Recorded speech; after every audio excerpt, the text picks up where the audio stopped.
Ladies and gentlemen, we're back with the heat. I mean, the heat wave. No, let's be honest, that is exactly what's going on right now. Alright, so. Amber Woods. If you see a monster or litter bug, please call local paladin brigade. But the phones are down. Oh, that's pretty. What do you think? Which one, Judo Joker? Rogue Trader's on the list, yeah. Has been for a while. Since before it came out, I think.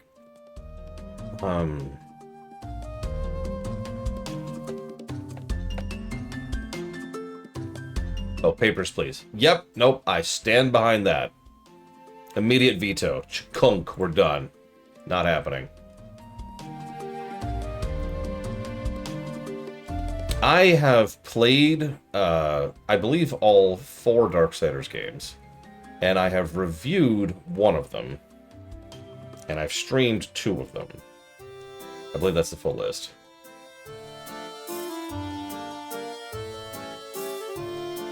Did I like them? So, Darksiders 1 was fine. I would consider it a good game. So, you know, like, yellow by my own color consideration. Oh, absolutely, Kinnick Scout. I would say Darksiders 2 is probably one of the better ones, although it has more issues, it does more right. Darksiders 3 I actively disliked, and Darksiders Genesis is actually really solid, especially with the co-op, so I guess that's all of them.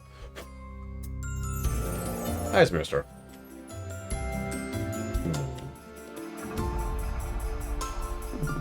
Allison, look, it's our tree. Oh, cool. We did that on a date a couple months back. One of the first dates we went on, actually. Wow. A hawk in the woods. Way to splurge on your girlfriend, Allison. Claire, if you grew up here, you'd know the Amberwoods are one of the most romantic destinations in the CFR Islands.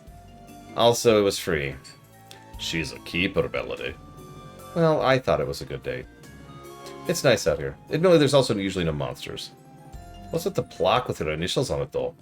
Well, the Amberwoods are national parks. They don't want people carving their names into trees, but like Allison said, couples love coming here, and the tourism board wants to encourage that. There's a compromise that people buy plaques to dedicate specific trees around the park to each other, as opposed to carving them out. And now the tree next to the save station is yours forever. Aww, that's actually sweet. I actually find the lore of the Darksiders setting fascinating. It's a shame we'll never actually get a fleshed out version of it. Because that franchise is so dead on the vine at this point, it's a little loud, that we're probably never going to actually see anything like further developing it. Like, there's so many question marks and holes and implications and inferences, and all of it just kind of goes nowhere because the franchise is dead. Are you two okay? They're probably okay. We're going to let that go. All right, so.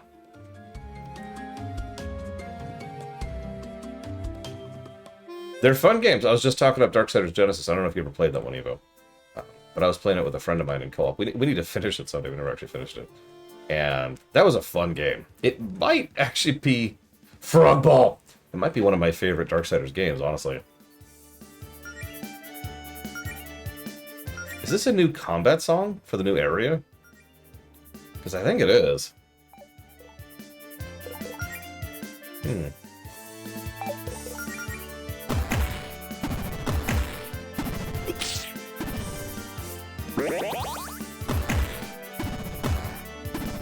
Wow, those don't take jack for damage. Alright, so...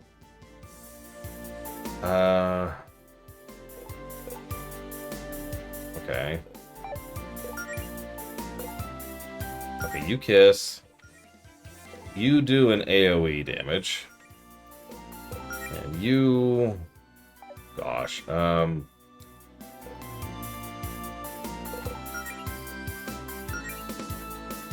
would be awesome to crack.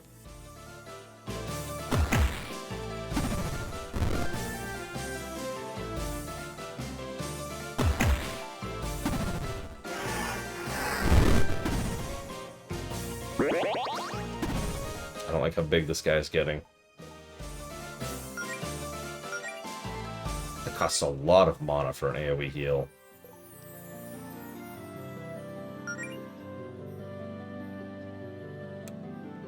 Okay. Yeah, we'll do that. And then... let's try ice. Or they could just die. That's also cool. Okay, they're weak to frost. Frogs weak to frost. Good to know.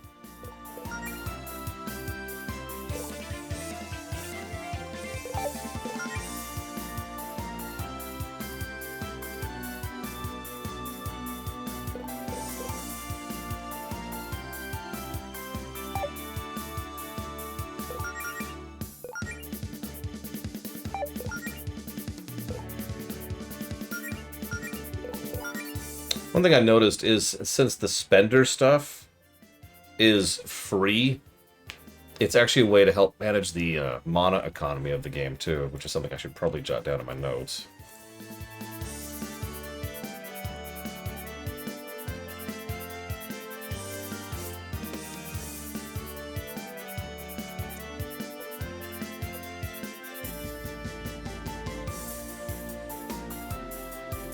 Well, let me put it to you this way. The overwhelming majority of RPGs, especially of this type, you've got resource, usually mana or MP, and you spend it. There are items and recovery spots to recover it, but that's it. That's it. That's your resource, right? I forget what that's properly called, but that's your basic mana pool system, right? Most games use that to some extent or another. Having something else you can do on top of that gives you an incentive to try and spread out your mana more. Or to use your mana more specifically, because it's not the only tool in your kit all of a sudden. If I manage to get up to, for example, 3 or 4 star pieces on Melody, and then burned that instead of a heal, that can actually restore more based on the fact that I did it that way. Allison's another perfect example. Allison has several attacks that don't use mana at all. And Claire would have that if I had anything other than counterattack stat. But she also has the attack boost. So in other words, I could just be like this. And that was free. That's the point of a builder spender system at its core, really. You're rewarded for doing by giving you more to do. Bestiary Frog Ball. Oh, mouse, sorry.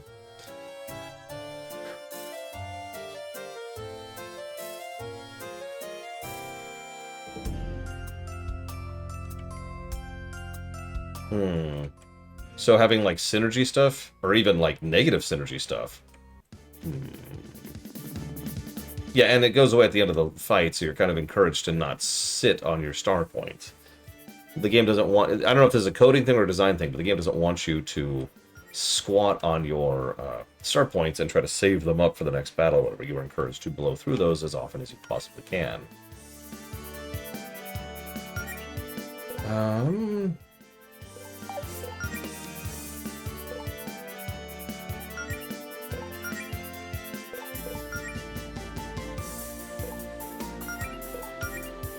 Let's give ourselves an Ice Blade here.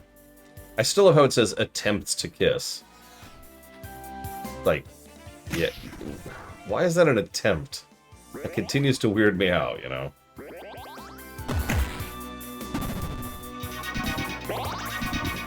Oh my gosh.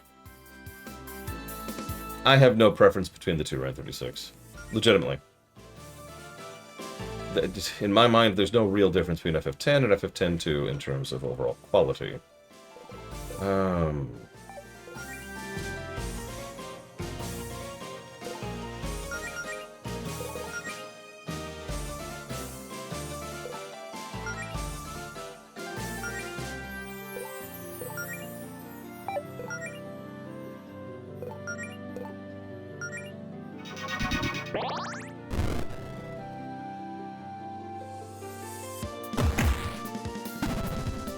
Interesting that the AoE just does a burn, nothing else.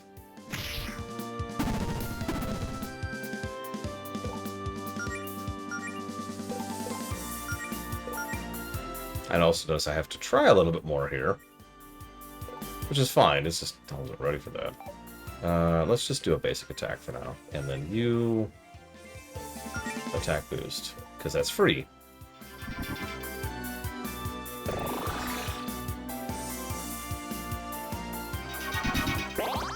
What about you? What about anybody in chat? Do you prefer turn-based combat or real-time combat? Notice that there's actually several variants of both. So let's just look at the surface level. Turn-based or real-time. One more.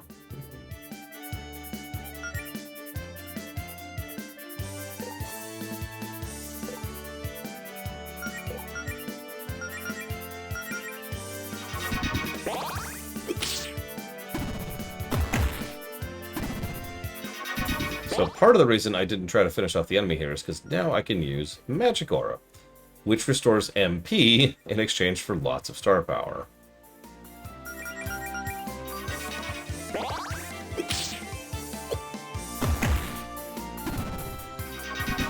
You know one turn-based game that's really good, Evo? DOS 2. No joke. That game is weirdly good. Despite the horrible, horrible curse of being turn-based.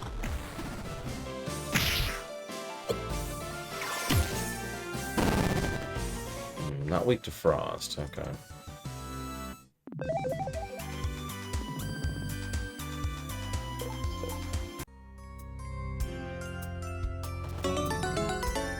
More Phoenix Downs.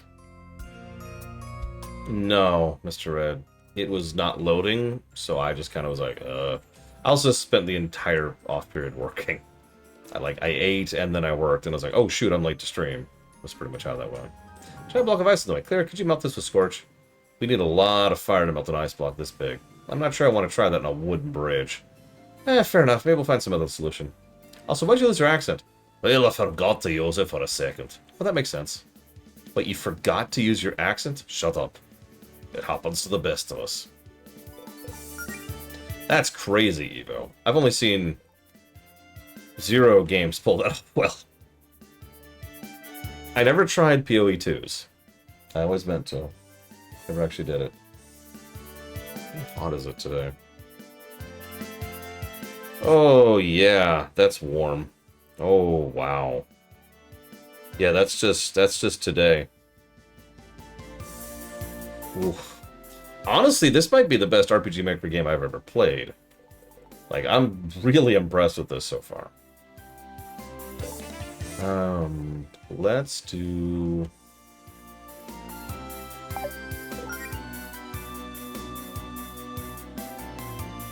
I haven't played Wrath of the Righteous Mook, so that's kind of a question marky thing for me. Okay, let's burn both of them. And we know this one's weak to frost, so let's do that.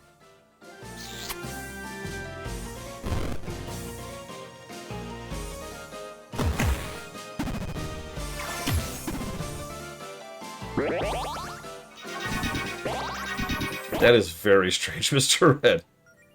Okay, and now we're going to do a gust on the frog, get rid of the frog. And then we're going to yoink the frog, and then we're going to kill the frog.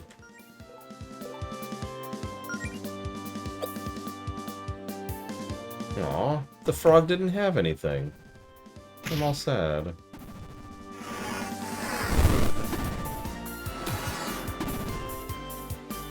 Okay, so the frog is weak to air. Interesting. Okay, I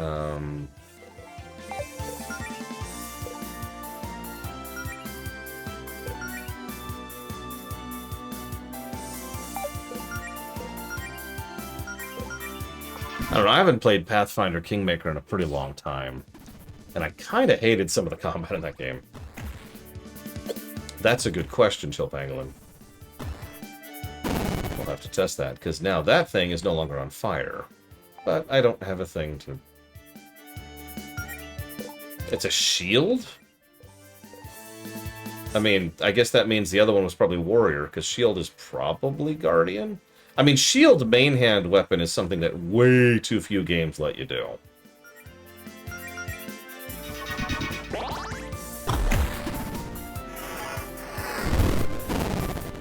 Seriously, it's an extremely rare build.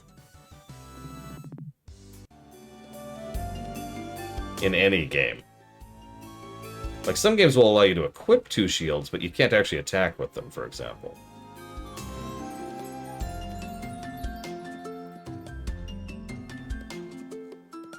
I mean, yeah, it's Captain America spec. We get it. We're with it. We're down. We're down. There's a lot of enemies here. All this. Fine, I'll attack you. Whatever. Okay.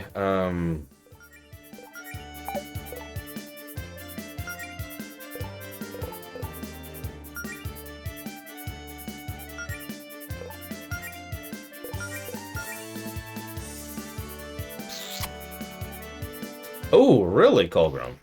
Oh, no, that's right. Tuesday. God, I keep forgetting it's Monday. I lost a day sometime in the last week. Oh, no, of course I did. It was when the AC was out. So my entire internal schedule has been one day off ever since then. I still haven't reset from that. Okay, so we're going to use Gust on this guy without the fire. Let's see if that does anything. And then we're going to... How's the AC now? Functioning. I wouldn't be streaming if it wasn't. It's having trouble keeping up because the heat has gotten worse. So I'm glad the AC got fixed before the heat got worse. We've approached mid to late 90s in terms of temperature now. Yeah, no kidding, Colgrim. I read that blog post too. I'm not super enthused. Okay, I think you were right, Jill Pangolin, or whoever said that. It was just the synergy that showed the weakness. I figured. That's fine.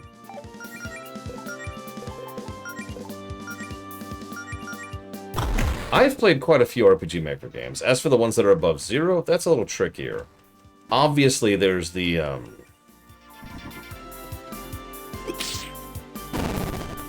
Tissues games. I can't remember the names of all of a sudden. That are part of that series. To the Moon, all those. And yeah, I played Yumeniki. That didn't score very well. Antidote. I played one, I can't remember the name of it. Not Cthulhu Saves the World, although that counts. That's actually not RPG Maker, though. It's a very, very common mistake, and I commented on that several times during the run. One Shot. I didn't actually know that was RPG Maker, but I believe you. No, there's another one that nobody's ever heard of. Yeah, the Steampunk. You know the one I'm talking about. It was a game that was put forward, I believe, by Alex Korbianiki. And we pushed through it, and it wasn't terrible, but it was good. Like, it was a net positive game. I'm just scrolling through all my games now, because I don't remember what it's called. It mostly struck me as being a net positive RPG Maker game, which... Again, sounds like an insult. But honestly, I've played so many RPG Maker games that are not above the 0. Yeah, there's Skyburn right there. 5.75 was the final score on that one. Which, again, isn't a lot. But that is above 0. And that distinction exists for a reason. Anything, any game above 0 is good. That's how that works. It's by design. It was actually, I think, three grand, Mr. Red. It was a lot.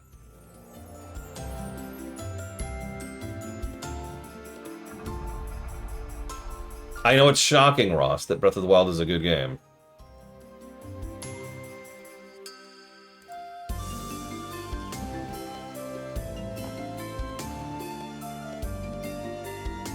I'm just glancing at the games we've covered. I think that might be it as far as games post-Oblivion.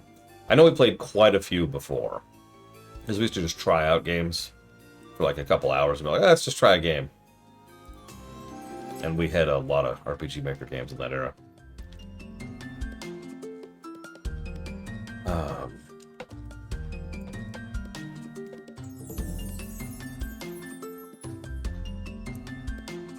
I mean, I ain't here to argue, Mr. Red. Yep, that's the saying. Go woke, go make a net positive RPG Maker game.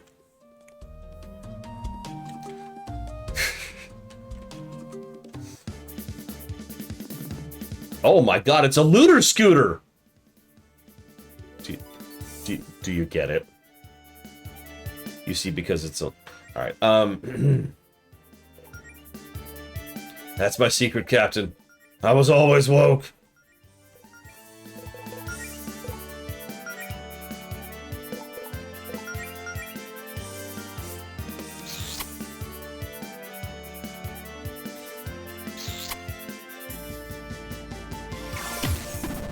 What was Luffy 1's score, Ross?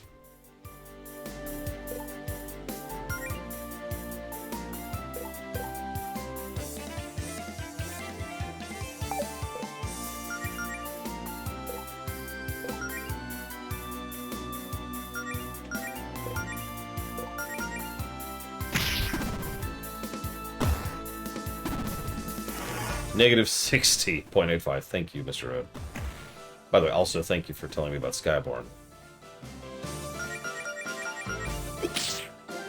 I mean, mechanically speaking, the kissing is the same as what we had back in Grandia 1. You remember that? The girl, the kid in the party, had, like, the best ability in the game. I was so mad when she left the party. Because she had a buff. And that buff was awesome.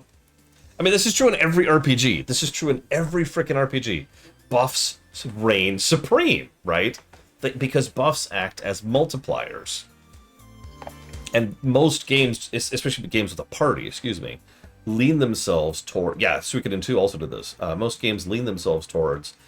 If you have 3 party members and 2 of them can buff 1 who can do damage, then that 1 should beat the snot out of things. Learn skills. Theme song. Okay. And we got a Hot Fudge Sundae. Exactly, Lord Herma. Death. I mean, there's a reason I have that not actually a joke meme of, hi, I'm a hasted fighter in melee range. Alright, what is this? Theme song. Changes the battle music to Allison's theme. Also builds star power.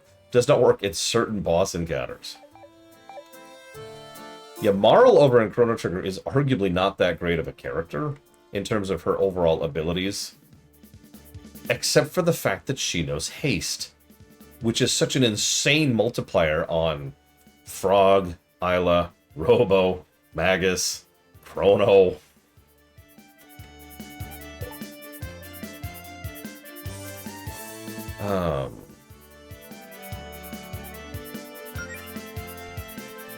Hey, FM Aylward. No! Sorry.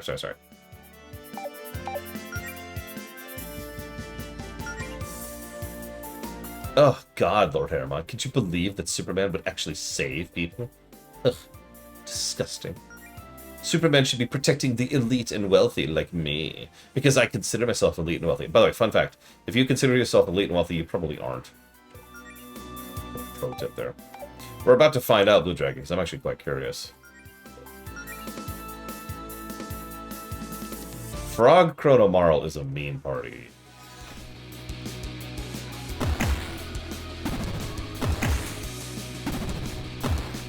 Well, on that note, thank you, FM Aylward. Always appreciate you. Give me a second. It's kind of hard to alt-tab in this game. It's one of my only complaints about it. I will jot that down for Factorio. Steam World Block. And FF10. R.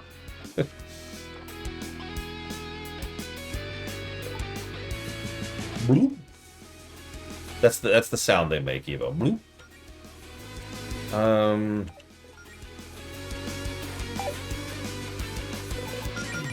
Yeah, you have to work at it to make a bad party in Chrono Trigger. It's almost like Chrono Trigger is actually a pretty well designed game. So let's breathe on both of you. And oh, you're out of mana, aren't you?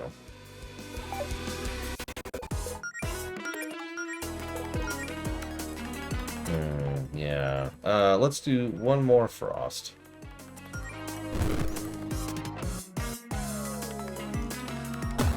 Let's see, Robo, Isla, and Magus. So, you've got someone who can heal, someone who can hit like a truck, and who can do lightning damage, and shadow damage. Then you've got someone who can do all the elements of damage, and do some incredibly insane magic damage, and be a good melee.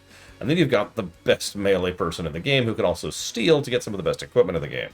I think that's a good party, Dream Whisperer. No, I don't want you to kiss, Allison. Stop kissing your girlfriend. God! Lewd. And go kill yourself.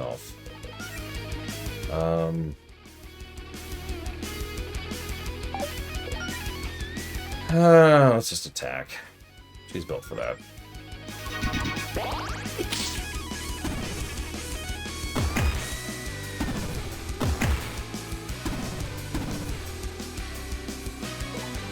That is an interesting thing to push back on, Lord Aramon. Of all the possible things you could nitpick.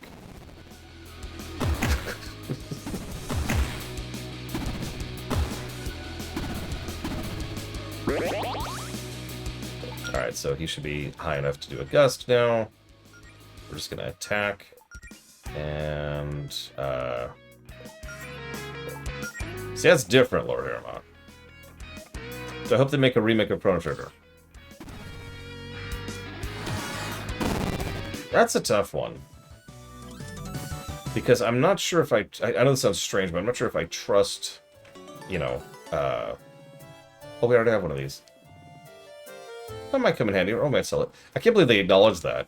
Depends on how much trust you have in Square to remake one of the best RPGs ever made. So how much trust do you have in that? Oh my god. They're Snowbats! Yeah, that's the thing. They'd probably do an Octopath thing, which would add the blur, which would be terrible. Okay. Okay, so I need you to start doing this. This is a lot. So I need you to breathe fire over everyone. And you're weirdly useless. So I'm gonna have you pop an ether. Normally I don't like popping ethers on trash, but honestly, 4 mobs. Now a pixel remaster, I think Chrono Trigger could go with a remaster. I know this because I've played the remaster on the DS.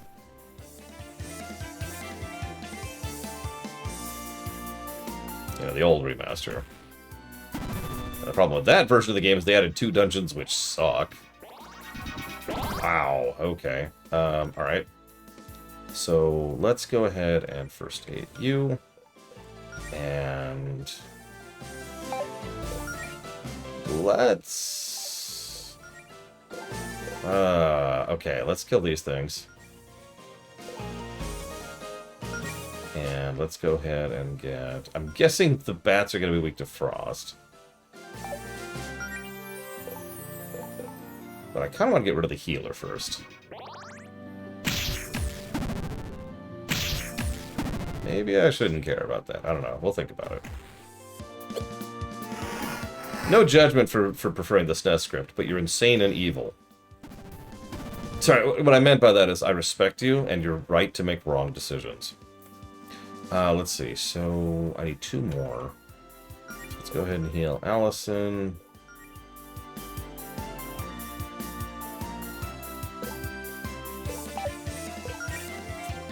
You know, honestly, yeah, I feel like I should just keep attacking, so I'm just going to do that. Now you, I want you to burn the bat. The bat.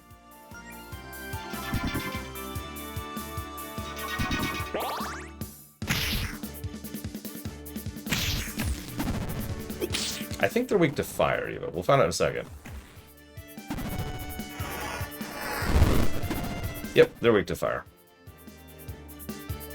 Okay, 1 more heal should do it.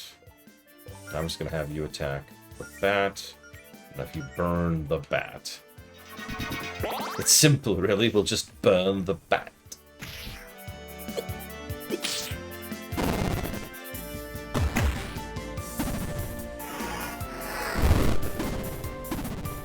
That was the idea, Chill Pangolin. That's why I've been sitting on her for this whole time. So I can do that. I was always the Joker, Evo. That's my secret. Let's go and save for mana for a second.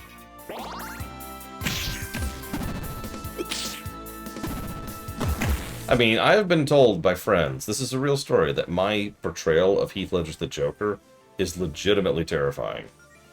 And I took that as a compliment. I don't think they meant it as one. But I still took it as a compliment, because screw them. Let's see, I can do blink, attack boost, or counterattack. Is that just one person? Yeah. Let's just boost her.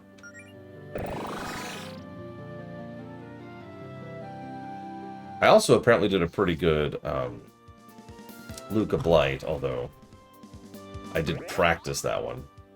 So I should hope so. Stop growing, please. Please stop growing.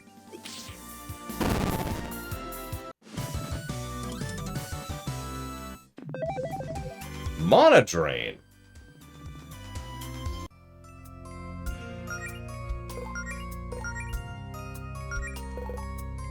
Steal MP from an enemy. Costs 1 star pip.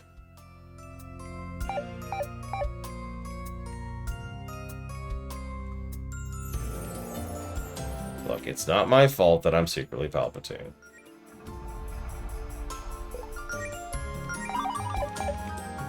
Oh, I guess that would be my fault, wouldn't it? Never mind, it's my fault. I'm sorry.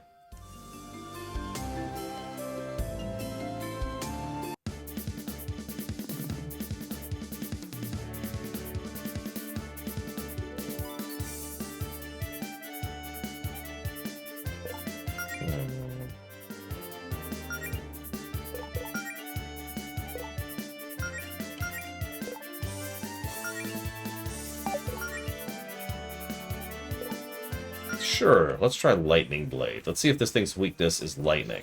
It's made of metal, right? Hello, Zar.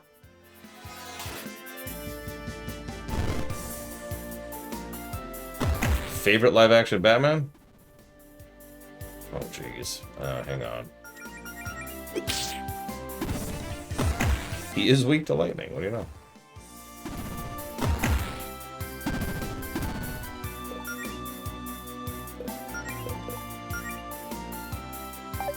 Actually, you know what?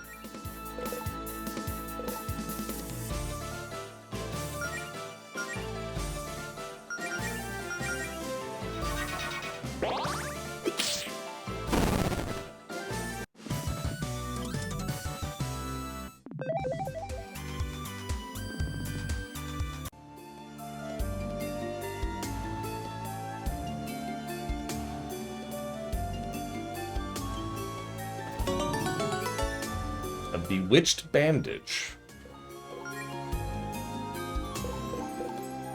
Oh, it's armor. Boost the effect of HP and MP healing spells and items used on the wearer. So we put that on our tank here. Such as it is.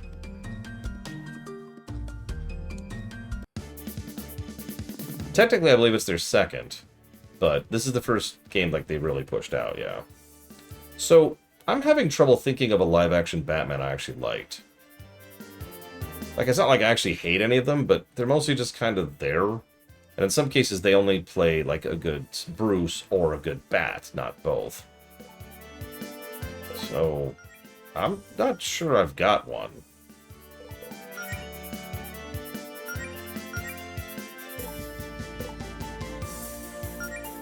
What about Keaton? He says, earning the ire of every single person watching this right now.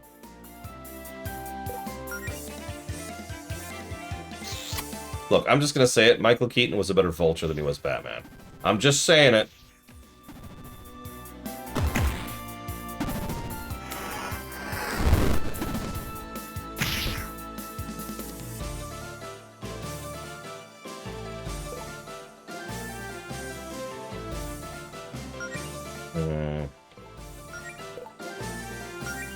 Yeah, that's why I made that distinction, Ross. Clooney actually did a pretty good Bruce. I also kind of thought Kilmer was fine.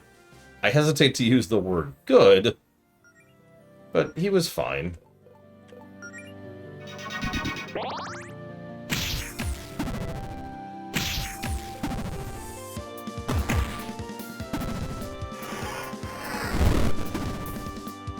I'm actually not a big fan of Bale as Bats, for whatever that's worth.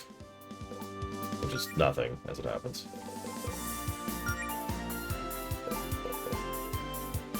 I mean, the first ones are, easily. And I don't mean the one from the 70s, or 60s, or 50s, or whatever it was.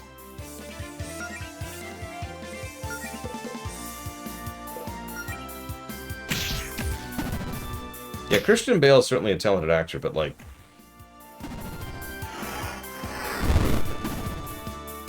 I don't know. Didn't work for me. Well, yeah, Kevin Conroy is the best Batman. That's actually not a joke. But I was asked about live action. That's probably specifically why the question was best live action.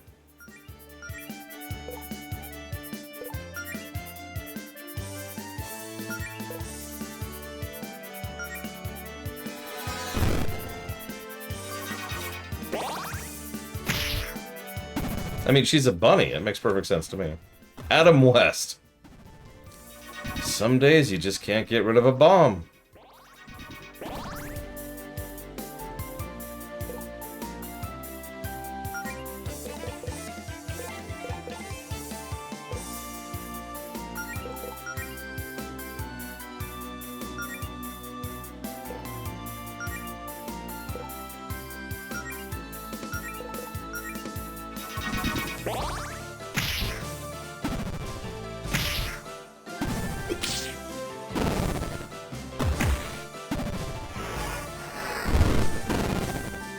Ocean's 12's biggest problem was it had no idea what it was trying to do in any direction.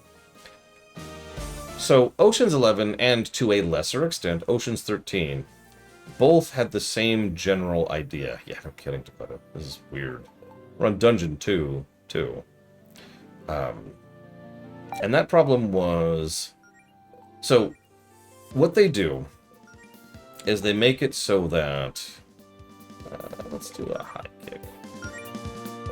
And then I guess I don't know. Let's do this. It's very complex. The structure of an Ocean's 11 and 13 film needs to be deliberately showing the audience enough of a scene so they have context, so that later when they reveal the rest of the scene, it makes sense. And then there needs to be a non-stop kind of rolling flow going through the film with ups and downs in terms of pacing to try and make that work and give the viewers time to process. The problem here is I don't think they did that. In 12, excuse me, specifically. In 12, it just drifted past that point and didn't have the quality of construction necessary to be anything other than nonsense. It was just, hey, and a lot of what they did was basically on the level of parody. Like the entire Bruce Willis segment. Why was that in the film? Just to name one example. The one and only time in Ocean's 12 where they actually did anything with it was when they did the reveal right at the end. It's like 2 scenes before the end of the entire film. So let's go ahead and recover our mana here while we're here. And then let's just kill him.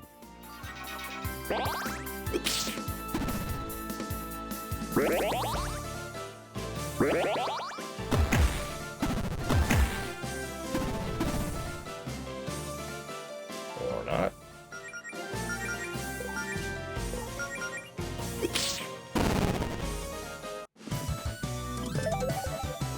At least the experience gain is pretty solid. It's a relatively unmemorable film, True Whisperer. I do not blame you for it. I mean, they're already bringing in Superwoman.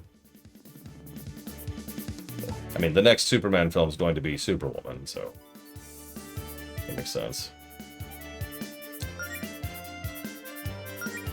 Okay, let's try something different, just to mix this up a little bit.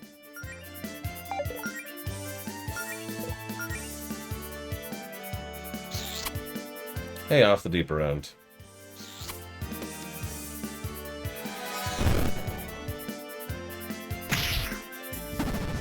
I mean, if anybody's gonna play Guy Gardner, Fillion would be my pick too. I haven't seen the film, and I probably never will, but like that's just such an automatic yeah, pick that.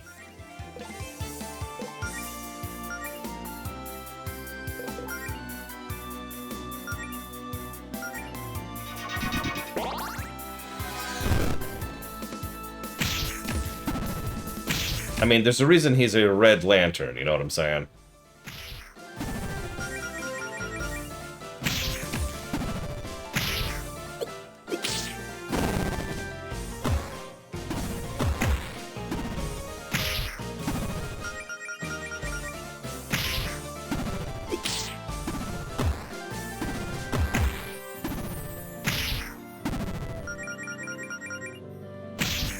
So what we're doing here, in case you're wondering, is we set up our buffs, and now we're just kind of letting them ride a little.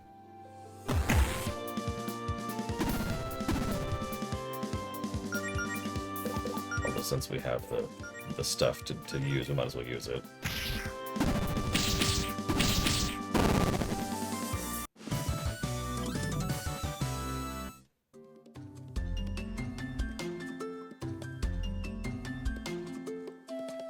I've heard that, I can't remember his name, the guy who plays Luther is basically perfect.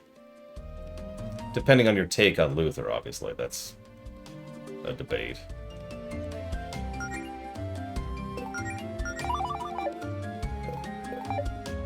Have we looped? If we've looped, do they respawn?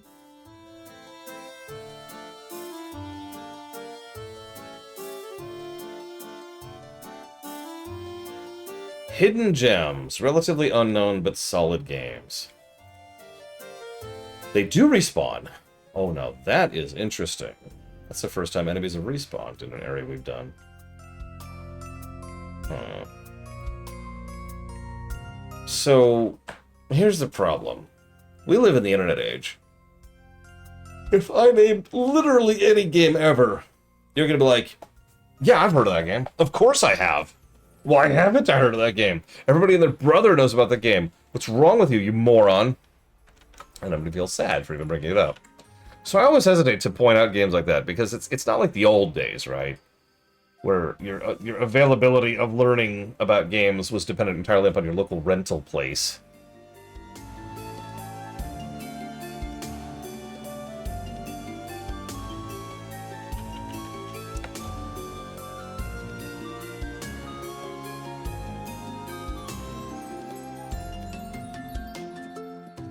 Sorry, I'm actually looking up a specific game right now. There it is.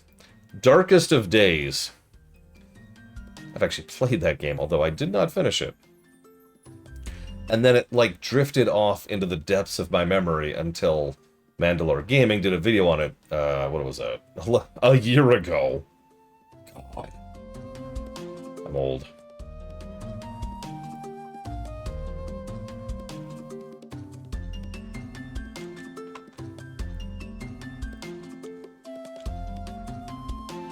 I mean, I suppose this would qualify as a hidden gem. I didn't even hear about this game until Chill Pangolin put it on the list.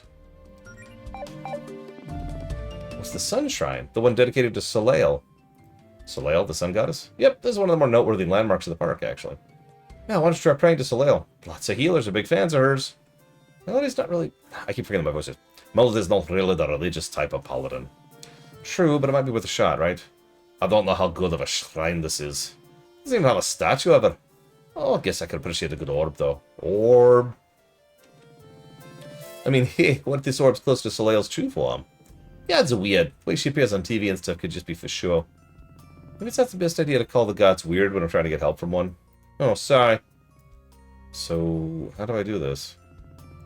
Do I just start talking? Try touching the orb. Oh, great Soleil, goddess of the sun, giver of life? Do people call her that? Throw in something about how cool it is you think that she made the sun. She'll be able to tell if you're trying too hard to suck up. Please hear our plea. Please let us put a small fraction of your soul that powers to continue our journey. We've heard your debt. Amen? That didn't work. Maybe she did something we just didn't notice. Soleil's a shop, we'd know. She's probably just busy. No, I guess it's worth a shot. You keep screwing up your accents again. Yeah, I know. Okay. Yeah, a lot of games that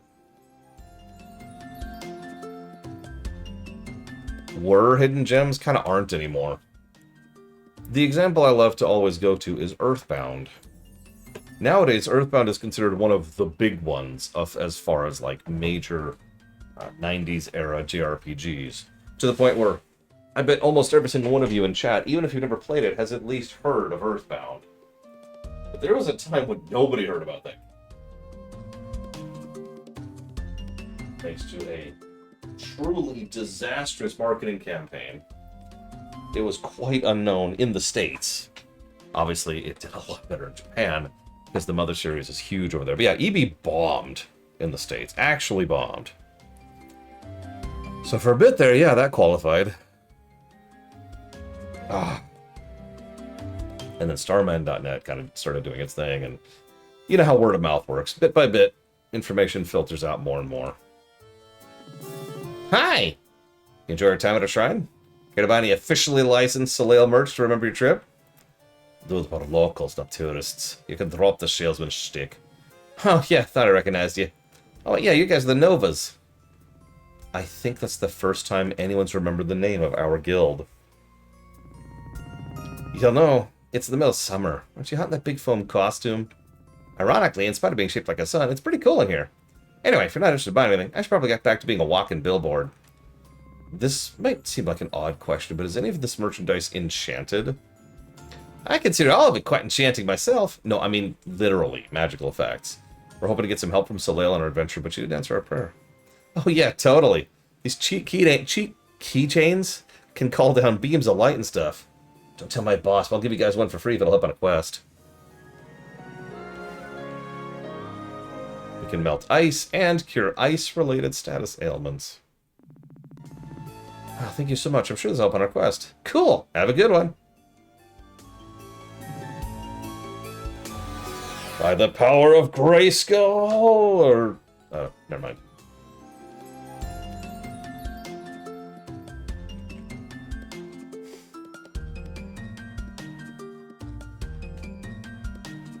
No, they've still got jobs and stuff.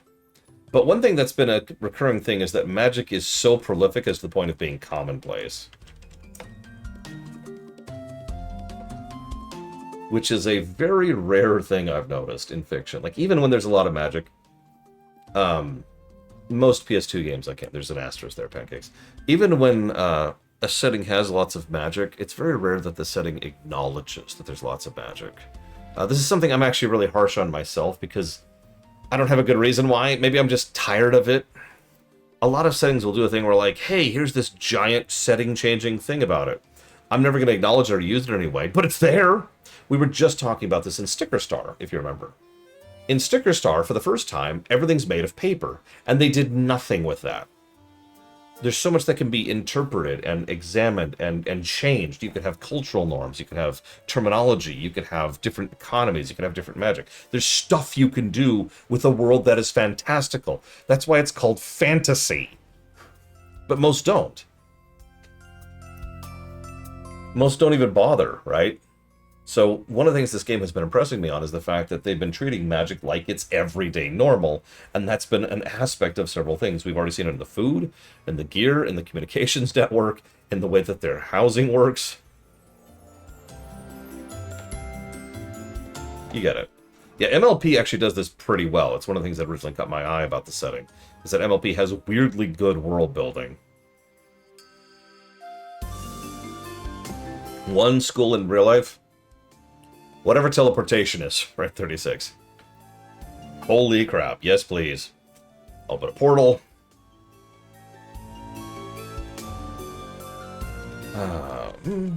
Sorry. Just looking at my notes.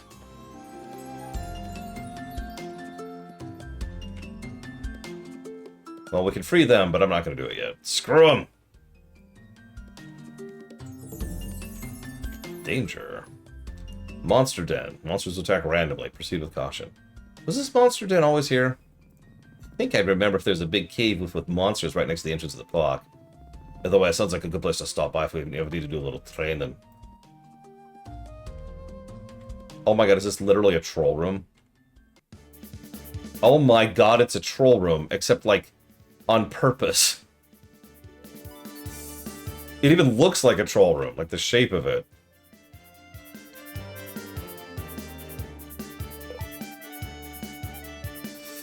I'm weirded out by that. Yeah, it's the grind room, exactly. Okay, so hang on. Damn it. Let's use our free AoE fire. And then... let's give her a flaming blade. Yeah, that's actually a good example, to quote it. A lot of settings don't even think about things like enchantments, or buffs, or debuffs, or magical gear, or mystical items, or artifacts, or any of that crap. And yeah, I have praised Faerun before for having a bit of world building. but it's still threadbare compared to what really it should be. Because huge swaths of Faerun make no sense. It's Monodrain. Just for the heck of it. Let's see what happens. I want you to kill everything.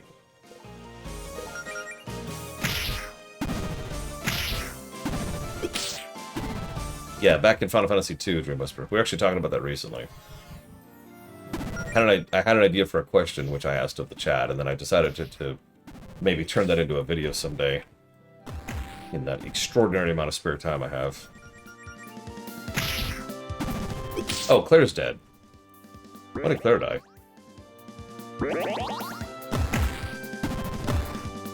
Yeah, that's the other thing. Faerun really loves the Sword Ghost. Like, a lot. Like, too much, really.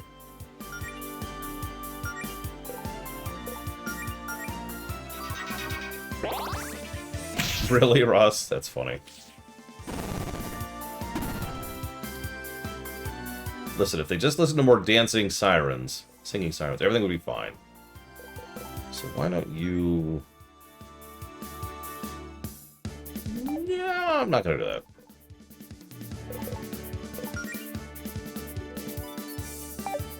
Yet. Yeah.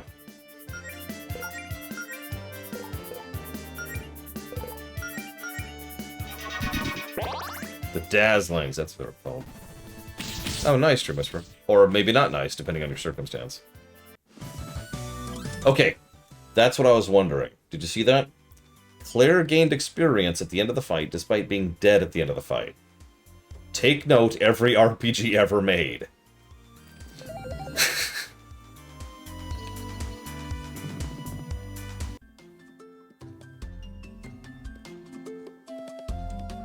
Like, that is such an old concept.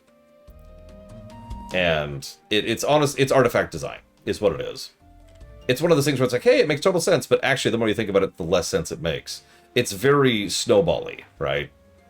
There's a lot of RPGs out there where it's entirely too easy to have one person who just kind of ends up permanently behind, because they keep dying and can't catch up, so they keep dying, so they can't catch up even more, and eventually they just fall behind, right?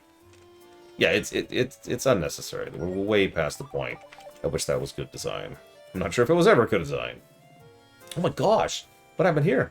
Do you know these two, Mel? Yeah, this is Beth the Beast and Mariana. I ran into them yesterday. Both of them are aspiring bards. Hope they're not hurting there. I better get them out of there right away. The power of the sun. Oh, most righteous. We were starting to think no one would ever walk by and notice that block of ice. Actually, we saw our buddy Bill walk by earlier, but I think he was running late for his shift at the souvenir stand. It's cool. We understand the importance of punctuality. You two okay?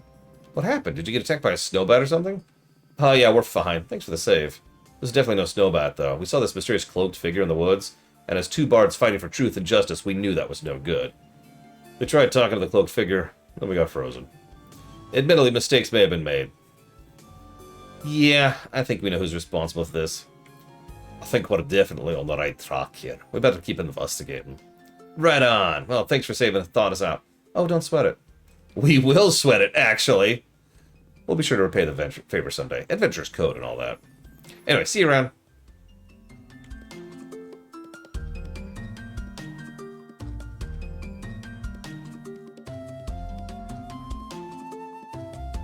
Yeah, I just realized. So I don't want to have to see that cutscene again.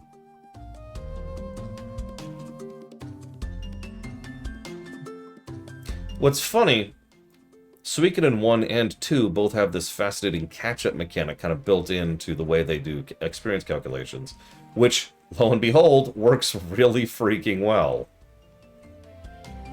I actually don't remember the exact formula off the top of my head, forgive me, but the further behind your character is, the more experience they gain after battle. And that number, to my knowledge, doesn't have a cap other than, 256 by 256. In other words, what actually happened during our run of Suikoden is I'd be like, I want to try out such and such character. They're like level 2. They live through a single battle and they're level 30.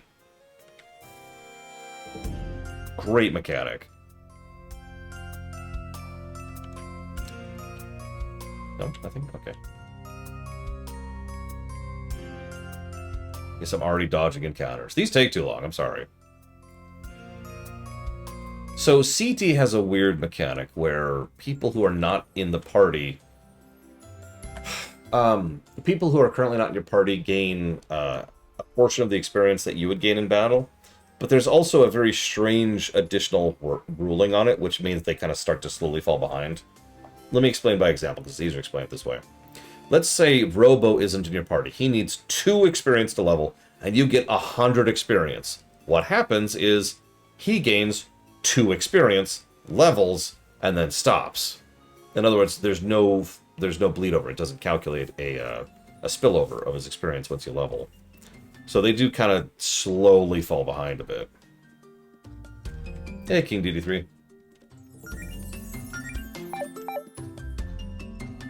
Let's see. So we can go north. We can... So it's a cool snake and a bushy-tailed bandit.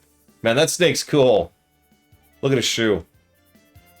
I don't know what his... Oh, he's got a soda can for a crown. Oh my god, look at the expression the snake's making. Oh my god. Okay, let's kiss. And set everyone on fire. Oh, and Claire's on the verge of death. I should probably do something about that. Shoot. Pico's such a weird example, yeah. Pico will always be one of the strongest characters in Breath of Fire 3 because you can customize him.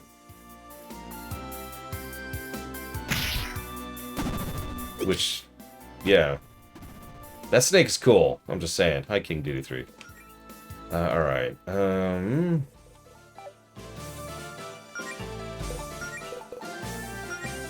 Yeah, Earthbound does it pretty badly.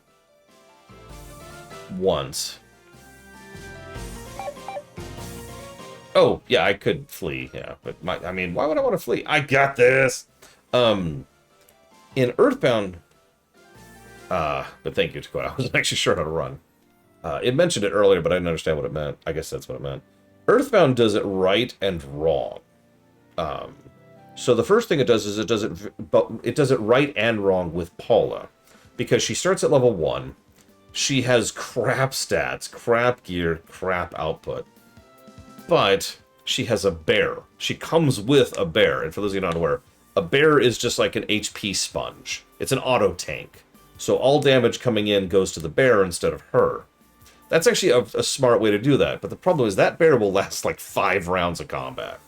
And she will then just kind of start falling behind quickly unless you basically couch her in order to make sure she catches up. She starts off so far behind, it's actually irritating for, I'd say, a full dungeon and a half, and that's a large chunk of that game. To flip that, they do this really well with Jeff. Jeff starts out low level in a low level zone, which then escalates as you're going through that zone until you get to the point where Jeff has mostly caught up to where the rest of the party is, to the point where he can actually hang. Then he rejoins the party, or rather, I guess I should say, joins the party. So, shrug. What was I doing? I was healing, I think. Yes, I was healing. That's right. Yep. Okay, so heal, attack, be cool. I feel like snakes would be weak to cold. Squirrels are apparently weak to burning. Snakes are weak to cold. What do you know?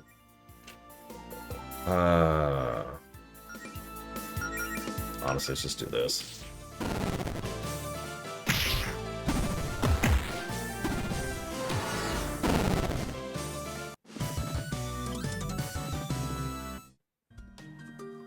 Man, that was rad. Sorry. I'm gonna stop. All right, so.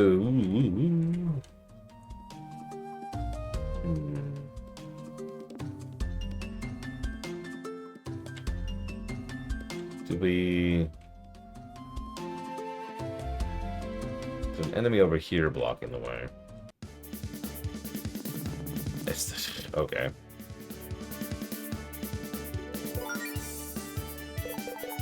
Oh my god, Evo. Oh my god. Oh my god. How do I endure?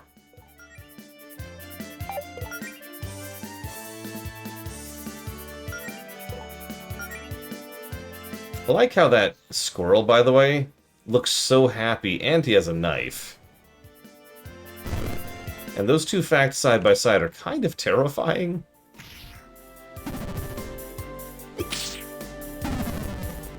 And Claire's dead, as she should be.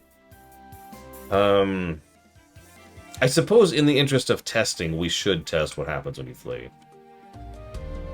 Okay, so the enemy's still there, which, yeah, that makes sense. Yeah, let's pop some of these potions. I got a few.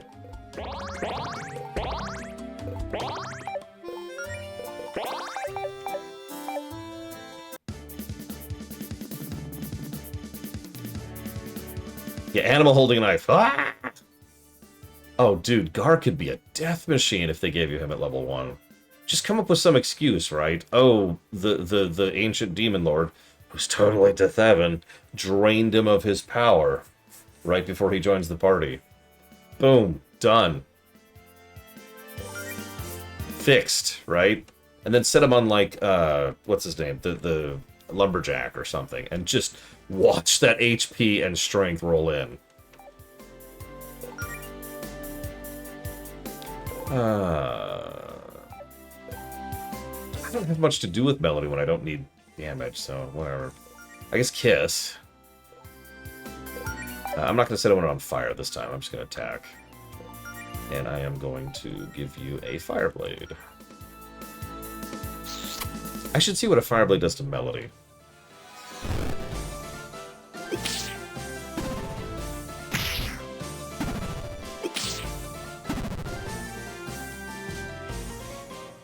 Excuse me. So let's find out. Actually, we'll give you an Ice Blade. I mean, she's clearly the ice to her fire, right?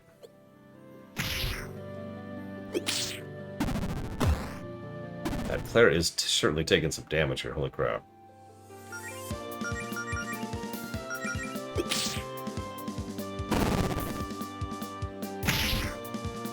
Look at that. Oh.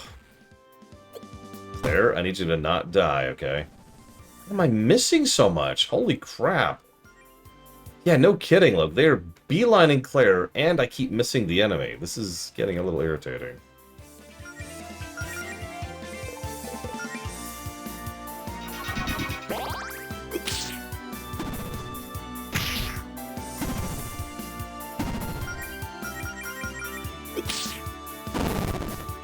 Yeah, consequently, when did I learn to shoot fireballs out of my hands?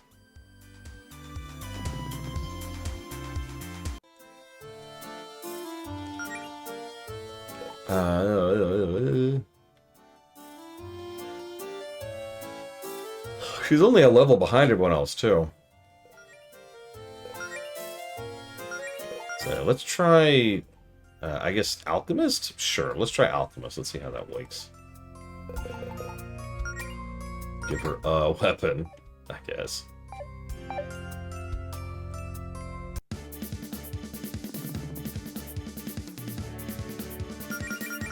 So what do we got? Transform a spare potion into a bomb. Does arcane damage and leaves burned one target. So these actually use items in addition to mana. Ouch. Combines healing magic and first aid with a potion. Transform a spare antidote into a petrifying bomb. Damage does arcane damage and turns them to stone. Combines your own healing power with that of a tier of out to revive someone and restore their HP. Not too shabby. That could be useful. That's basically burning 2 resources with the same action. But if that's good enough, like that, if that's enough of an improvement, that'd be worth it. Because what you really got to think about it is, we call it action economy for a reason, right? You got to think of it in terms of how many actions. How many moves do you have per turn? Well, we have 3. So being able to res plus heal, or super heal, or do tons of damage and burn, which we're going to do, by the way, see how that works out.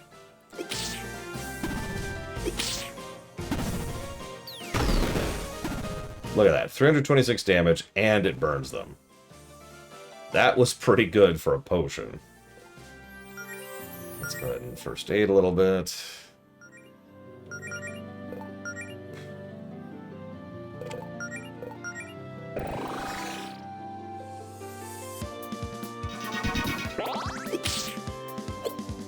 Dodge!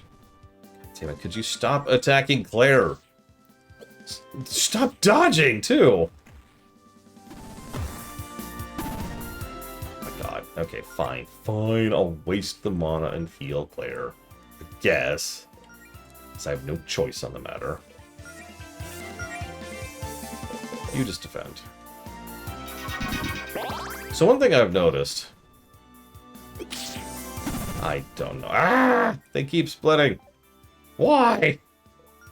One thing I have noticed is that there seems to be a priority system for actions. So, for those of you not aware, there's actually a lot of different types of turn-based combat in RPGs. And I don't remember the full list because I'm stupid. But it's like, okay, why are you not dead? Go away.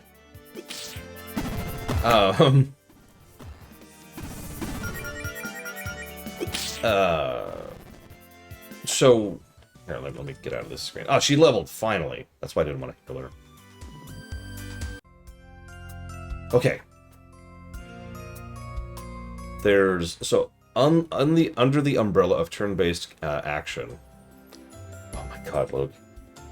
There's... per round initiative, per round set, and then straight initiative. I feel like I'm missing someone, but those are the three basic ones, right?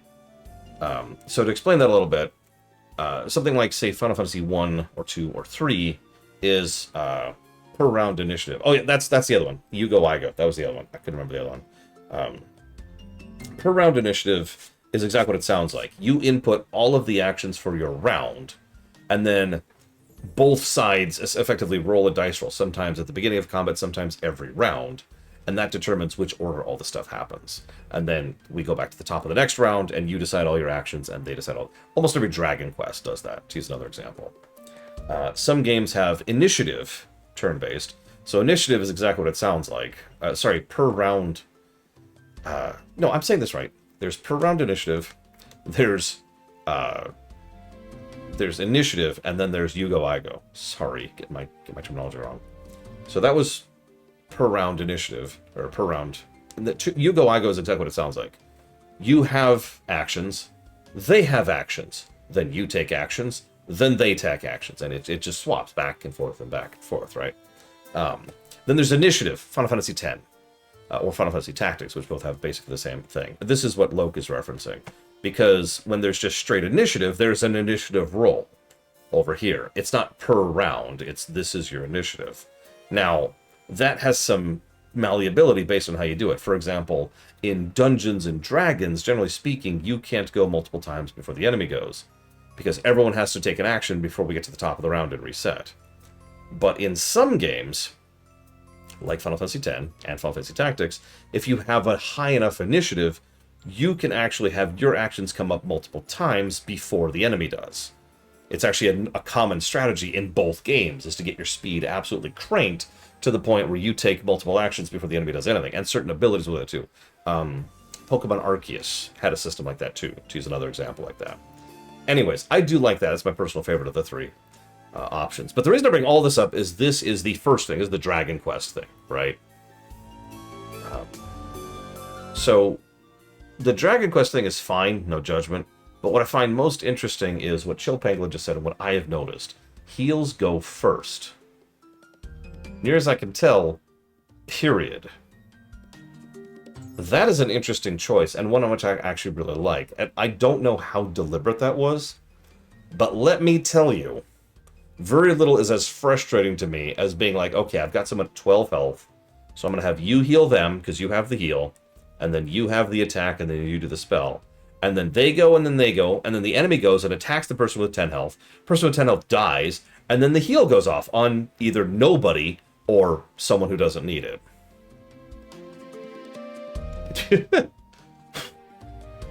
That can get frustrating. Now, there are some, there are actually some downsides to a heal first system as well, but it's interesting that it's either a choice here or it's just part of RPG Maker. I'm not sure which. Anyways, hi.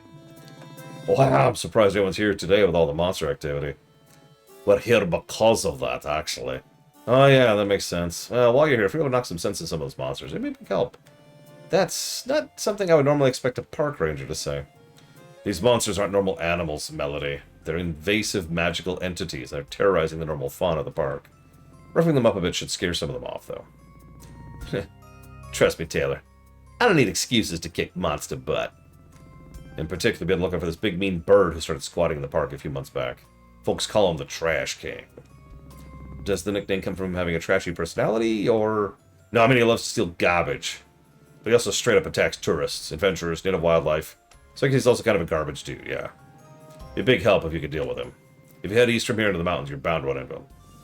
We'll be sure to keep an eye out for this Trash King of yours, then. Oh, hey, here's a map of the park for your quest log, in case you need it. Thanks, I think. We'll go with thanks. I'd appreciate it if you don't get snooping around in my fire lookout tire. There's a lot of confidential forestry service stuff up there, like my bed and my field guides and, Okay, maybe it's not all that top secret. I bet you get a great view of the park from up there, huh? Yeah, it's one of the nicer perks of the job. That knowing I'm keeping the forest from burning down. Speaking of which, y'all be behaving yourself and not using fire magic, right? Yeah, that's... Who would be reckless enough to do that? That sounded kind of sarcastic. Did it? Claire, look me in the eye and tell me you won't start any fires. I'll certainly try. Well, that's probably about as good as I'm going to get out of you. Yep. I definitely haven't been casting fire magic constantly.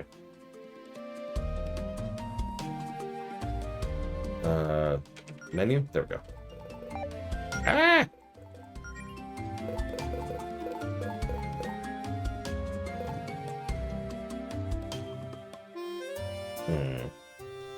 So we've been up there.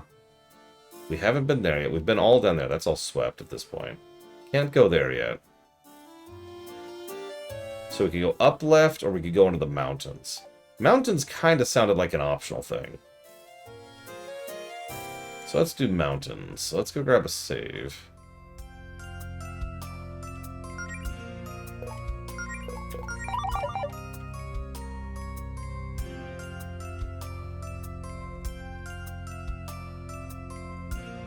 Whose attitude do I like the most?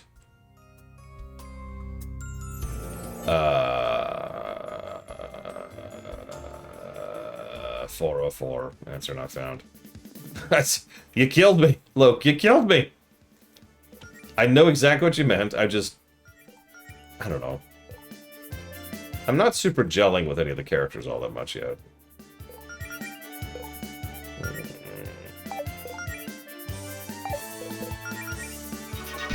Let me think about this. Let me Alt-Tab. That's a great idea. Let's do that first. Let's see. It looks like the ones I'm most impressed with so far are Melody and Claire. I can agree with that. I agree, past me. Could you stop spawning mobs? Why are squirrels slimes? Don't answer that.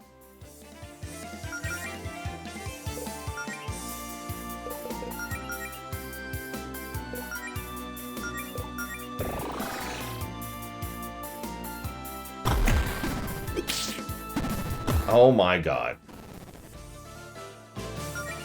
Reminds me of the mosquito deck a friend of mine used to use back in the day. Mosquito attacks you for 1. Put a death counter. Okay. Alright, a mosquito attacks and hits you for 1. Okay, put up a death counter.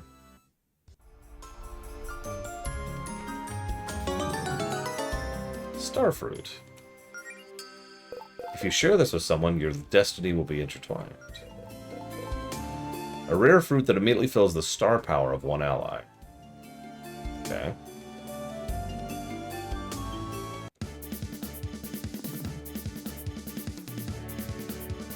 It's a harpy monk.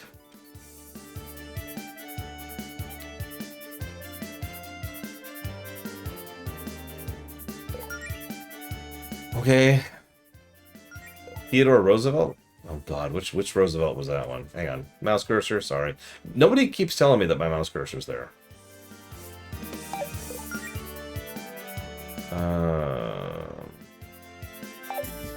Look, it's not my fault that the Scroll Mafia needs to die. Oh, God. I don't know. Chilpankelin. I...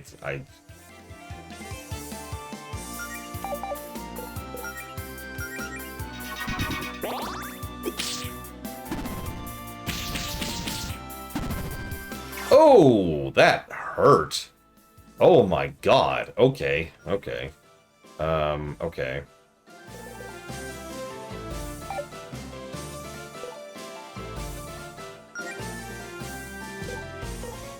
Yeah, let's do an AoE because that hurt.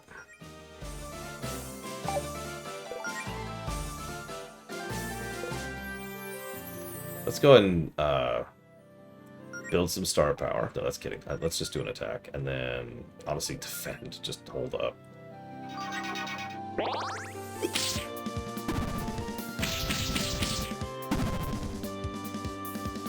Okay. Oh, excuse me. Let's do a Mana Drain, sure. What'd you think? Was it woke, Puthor? Tell me it was woke. Sorry. Like, we've basically just reclaimed that word at this point. Anybody saying that unironically is just, they're just a joke at this point.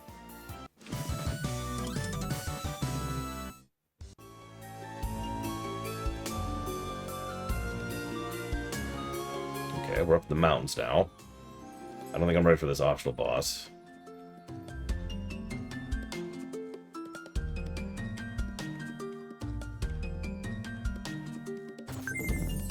Anyway, since I obviously don't even know who the person is, Gum Gum, I suppose I can't actually give you a real answer to your question. So, oh, a healer and a monk walk into a bar. The monk's like, yeah. Yeah, I was about to say Kennex Cow.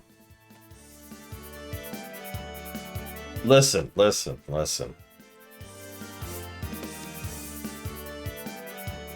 I have no way to end that sentence. Let's do... Hang on, are you talking about Teddy, Gum Gum?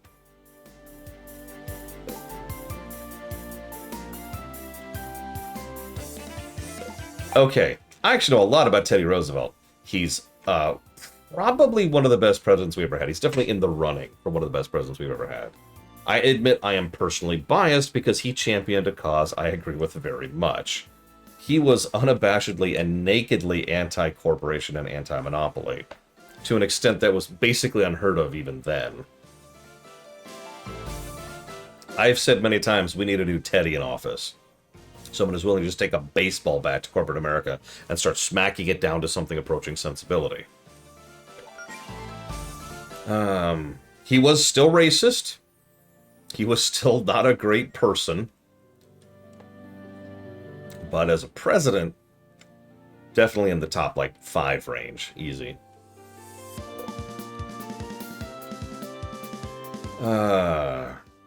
It might be damning for how bad our presidents have been. Let's do... Oh, gosh. Let's just attack the healer. Let's just do that. Let's have you do a... fire attack there. Name a U.S. president who wasn't racist. Pass.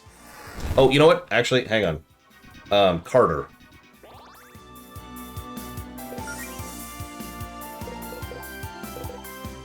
Jimmy Carter.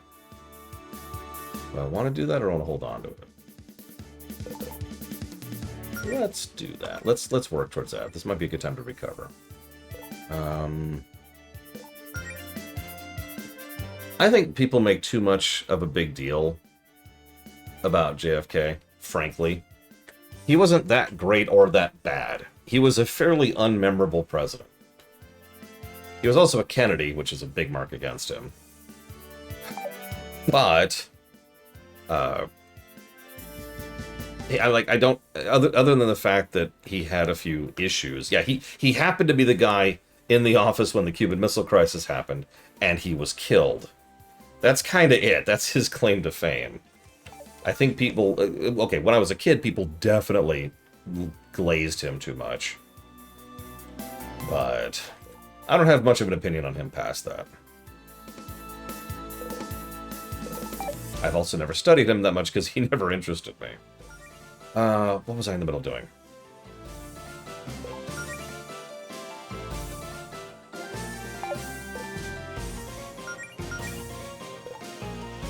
Yeah, Lyndon B. Johnson was actually a pretty decent president, all things considered. So I have actually studied Lincoln. I'm fairly pro-Lincoln. And not because he was assassinated. Dude was handed an extraordinarily unpleasant hand.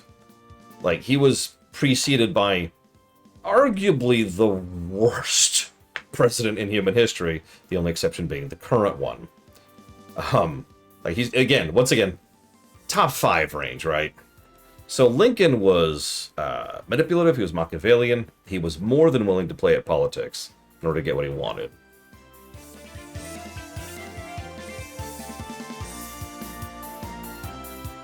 But he was doing so for something other than his own self-aggrandizement. I don't know how to better way to say that, right? Most of the time you see someone with the personality, with the skill set of Lincoln, and they've just got a giant ego, and they're a raging, like, narcissist, and it's all about them. Lincoln actually gave a crap about doing his freaking job. And that's kind of rare, you know, in any position. Never mind the president's slot. And that's what I'll say about Lincoln. Yeah, I probably could use the heal.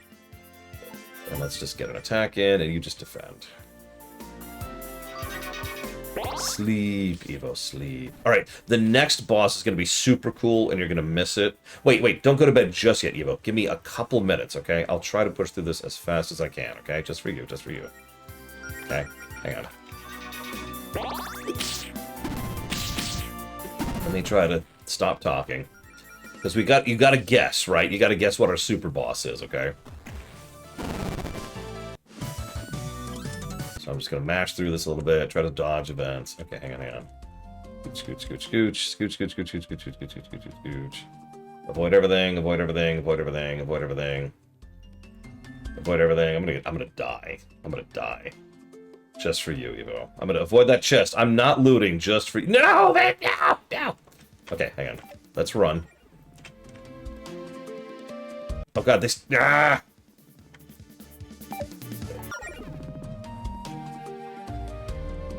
Okay. Top 5 presidents. I would put Teddy up there. This gate has no locks, but it's still should set. Probably enchanted. Haha, game.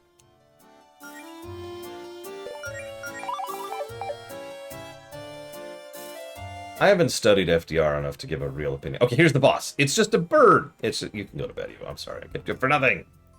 I think this is the Trash King guy we were told about. He looks tough. Let's try talking to him. Maybe we can get through him to leave peacefully. Hello there. Are you the Trash King we've heard so much about? He has a noodle hat. He has a Chinese noodle hat. He has a paper clips necklace. Sorry, sir. We didn't mean to startle you. Yeah, no need to shout, man. Just want to say hello. Guys, I think this is just a regular bird that wants to kick our ass.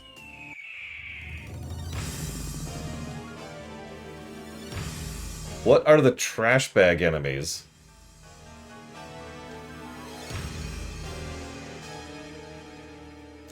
So hang on. FDR. No, wrong. Lincoln, Teddy. Go to bed, Evo. Good night. See, here's the problem. There is literally no such thing as you as a president you could say you like without someone somewhere saying, but what about this terrible thing that person did? Because they've all done that. Every single U.S. president has done something somewhere that is just kind of awful, because that's kind of how life is. So there's no such thing as a safe answer. There's no, everyone loves such and such. And that's always irritated me just a little bit, because it's like, that's, I don't know. Let's just do an attack. There we go. And yeah, let's do a burn. Let's see what burn is. Okay, so I stand by Teddy. I stand by Lincoln. I actually agree with Washington. While people glaze him hard, the fact that he did so much in such a short period of time and basically refused to be a king. Yeah, Washington could have been president for life. Everybody loved Washington. Everybody glazed the hell out of him. And he was like, I'm done. I'm out. Bye, guys. That says something. I'll give him credit for that. What am I doing?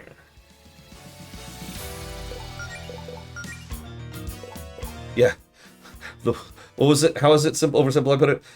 The Washington campaign was the world's first grassroots campaign to convince Washington to accept the post.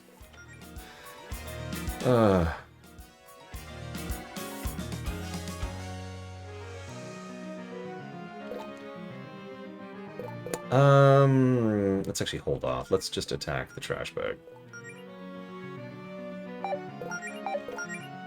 Let's also attack boost Allison while we're here.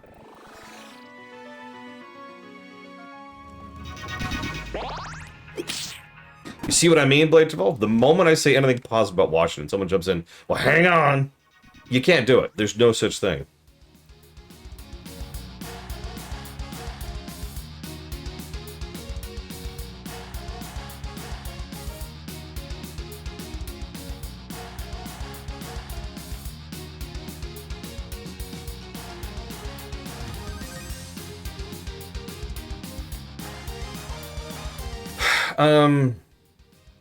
Oh god. Okay, so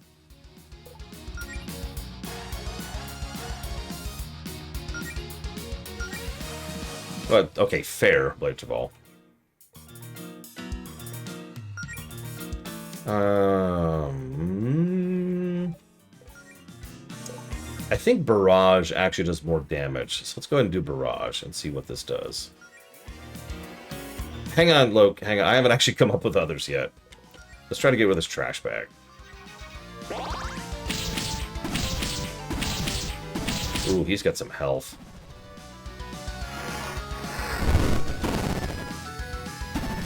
Okay, so let's go ahead and refill our mana, since we can do that now. Let's have you... Let's go ahead and just attack.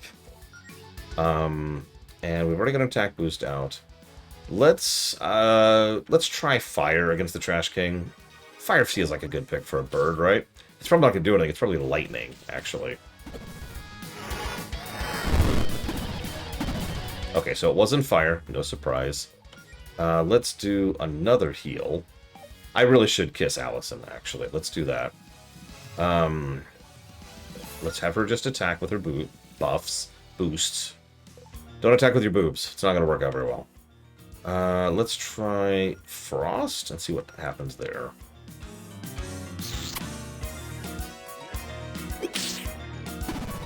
Doing decent damage. Oh, that AoE sucks so hard. Okay, it's not Frost. I don't think so. And there's new trash. Oh, great. Okay. Well, the good news is I've got an AoE heal I can do. I want you to... Oh, no, I don't. Oh, that sucks. Okay, let's do a dive bomb instead. Oh.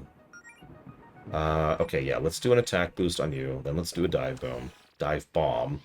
I can't pronounce the O today. Dive boom. Yeah, hey, it's a trash bat fight. Do you get it? Oh, no.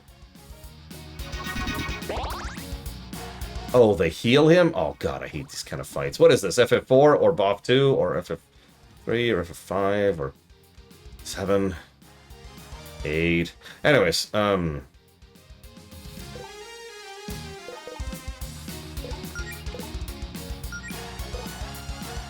mean, I firmly think that, other than the current president,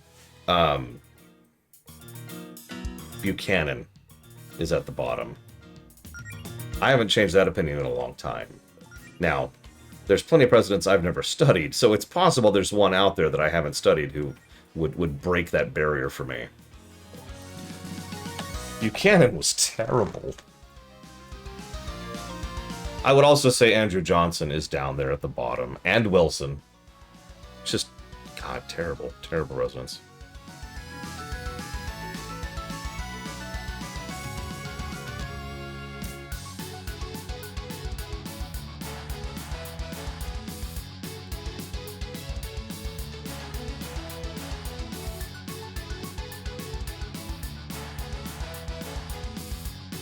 I like the clapping and the music. Reagan. Yeah. I would also... I actually can't believe you forgot about that. So, hang on. I did completely miss it, Devil. Sorry. So, hang on. So, we've got Johnson, Buchanan, Wilson, Trump, Reagan. Honestly, that might be the bottom 5 right there for me. I'd have to think about, like, anything that beats that. That's just a combo, whammo-bammo combo of awful. Let's try the explosion, because this is going to do a ton of damage.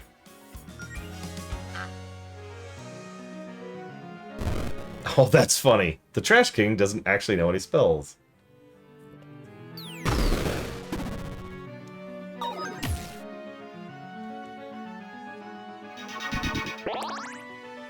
By all accounts, Grant was a pretty good general.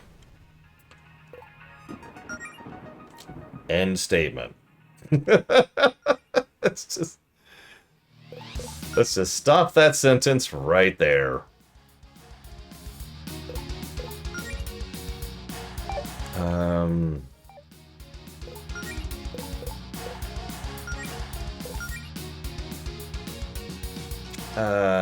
Let's try to get rid of these stupid trash.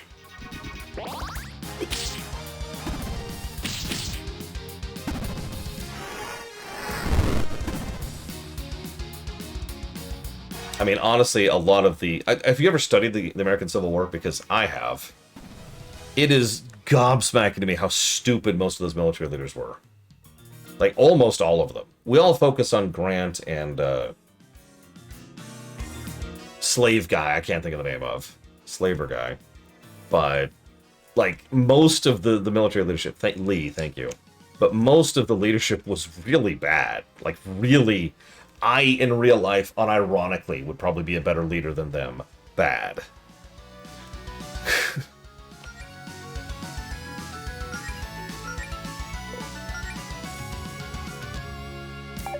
Let's just focus on the Trash King. McKellen. Or McClellan, excuse me. I always pronounce his name wrong. That's a good point. I'm not racist enough. I'm sorry. Sorry. I gotta racist it up. Man, those people who are different than me are less of a human being for some reason. But sir, why are they less? Well, you see...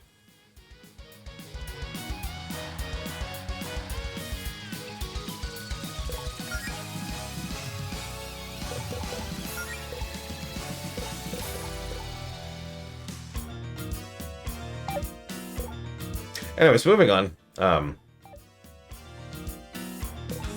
And yeah, mead was pretty good, too. More schnapps! There we go. Dude, Lee can go to hell.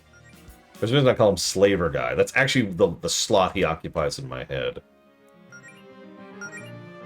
Scrum. Let's just do this. Hope this actually burns through them. And one last burn on him. This should do it.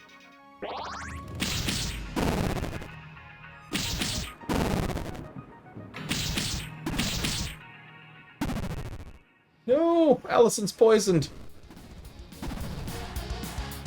So, dots can stack. Did you notice that? I'm not sure if it requires multiple stacks, but... Oh god, what, Uthor? What?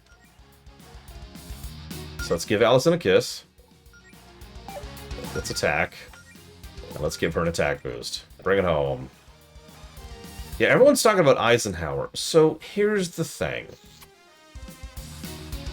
I haven't done my full due diligence on studying Eisenhower. And so I always hesitate to talk about him. Because I haven't... I don't like talking about something I don't know, right? I don't like ignorantly commentating. Let me go ahead and say that the interstate system is one of the biggest and most influential changes this country has ever had. I don't know how much credit he gets for that. But it's definitely a big frickin' thing.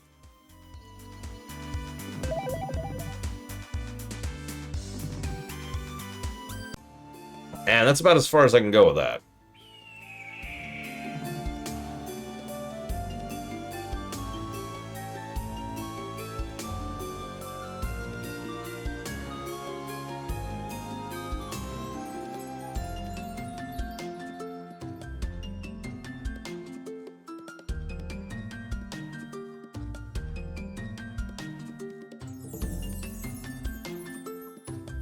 Thoughts on MacArthur?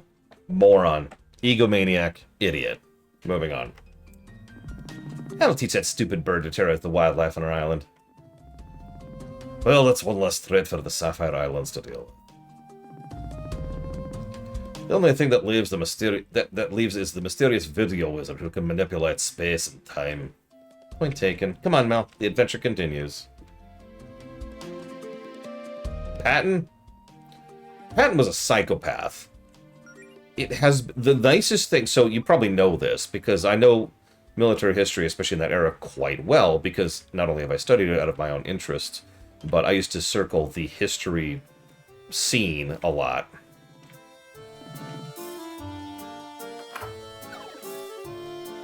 And the generally accepted perspective on Patton... Oh, that's interesting. We're green, she's yellow, and she's blue. Or pink. Is that he was a psychopath who was good for the moment, who needed to be removed pretty much the moment he stopped being useful. Put it that way. Where are we? Welcome to the astral plane. You just missed me talking about it, Ross. Literally like 2 minutes ago. Andrew Jackson? You've been to the astral plane before, Claire? No, you're saying it wrong. It's the astral plane. Sorry, you've been to the astral plane. I'm not letting you two say astral plane again until you explain where we are in a way that a magical novice like myself will understand. Read a little bit about it while studying paladin spells, actually. It's a higher level of reality made entirely of magical energy. It's always there, intersecting the material plane, but normally you can't see it. Magic users have been coming here for ages, although most of it's still unexplored. That's a bit of a simplification, but yeah, basically. Okay, and like, what exactly are we going to find here? I have no idea. Okay, welcome to the astral plane.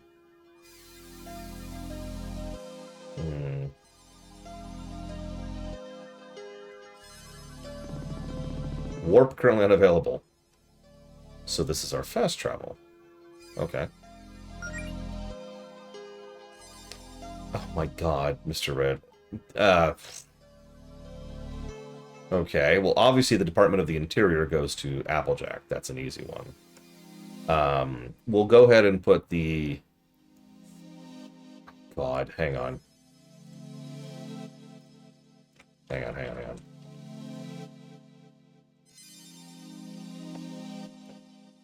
I don't remember the names of all the departments. Give me 1 second. I'm just going to pull up a list here. No, I don't remember the names of the places, that's all. Blah, blah, blah. Okay, here we go. There's so many secretaries. Okay, so we'll put Rarity with the Secretary of the Treasury. Secretary of Defense we'll put under... actually... You know... Let's put Fluttershy and the Secretary of Defense. No, think about it for a second. Really think about it. So we've got Treasury, Defense, Attorney General. Let's put Twilight as the Attorney General. I've already put Applejack as Secretary of the Interior. Although maybe she... No, I'm sorry. I actually had my names wrong. Applejack is Secretary of Agriculture. Yeah, no, Braywin gets it. Someone like Rainbow Dash is arguably someone you don't want in charge of your freaking military.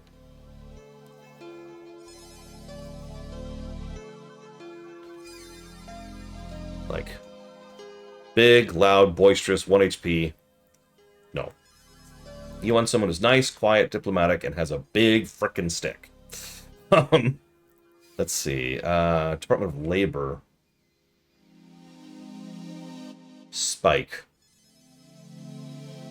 Yeah, Spike. Department of Commerce. I already did Rarity as the Treasury. But let's go ahead and do...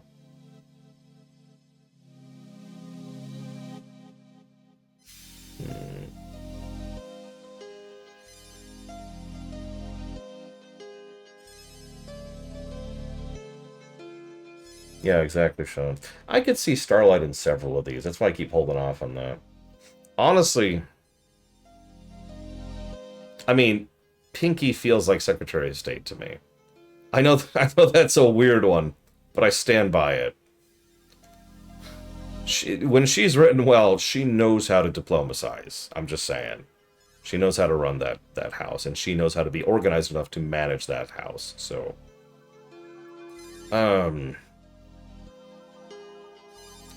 someone stab Mr. Red for me really quick, please.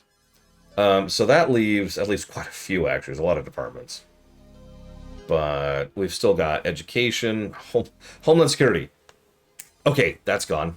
Veteran Affairs. Let's give that one to Celestia. And then we've got, that leaves education, energy, transportation, housing and urban development. And I guess that's actually it. So for education, we do have Trixie. I'm not sure I would trust her with any of these, though. Like, I like Trixie as a character, but she's... No, I need people who are responsible. I need boring people. So let's go with...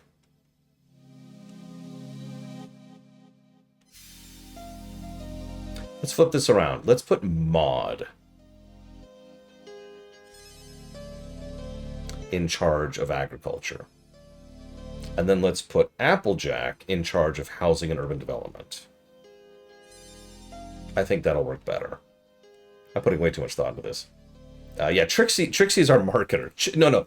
Trixie's the, what's the term? The press secretary? The person who's supposed to speak on behalf of the entire executive branch. And get tomatoes flung at them for saying dumb things because their president's an idiot. That's Trixie right there. Let's see, so...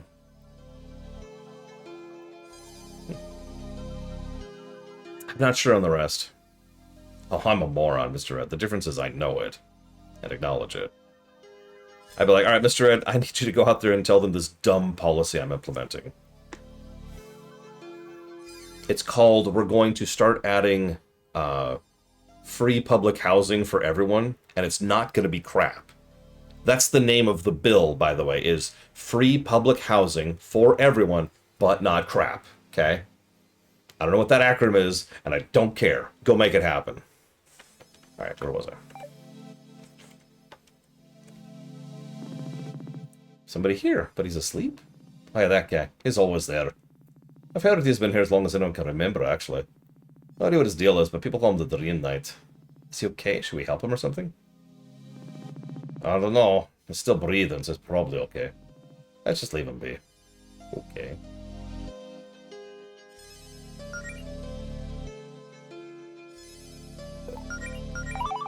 The thing.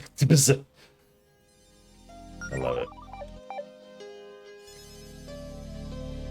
Listen, he cried once in public, Gum Gum. What a pathetic leader. found a critter. Oh, the poor thing. We better find a place for this guy to stay. Is that a frickin'... Okay. It is a quest item. And we have a warp to Greenridge. Okay. Well, I'm down for fast traveliness, but that appears to be all this is for the moment.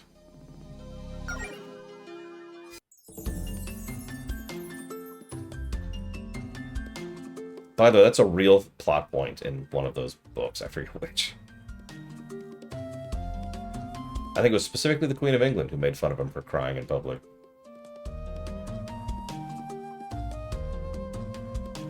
I don't know, do you think better than Fluttershy, Ross?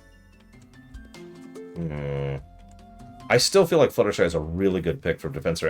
After all, we kind of need to start pulling back on our military spending. Not increase it yet again. Actually, Maverick, this is a real question for a second. Do you think we should spend more or less on the military? No judgment either way. I'm asking sincerely. No, that's Pinkie Pie, Ross.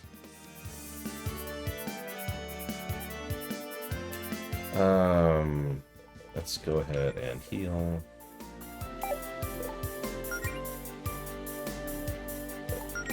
And then...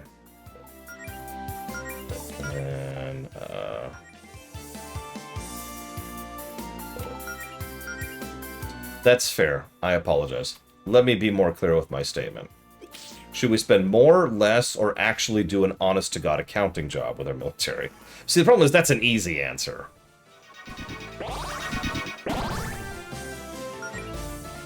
Like, that's a duh answer. That's like saying, do you want to have a cookie or be punched in the face? And it's like, well, given these options...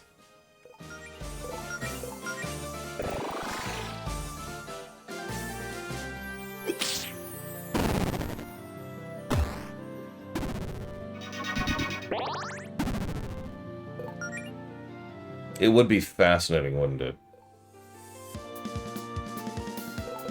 Like, obviously this doesn't exist in real life, but wouldn't it be fascinating if you could somehow just kind of know how much money is being burnt or wasted or bled off in just everywhere, right? Just across the board.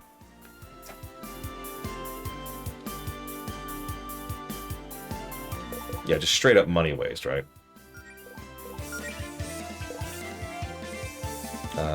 Let's go ahead and do Berserker. Cadence?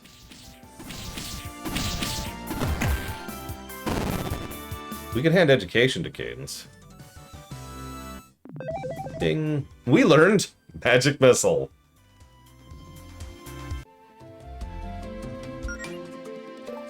Or a judge from the X download.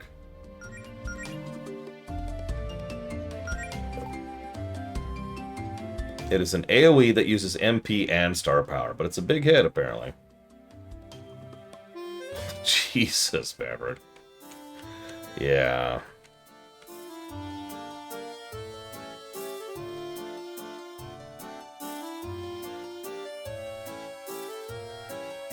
Yeah, we have a new department, Secretary, the Department of Dreams. Don't worry about it. It'll make more sense the first time you see her in your dreams. What? Don't worry about it. It'll be fine.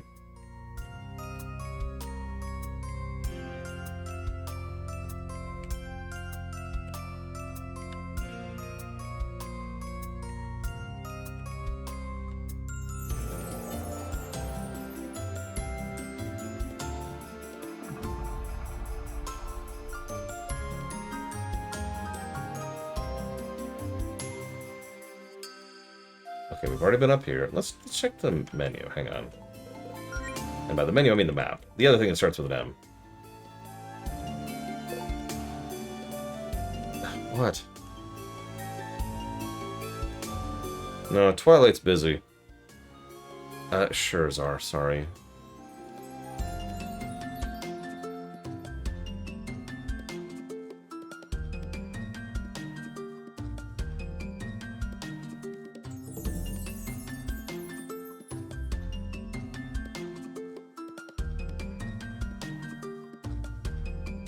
I mean, that's true. Reign 36. You're absolutely right.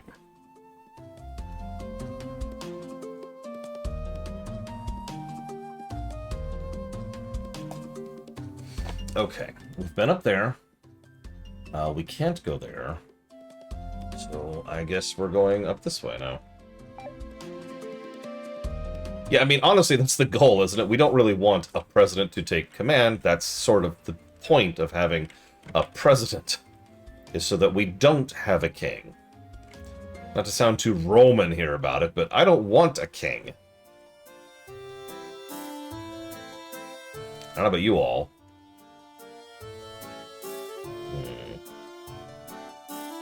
I mean, it was neat, Czar. God, I've never actually thought about it.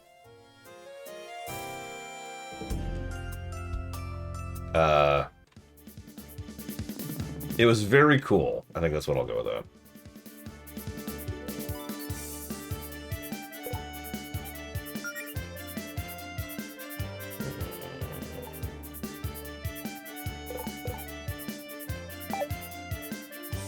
Yeah. A lot of people in my life, my whole life actually, have been very anti-bureaucracy. There's a reason the term red tape is usually used as a negative. What not a lot of people remember is that red tape is there for a reason. Arguably a good reason. That's debatable, of course, but you get the point. That is 3 games added to the list today. My goodness. Everyone writes 2. You got it. I've already bought it, so... Thank you, Mook, as always.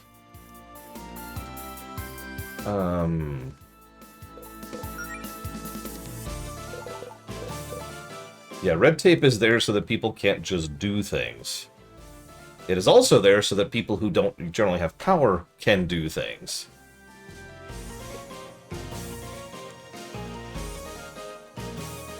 I've talked about that before. One of the ways that a lot of systems work in a lot of countries in the world is there are systems and mechanisms in place that, yes, they allow people to be irritating or frustrating or bad or legalese or whatever, but they also allow people who are, you know, us, to have some kind of say in things.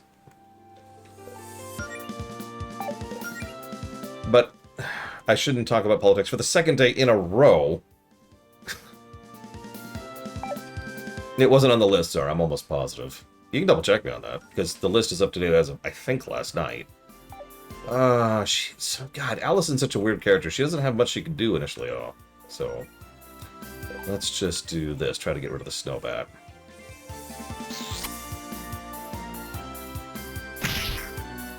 You know, I've heard that since I was a kid, Gum Gum. And that's all I'm going to say about that.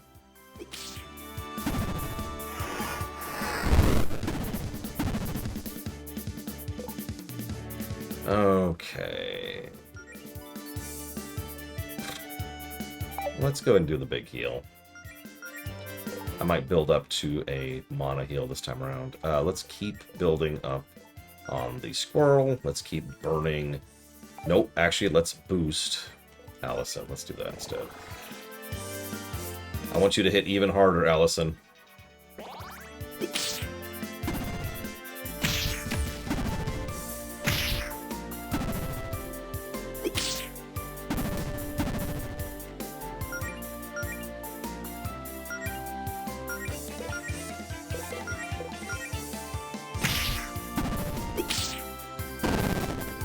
That was a waste, but whatever. Could you stop poisoning me, please? Can't do it, I'm a cool snake. That's what I thought.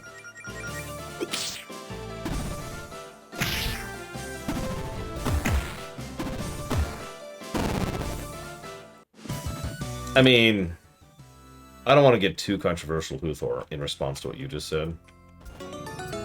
Ooh, an elixir. That was the controversial statement. Ooh, an elixir.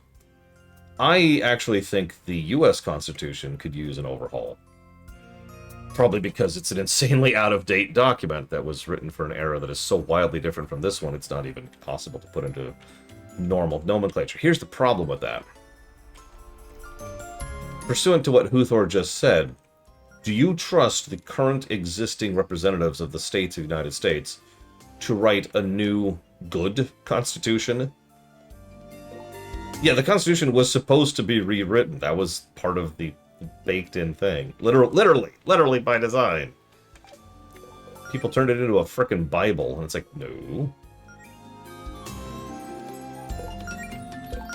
Let's get a little light healing out here.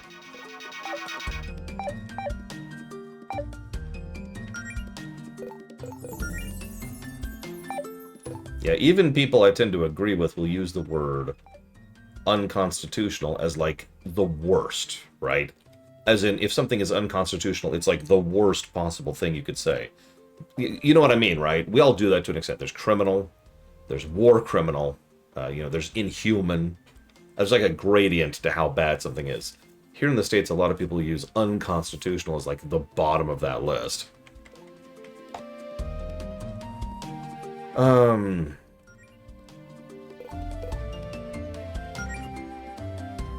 Boosts magic. Okay. What's your head? Celestial. Yeah. Ooh, that's a nice boost. But I think I'll actually give that to Claire.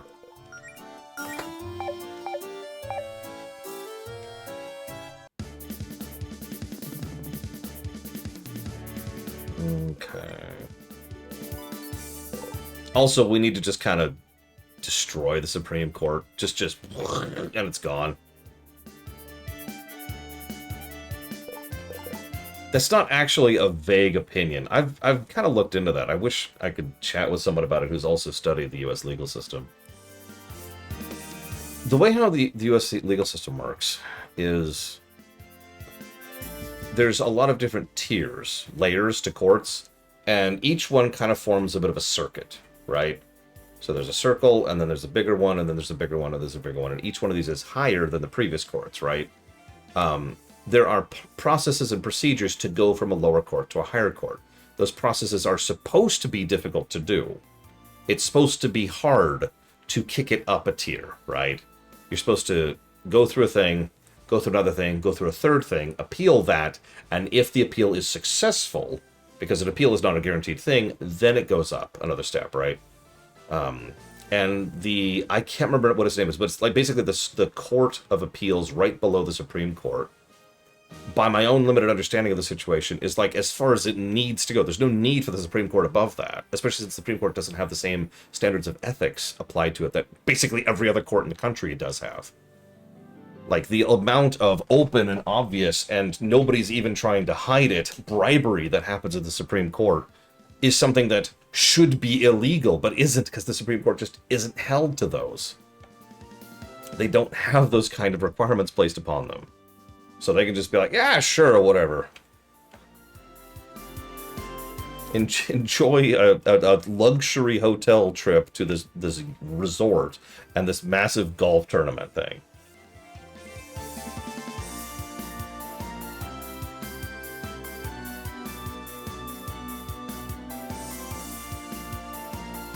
Yeah, money is freedom of speech.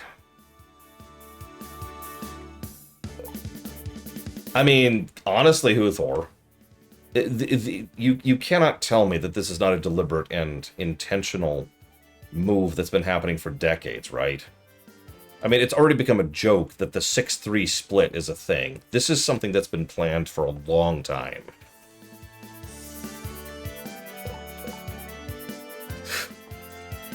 What's the split on this particular opinion? 6-3. Oh, how about this one? 6-3. Okay, how about this one? 6-3. Sorry. I'm gonna shut up.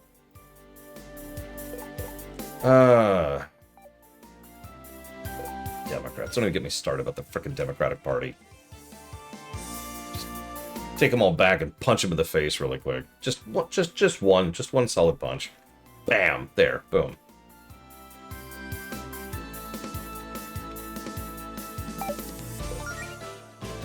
I don't think I can do. Whatever, just attack. I give up.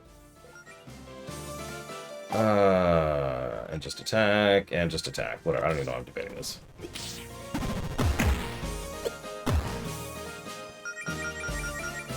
Okay, fine, we'll get a pillow, Chill Pangolin. Whap.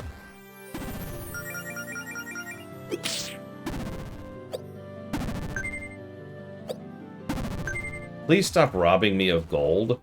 You stupid slimes.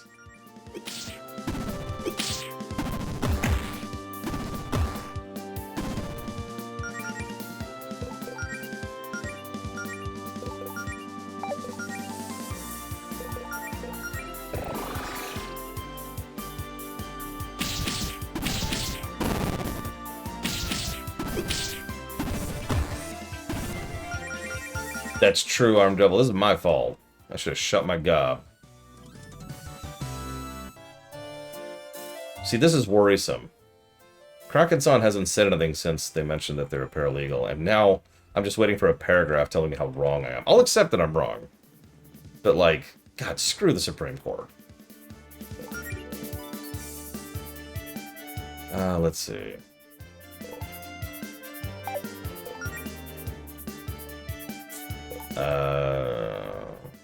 Yoink the snail? Oh, okay. I can do that.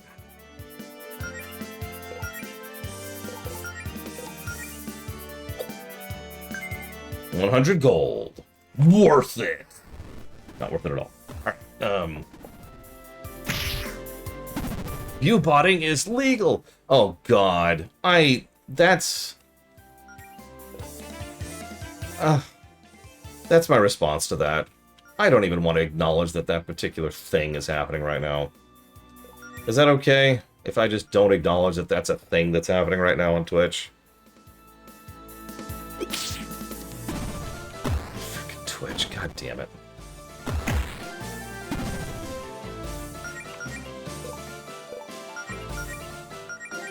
Oh my god, Gum Gum, the alien from another planet is an immigrant? And that's all I'm going to say about it. So, okay, viewbotting is a common problem. Let's start with that. Has been for a long time. I've commented on this 2 years ago. And you know how pathetic and inconsequential I am.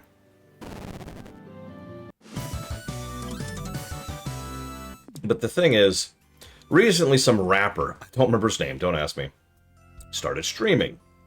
And openly viewbotting. And I mean openly viewbotting. Is this really what Pepper wanted us to get? It's a knife. On the one hand, as adventurers, we're honor-bound to complete our missions for the best of our abilities, but on the other hand, is it a really good idea to give an 8-year-old a knife? No, but Pepper already spends all day obsessing over dark magics and hanging out with her ex-supervillain grandpa. Doesn't make it any better. I'm saying she's already harmless with way scarier tools at her disposal. She'll probably just carve her initials into stuff. If you still think it's too dangerous, we could have him to her mom instead. I'd rather keep a child out of trouble or be a snitch. We're gonna give it to the mom, obviously. So, Twitch-botting. So this rapper started openly Twitch-botting. Now here's the thing. You're not supposed to do that open. It's the thing nobody says out loud. Everyone knows view-botting is a problem and has been a problem for years. But nobody said they view-bot. Until this guy, I don't remember his name, don't ask me, started just flat out saying on camera, video evidence, live interaction, I am view-botting. So now what? Twitch has allowed view-bots for years and has never done anything about it. Now they're basically being called out on it. And it's gotten to the point where if you don't do it, you're going to start demonstrably falling behind because more people are going to start doing it. So that sucks. And like I said, I don't even want to acknowledge that that's a problem. Because it's just such a mess. The worst part is, so there's this old concept, right? It's called whatever your stupidest, dumbest answer for something is, it's probably this dumbest, stupidest answer to a thing.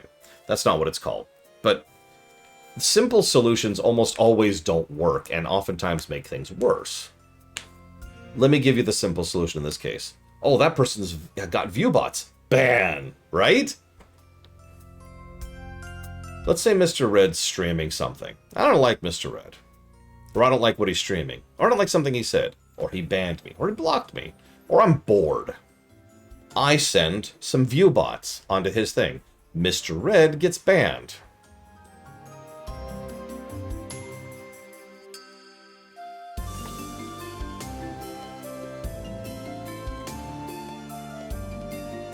Yes, Armed Devil.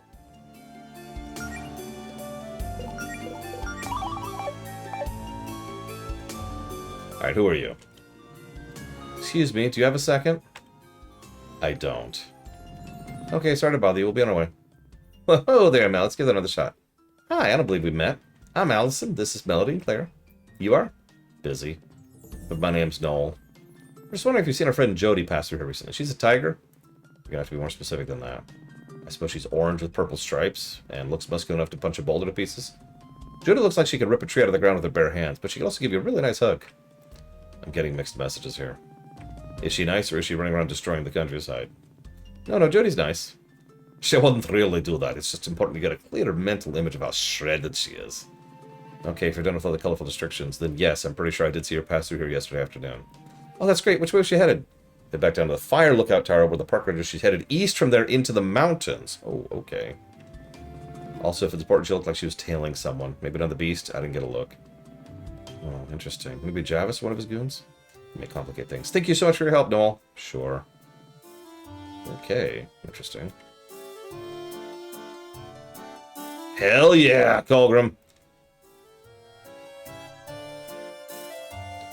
Honestly, I live in daily terror, Cycloud, but here's the really, really weird thing. Can I just be honest for a second? And I mean no offense to, like, all of my viewers who this sentence will be affecting. Every now and again I get afraid because, you know, my job could collapse in an instant if the platforms I rely on go away. But that's every job. I mean, have you seen the nearly unprecedented quantity of layoffs over the last 3 years that have been happening? In industries I used to be in, it's worth noting. Like, I've never had job security my entire life. The longest standing job I had before this one was the network engineer job. And even that job was something I never thought was going to be a long-term thing. I never, you know, had any security or stability in. So I stopped being quite as worried about it. Right, I can't let you through. Increased monster activity. This is a higher level area. We should still be allowed through, even if it's dangerous. I'm aware, but I'm making a personal call and saying you three in particular should stay out of the valley. Greenridge has enough problems right now without you being starting a forest fire getting eaten by monsters. Why does everyone think I'm going to start the forest fire? I know how to control my scorches. Kind of looking for Jody. I already questioned some of the locals under Miss Vincent. Order. Nobody started heading this way. I have no idea what she entrusted this important mission to you, but I suggest you not waste more time here. Okay, fine. Yeah, no, the layoffs have been terrible. But hang on, now I want to read all... I think Kraken sent. I want to read all those.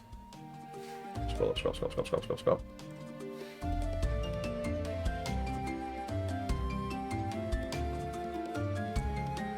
Supreme...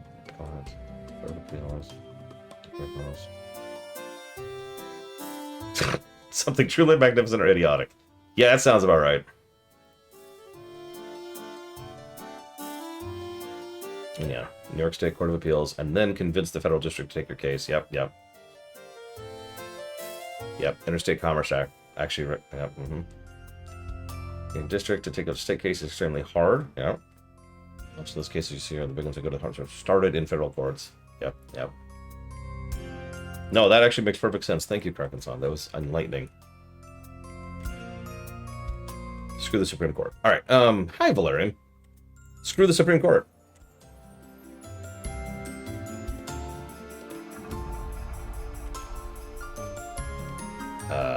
This is interesting. There's a George just like this on the beach near my house. Are they connected somehow?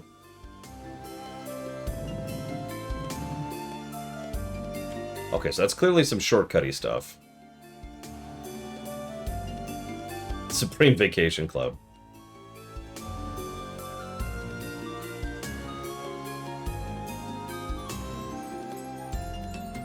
No, I'm sorry, Chill Pangolin.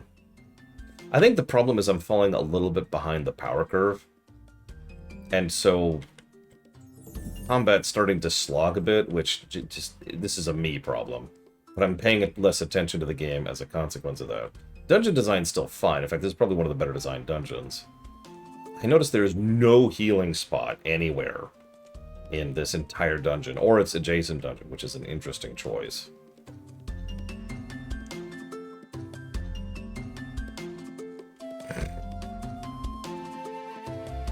Lol, Kraken-san. I mean, I'm not even a lawyer. I'm never going to try to be a lawyer. That's hobby material for me.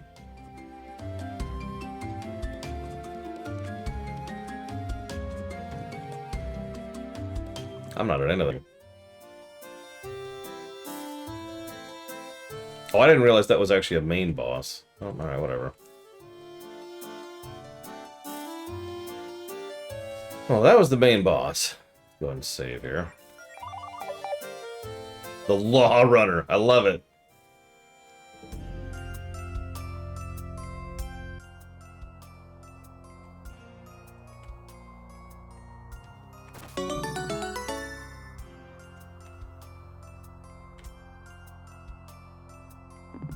A wallet? Check how much cash is it. Check how much cash is in it, so I can decide whether or not to return it. Claire. I'm just kidding. Oh my god. Okay, if it's someone belongs to someone mega rich, finders keepers. Oh my gosh, this actually is Jodie's wallet. Even better. We're definitely hot on her trail. Here, if Jodie's nearby, I know how to get attention. Oh, woe is me. If only there was a buff target here to tell me I'm valid. Yep, we gotta keep looking.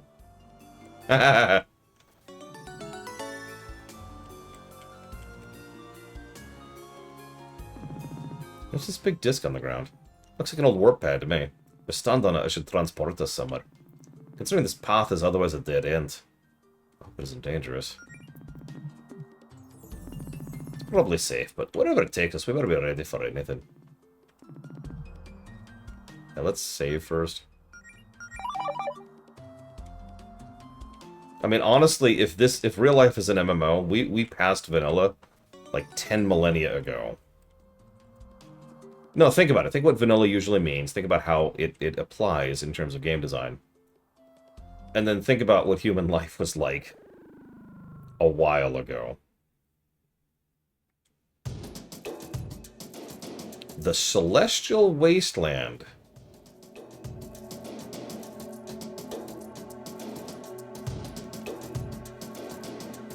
Honestly, so am I von Falkenstein. Yeah, first expansion. Single-celled life. Yeah, we have technical water at this point in our lives. We have passed the point of potable water being a high like a luxury good.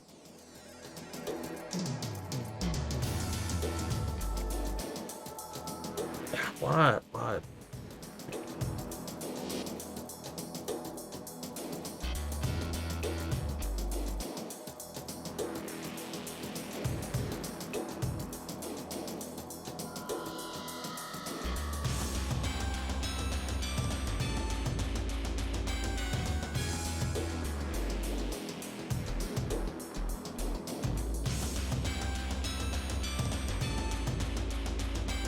Anyways, I am going to stop talking, you know, how awful and horrible the world is, because if I don't, I'm going to go kill myself, and I don't think Pocket would like that very much.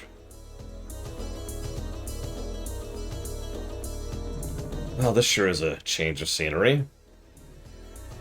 Yeah, I'll say. Has this place always been like this, or is it more of Javis's handiwork? Actually, I'd heard stories about a floating island somewhere near the Sapphire Islands. This might be it. If there's a dragon here, Mr. Ed, I'm gonna laugh. You guys seriously haven't heard of this place? Haven't you lived in Greenridge like your whole lives?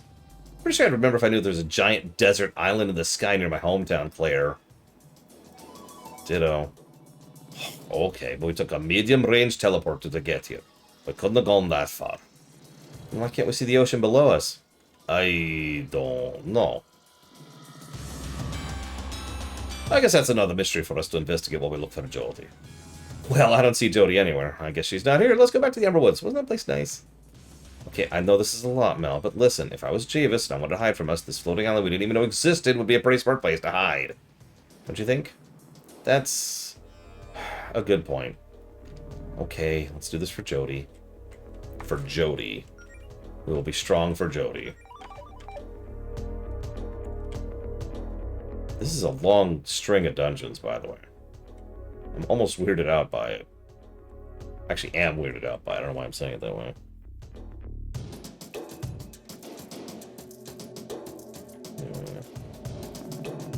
Very large, very locked door. Okay.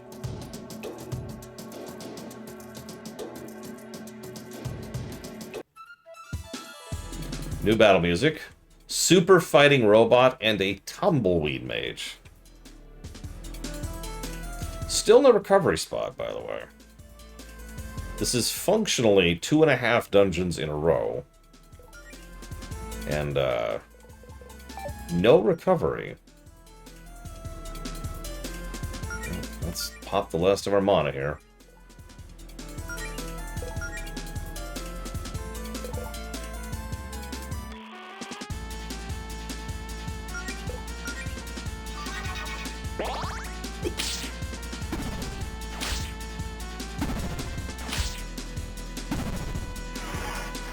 Literally everything, Gum Gum. Culture, physiology, biology, which is the same thing as physiology. So culture, physiology, history, magical aptitude, personalities, individuals, development, playability, skin color. Yeah, by the way, they hit like a truck. So, ow, I'm also out of mana.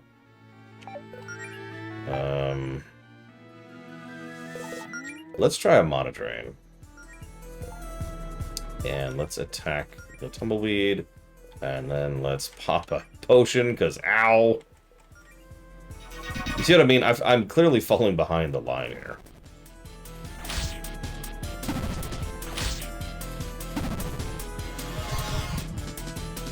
Oh yeah, then there's the orcs, but we're not talking about those.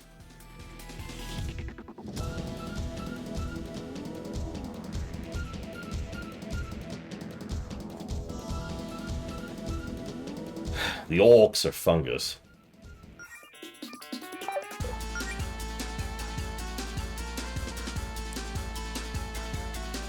Let's go and buff. And then let's...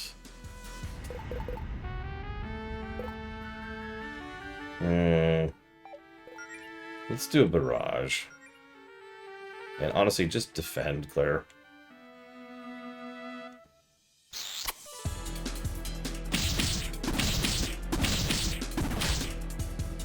Ow. Jesus. Okay.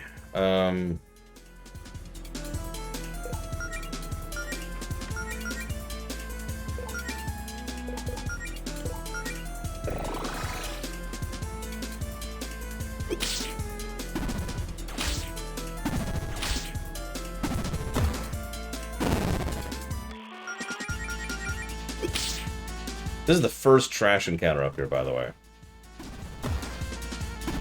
It's just wrecking my face here.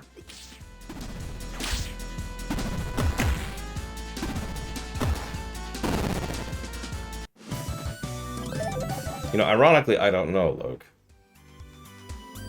I don't know how worthwhile that would be to do. I don't mean economically. It would not be worthwhile economically. It would be a economic loss. That's not what I mean. I mean, I don't know if it would be worth it for the overall societal level, civilization level, whatever you want to call that.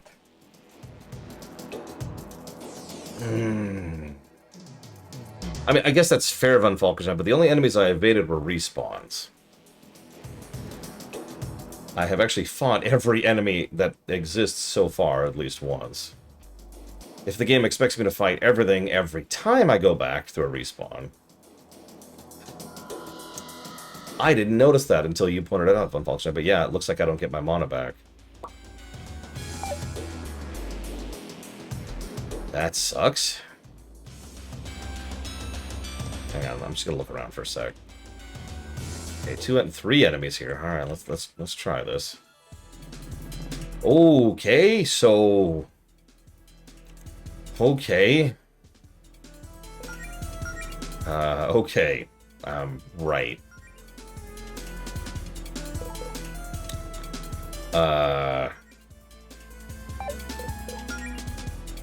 We're just gonna hold up.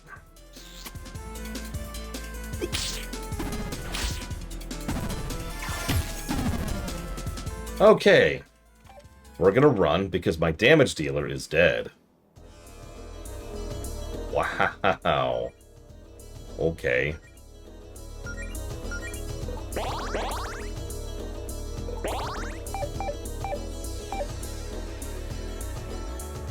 Well, that's sort of the thing, Loke. There's so many uncertainty variables there, right? Like the bacteria thing you just mentioned. Or any possibility of any functional life in that, or storage issues, or distribution issues, or purification issues. There's all kinds of issues. I'm not saying we shouldn't, to be very clear. What I am saying is that I don't know, because unlike some idiots, I will actually admit when I don't know something. One moment, please.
Why do you go this way?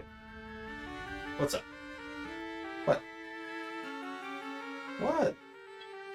What? What? Okay. I accept. Okay.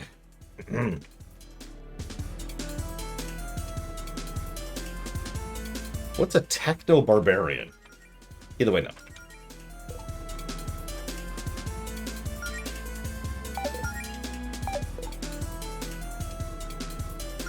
You are extremely wrong, Colbert. At least on the me missing this cat part. I cannot wait for this cat to not be a part of my life anymore. He's come up with a new tactic, and I'm still debating how to deal with it. He started scratching at the door in the morning. Don't even give me that, Colbert. I am not happy having this goddamn cat in my life. I'm sorry. I don't want to hear it. Everyone's like, oh, you'll fall in love with the cat. No. This cat is damaging to my health, my sanity, my wallet.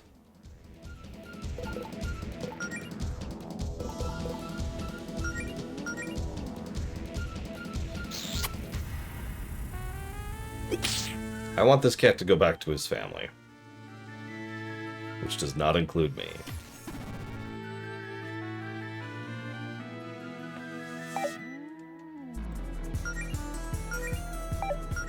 Just attack, whatever.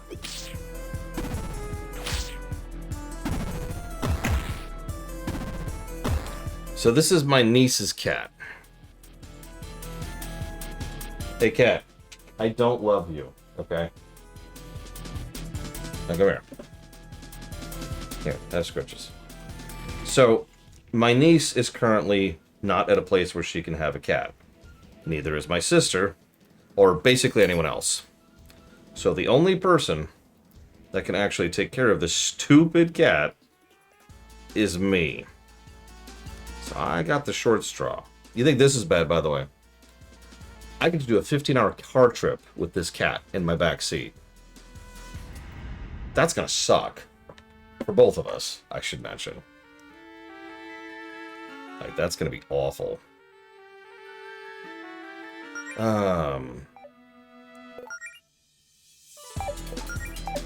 Let's see if I can drain some mana out of this thing before we kill it. Or we can just kill it. I've been cleaning his litter box. Or you mean in the car, in which case, yeah, that's gonna not happen. Is what's gonna happen there.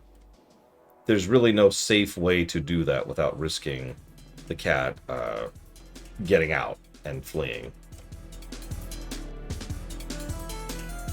I was told not to give Benadryl, specifically, or even kids Benadryl, because that can kill a cat. So that's not happening. But yeah, we're gonna try and drug him down for the trip.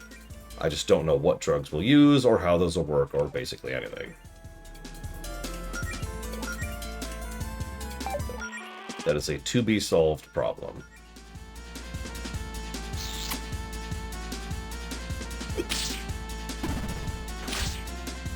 When I had to drive the cat here, which is about an hour and a half drive, he spent the first several minutes howling, and then just shut up for the entire rest of the trip. I was talking to him the whole time, being like, it's okay, relax, chill, it's gonna be alright. Just chatting with him, trying to keep him calm. It's all about the tone of voice, you know. Gotcha. Well, there's nothing like Code of Honor in the extant. Okay, so let's do... Look, I'm glad that people like cats. I respect that people like cats. I don't. You can't see them, but I have blisters all over my fingers right now because I'm allergic to cats.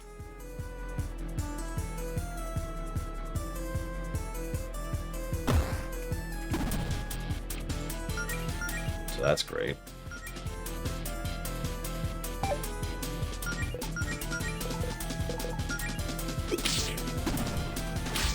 How is a Wookiee a techno-barbarian? You've lost me now, Gunga. Please stop buffing yourself.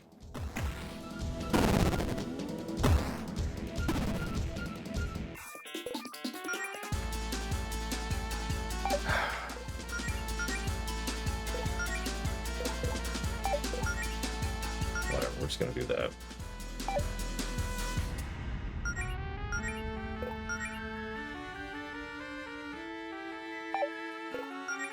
That's a good question, Rain36. I'm not sure.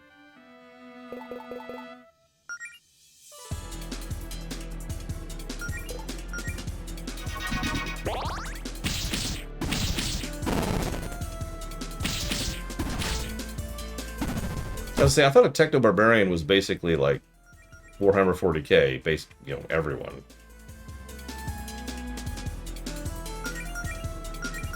You know, have access to but cannot produce, or I suppose reproduce.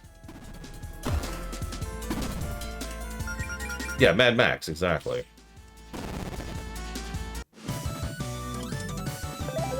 Ooh.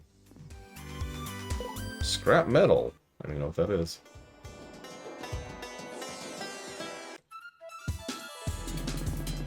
And malcontent mummy.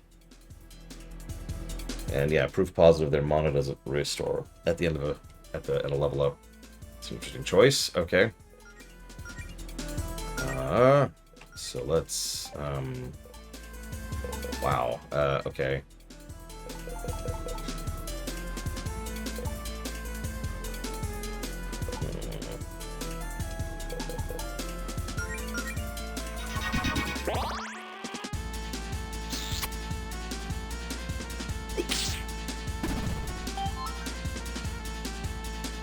Please stop buffing, everyone. Could you stop doing that for 5 seconds, please?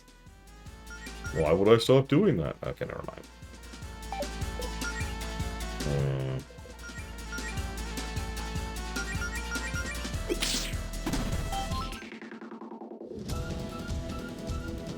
Wait.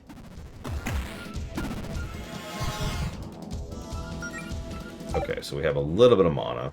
We're going to immediately burn that on this.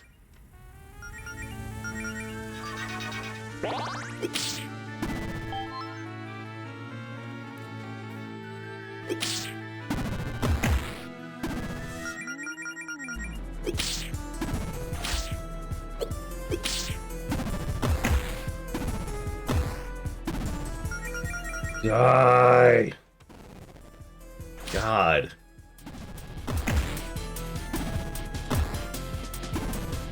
Okay.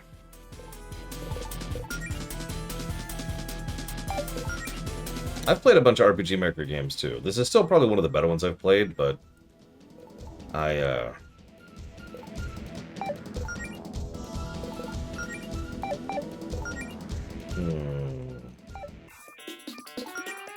little sick of it, I'm not gonna lie. Yeah, I've reached the I'm good point. I might just turn the diff down and say screw it. I'm not going to, but that's something that's been in the back of my mind for a minute now.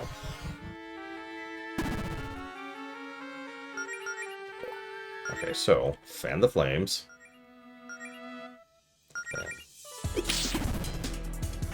That's it? 225?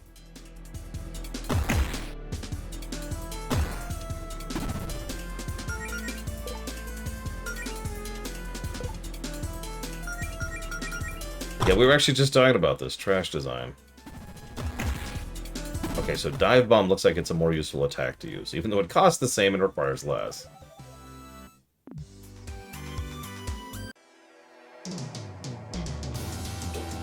If I have any debuffs, I'm not aware of it. I mean, I've got dots. Does that count?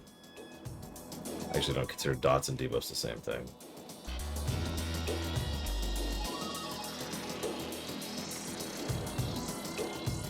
I mean, yeah, there's only so much RPG Maker can do. I'm not going to be super harsh about that, but, like, it does boil down to mash A a lot of the time. So we'll go ahead and do this. And then,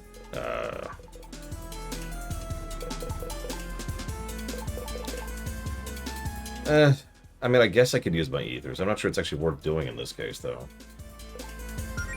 So we're not going to bother.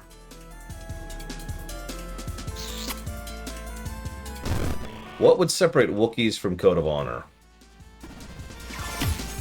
Now, I know what you're asking, but that's one of the most racist questions I've heard recently, Gungam, so I want you to rethink that a little bit.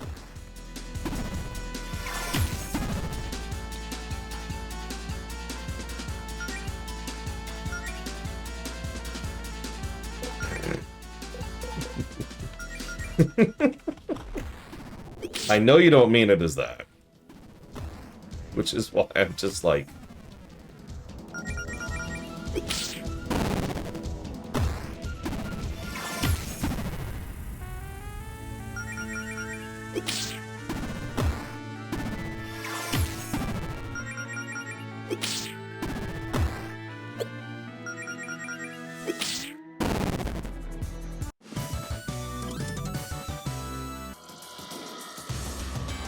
So there's apparently danger here. Monster Den. Oh, so that's another random spot, leveling spot.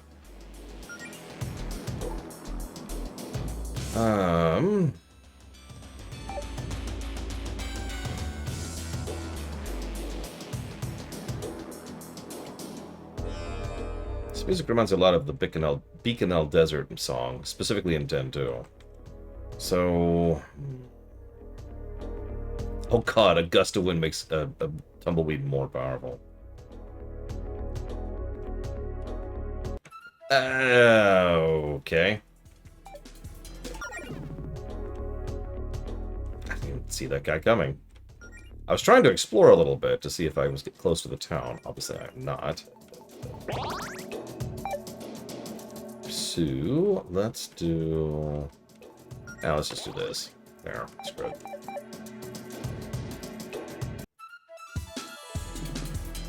Nanobots. Okay.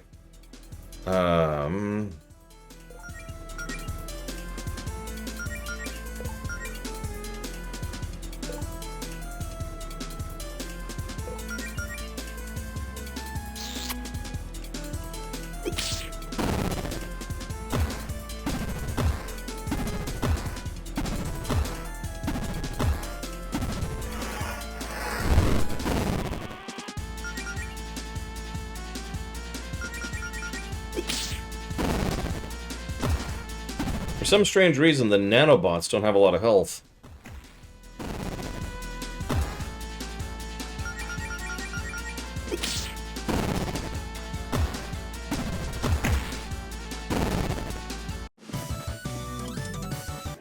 You know, I just realized.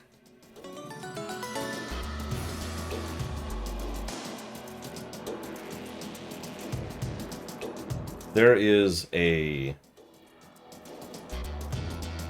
I'm going to be really vague here, but a biological family member of mine who, if I told them the name of the game I was playing right now, they might actually disown me. Or automatically assume that's pornographic. Or both.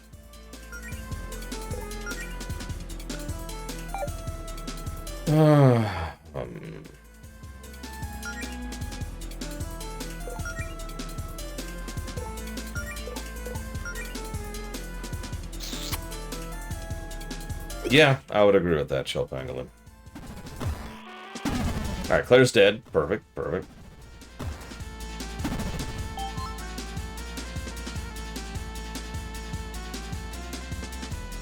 Well, I actually had a plan of action there, but then Claire died, so... I guess we won't do that.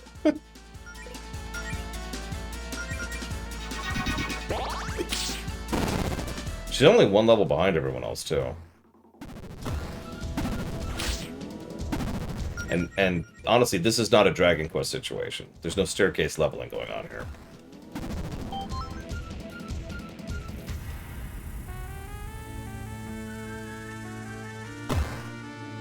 I do have Phoenix Downs, but honestly, it's not even worth bothering.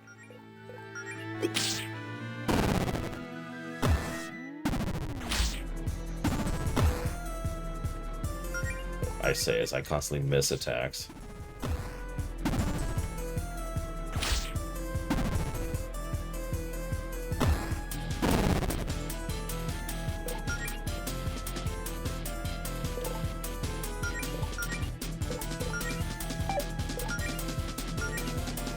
Staircase leveling is actually kind of what it sounds like. The idea is that every time you level, you go up a nice big chunk of overall power output. It doesn't have to be leveling. It can be a lot of things. Maybe a new piece of gear, maybe, you know, a new ability, maybe a new spell, a new talent, whatever. The point is, every time you have an increase in power, it is a large and noticeable increase in power.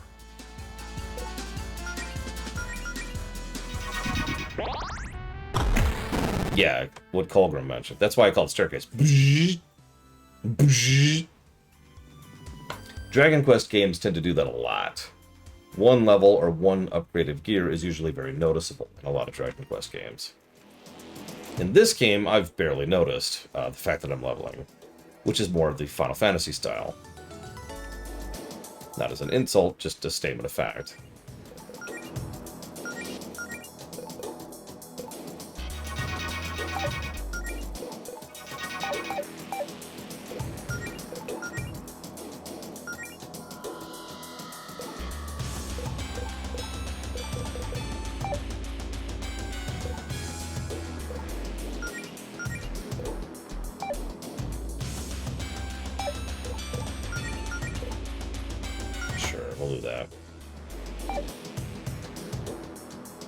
Yeah, that's a good way to put that, Dream Whisperer.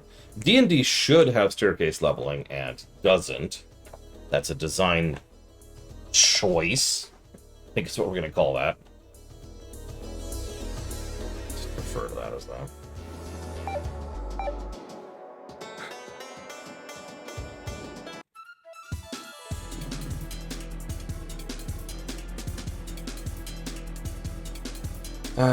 Okay.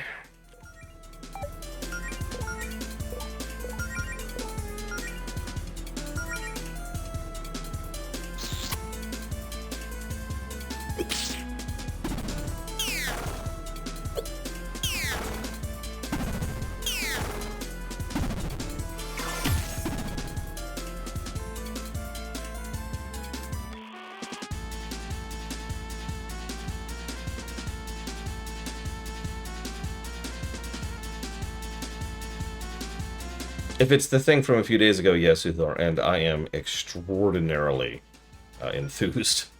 It looks so good.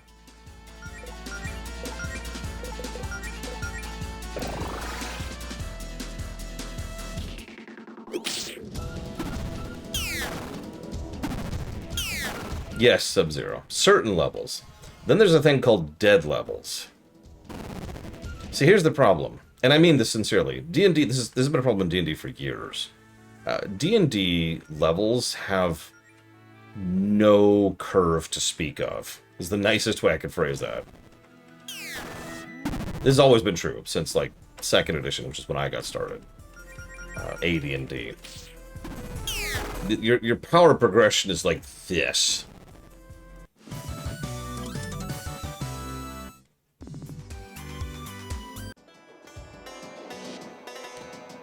And that's pretty much the problem. There are several ways they could fix that, and they never have. There's a reason I haven't played by the rules D&D since...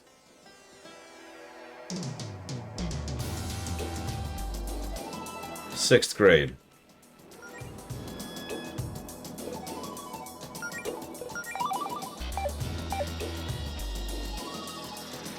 Yeah, I know, I'm dating myself there. A car? Huh, there's no way this thing has been along here with all this rusty junk. Looks brand new. Maybe just take a moment to add it. Looks sick as hell. Wonder who it belongs to. Hell, know how much money we make. I'm sure it's not Joldy's. Alright. Me too, Luthor. There's a lot of ways that could go badly. I remember when Garrisons first went live.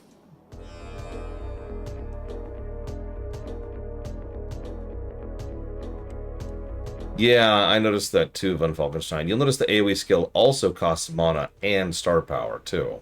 Which honestly wouldn't bother me, except for the star power thing basically mandating that you cannot do it at the beginning of a match, when you most want AoE.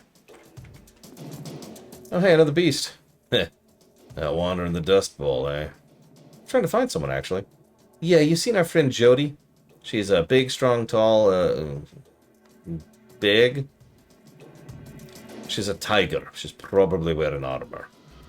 I can work with that. Yeah, I saw someone match that description heading east from here. Oh, thank you so much, kind stranger. It's Jack. I'm sure we'll see each other around. That's true, Von Falkstein. So you cannot AoE until 3 rounds in. Pretty sure whoever's behind this door doesn't want us poking around. A valid theory. Could this be Javis's new stronghold? From what we've seen of his work, this doesn't seem like his style, but maybe that's just what he wants us to think. I don't know, hard to say. Let's focus on finding Jody. That's right, we're still trying to find Jody, aren't we?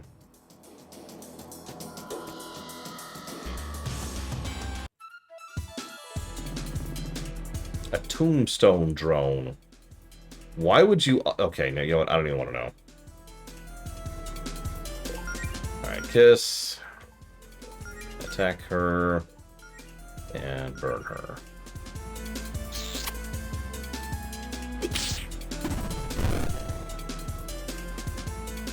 Wow.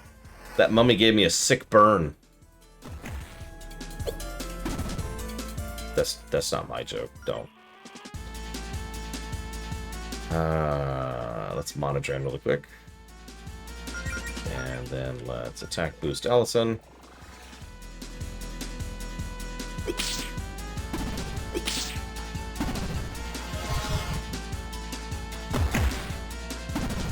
Allison, I need you to live, okay? Could you do that for me?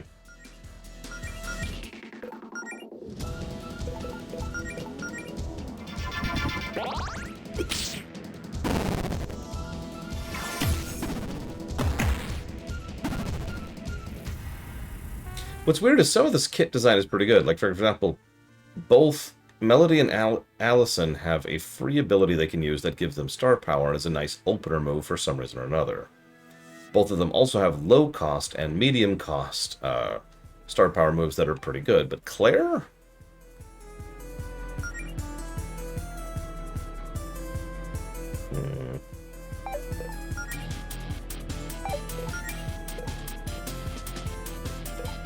Let's just do this. Screw it.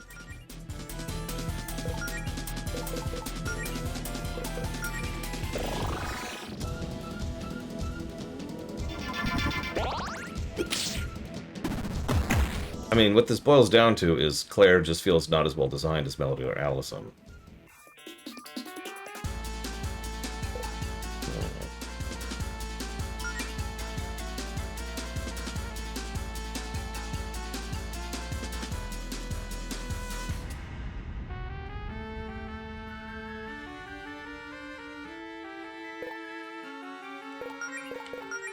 Let's do this, this, and this. It doesn't exist at all. Yum yum. I removed relativity from the setting. Too much of a hassle.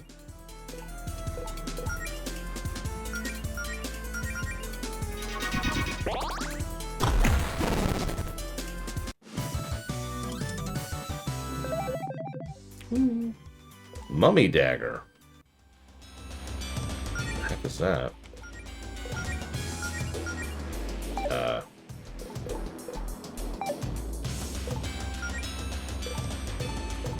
That's a good question. What is that?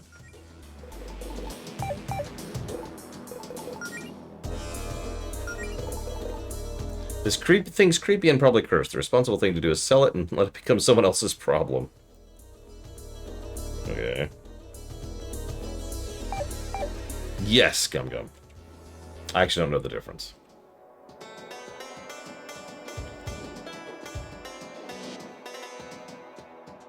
Honestly, most of the spellbooks don't... Like, I get that we have the starter spellbooks, but let's actually look at these for a second, right? So her spells are actually pretty good. Big AoE heal. Yep. Makes the whole party resistant to negative stat effects. Useless for the mana cost. Doubles the effect of recovery items on one person. Totally useless for the mana cost. Restores MP to the entire party. Very useful, but costs 4 star slices, so I have to literally plan around doing that. Still, decent spellbook. Cool. Beast. So, this does a little bit of damage and then poisons. Alright. This makes everyone burn, which at first I thought was really good because of the synergies related to burning. But the problem with that is I've actually used the abilities that synergize with burning. They suck. The Gust spell, which does bonus damage when they're burning, barely makes up for the extra turn loss of doing the burn. And her own ability actually hits for less than her ability that doesn't require burn.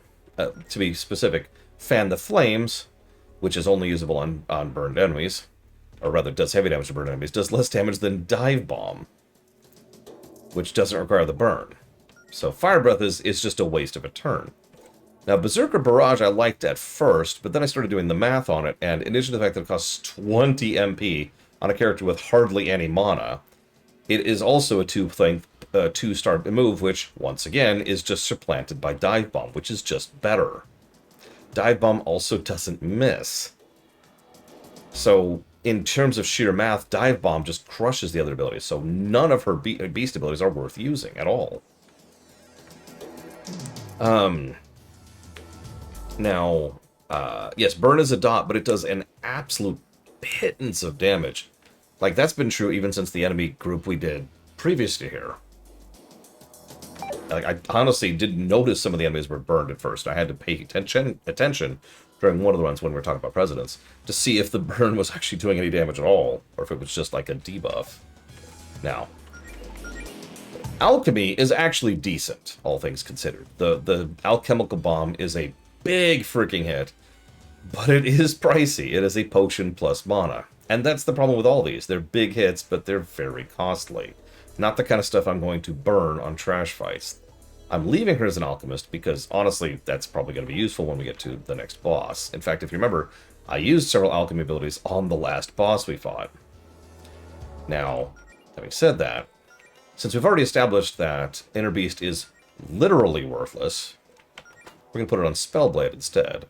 Now, we've talked about Spellblade. Spellblade's a weird one. So, first of all, mana to give ice, flame, or lightning. This is our only source of lightning damage at the moment, but it also adds weakness, aka auto-crit, to any attack if it hits someone that they are weak to. Cool. Counterattack stance, less useful. Uses up an SP, and you only do it on one person. In fact, I think it's actually the user. Waste a turn to have a chance to counterattack doesn't sound very useful when you can just attack. It also wastes an SP, which could be better used on Dive Bomb. Nevertheless, these three are actually worth something. I should be writing all this down. Yes, they do, Czar. Ask Alchemist. He can tell you about it. Okay, so let's jot down some footnotes here. Okay, so... Now that's a good question, Chill Pangolin. I should test that in the interest of doing my frickin' job.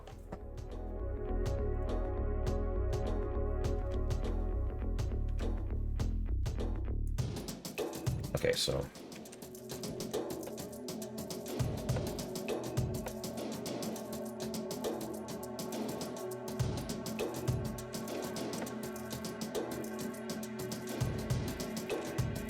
Of course, I can't remember anything's name now. Ah! Spellblade, Alchemist, Magical Girl.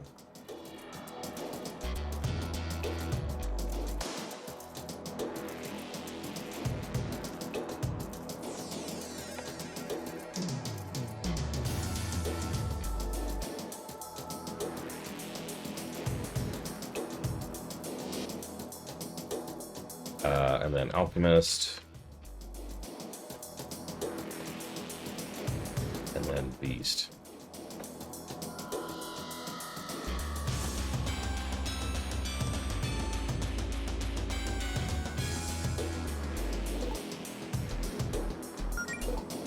Inner Beast is what it's called, excuse me.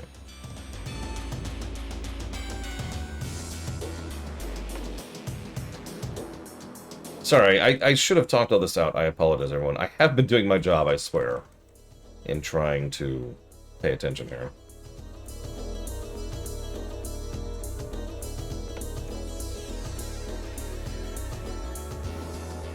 Believe it or not, at this point I have a huge number of RPGs under my belt as far as reviews. In fact, even if we just limit it to JRPGs, I've already reviewed 29 JRPGs at this point in my career. 12 CRPGs, 11 non-categorized RPGs, 3 BRPGs, and that's... Oh, and 3 Pokemon RPGs, which I'm counting as their own thing. Anyways, moving on. So, I said I'd test it, so test we shall. So first we're gonna kiss, and then we're gonna... kiss, and then we're gonna kiss, and kiss, and kiss. Sorry, what? Am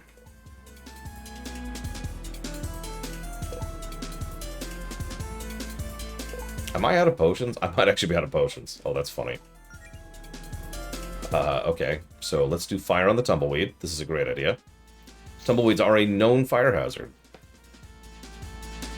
Is Luffy 2 the best one right now? Oh, no, it is not. Luffy 2 is pretty high up, though. 142.27.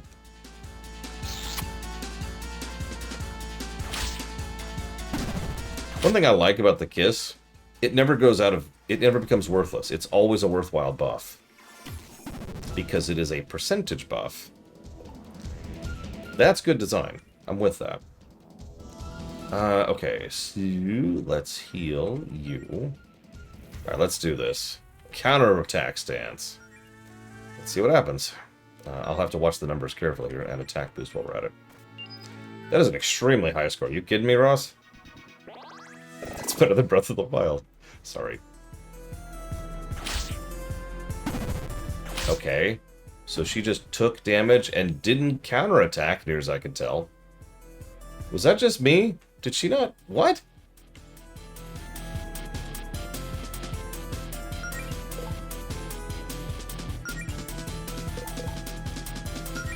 I didn't see her counterattack.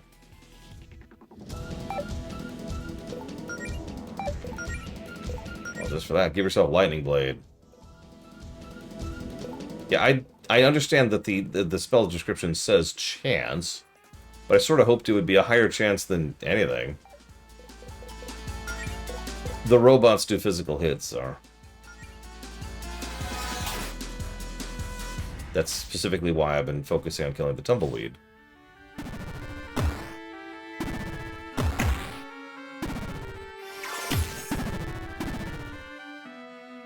You see what I mean? By the way, the dot from the burn does 42 damage at this level, which is an absolute pittance.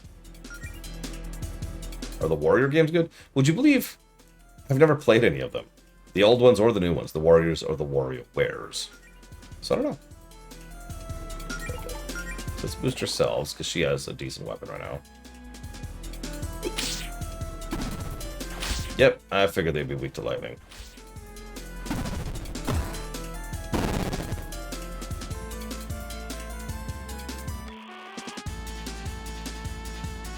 What do you mean, how do I keep it constant? Gum. I don't even understand the question. The evil people are like, maybe I shouldn't be evil today. And everyone else is like, no, listen, you could be evil. And they're like, I could be evil. Nah, I'm good. And then they're not. It's just like that. It's wild. A ruby spear. Former owner, Brittany. Sorry. Dumb joke. Dumb joke. No forgiveness.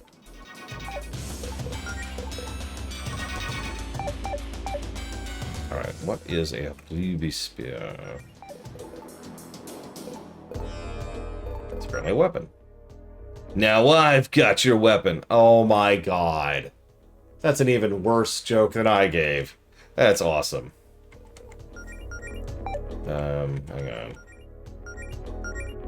That is a better weapon, too. I'll take it. Oh, no, they're always gray. They're just light gray. Gum. That's, duh.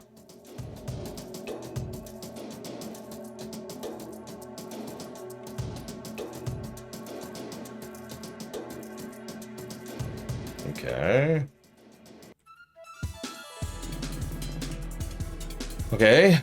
Well, I have ways to deal with this. First, we're gonna kiss, obviously. Then we're gonna lightning. And then we're gonna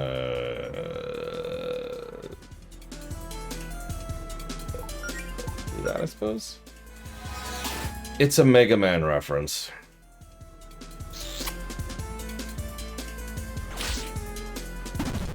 It's actually a deep cut. I can't believe I even got that. I should double check myself on that, actually.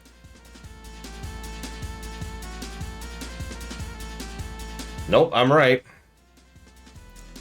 There was a Japanese-American animated TV series produced by Ruby Spears. It's the terrible, terrible Mega Man cartoon. You know the one. It's memed on a lot.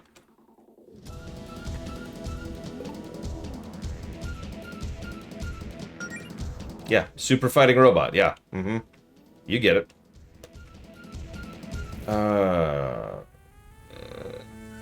Let's heal ourselves. We're already lightning enchanted, so let's just start attacking. And I want you to buff her.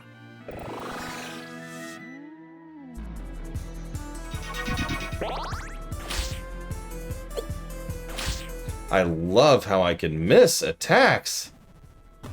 That is so great that that's a thing that can exist. I'm very happy about this fact. This is the joy of my life. Yeah, so she hits kind of hard with all 3 attack boosters. Go figure. Actually, I'll agree with that, Blakeful. But the show sucked. You're not going to convince me of that one.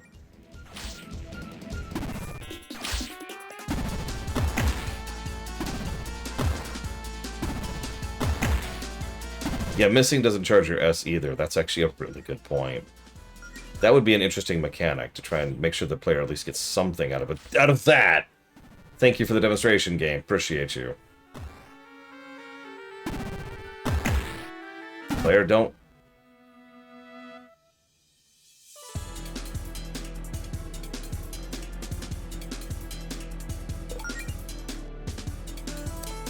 Okay.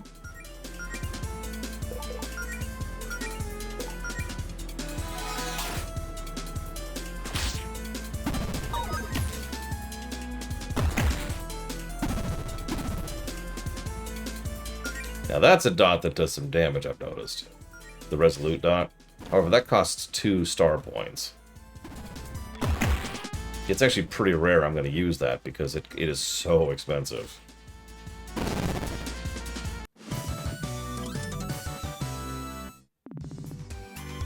Listen, it's not my fault that I'm total garbage, Chopangolin. Wait, the opposite of that. Magical Girl Spellbook.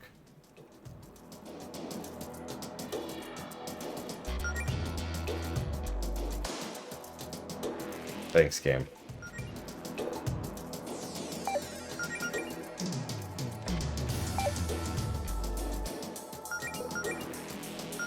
I mean, so far the boss fights have actually been pretty legit.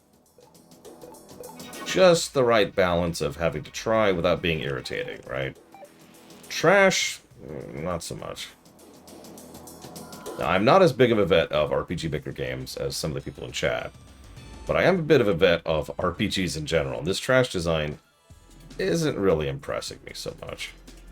Like, for example, this is a great example. Let me actually talk this out for a second. We have 4 small mobs and 1 big buffer, okay? So how do you want to open this fight? Well, what you probably want to do is you want to open with an AoE. Now, AoEs are inherently weaker than other attacks and tend to be expensive, but that's okay. It's worth it to get rid of the 4 littles, which you know the weaker attack will still kill, right? Then you focus fire on the big guy. However, you can't. You don't have an AoE. Not for a minimum of 3 rounds. On round 3, you can use an AoE. It is actually probably... In fact, you know what? Hang on. It is probably best to literally attack my way through round 1. I could flee Sub-Zero. Near as I can tell, fleeing is not RNG, too, which is nice after Sticker Star. However, at that point, I gain nothing, and I'm already a little bit underpowered. So I kind of want to play catch-up a little bit here.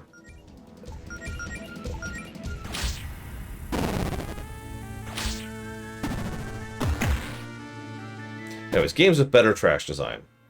Chrono Trigger, Final Fantasy VI, Final Fantasy V, World of Warcraft.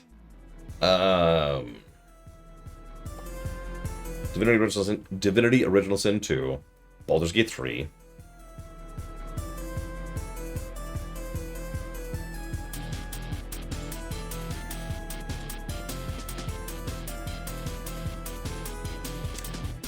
Honestly, yeah, I was about to say most FFs actually have decent trash design. There's only a couple of exceptions to that. Usually the earlier ones, like FF1, 2, and 3, all kind of have trash design. By the time 4 rolled around, they actually started really experimenting with what they could do with trash fights. And there's some actually interesting stuff. Even in FF4, wow.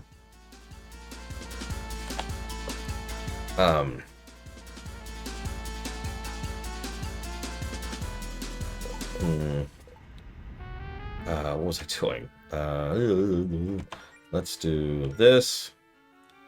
And honestly, let's just not waste mana on a fight that on an enemy that's barely going to be doing anything. So let's just boost, and attack.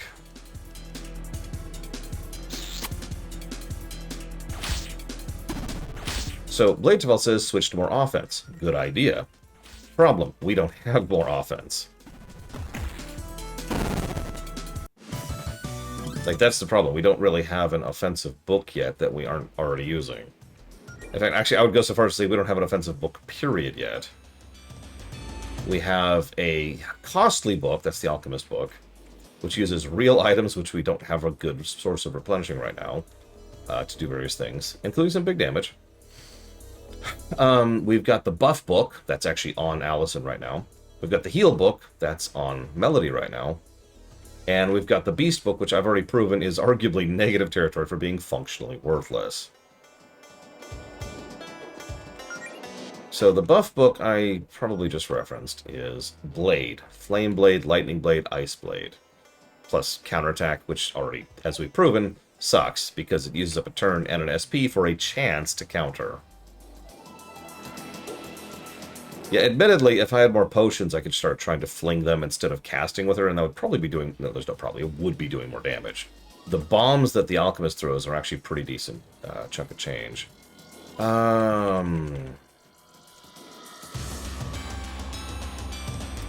go and attack this guy. Oh, there's 2 up here.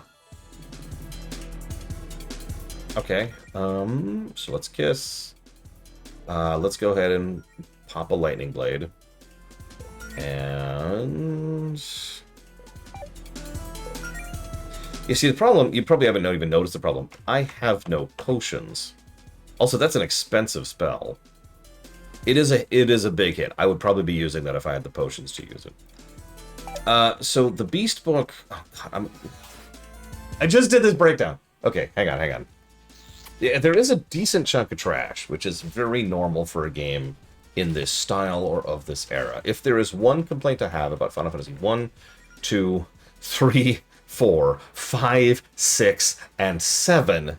It's that there's just too much trash. Also 10. While we're on the subject. Arguably 10 too. That one's debatable. Okay, so we're boofed. And we're gonna boof some more, and we're good. Let's do it.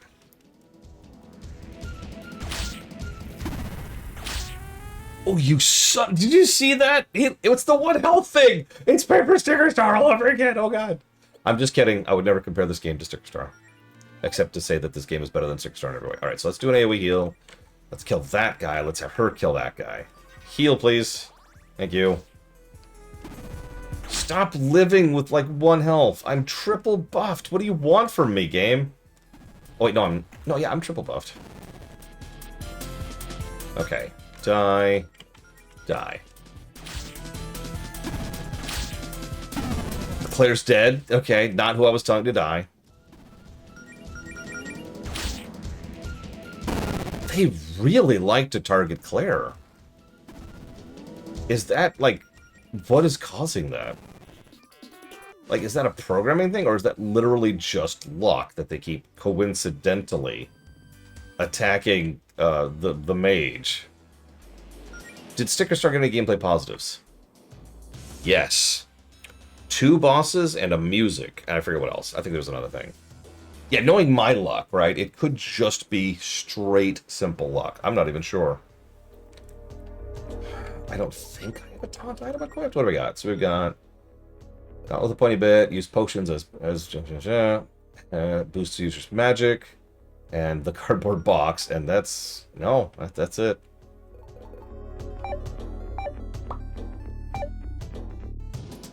I'm sorry, Chill Pangolin. What do you want from me? Why do you hate me, Chill Pangolin? Why? Okay, it's okay. It's okay. It's okay. It's okay. It's okay. I got this. I got this. Okay, so now one thing I could do. I've actually been thinking about this. It feels almost wasteful, but I could swap the magical girl over to Claire. She's got a mana pool, and while it wouldn't really help out some of her other stuff, it would allow me to have, what is that, 9? I think? Yeah, 9 additional AoE heals just from her mana pool, right?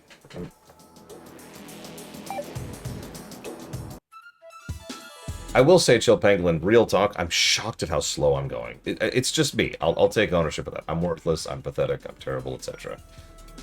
Wow, this is going slow. Okay, and you burn.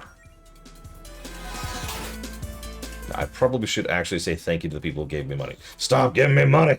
Quit it! You know how there's like, where's my money? This is the opposite of that. Where's my absence of money?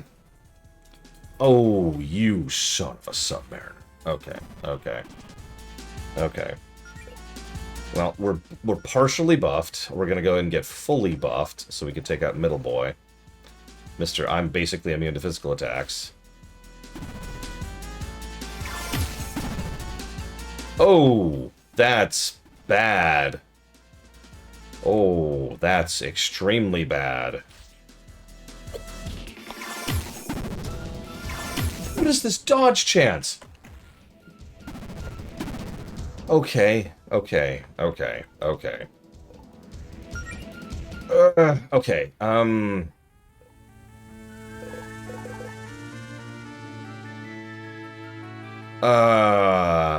you know what? Honestly, yeah. Bail. Just bail.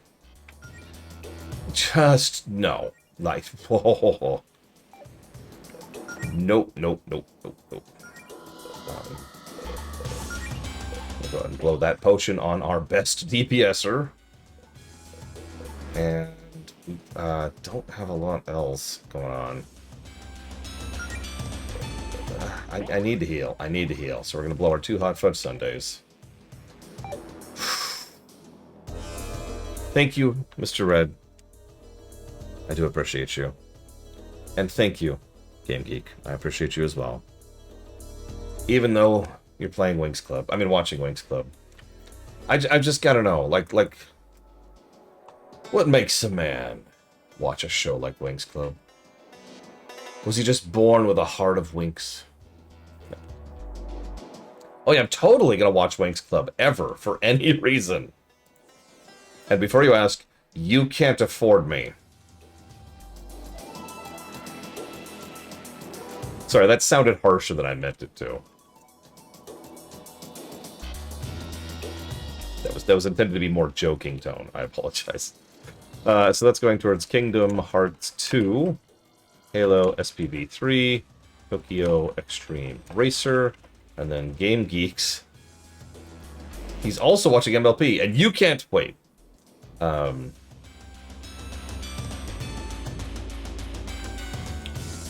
My nieces like good fiction on Falkenstein.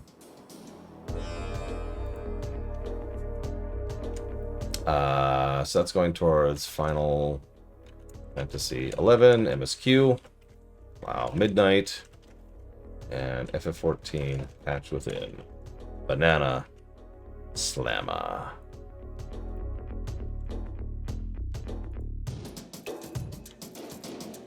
Okay, round 2.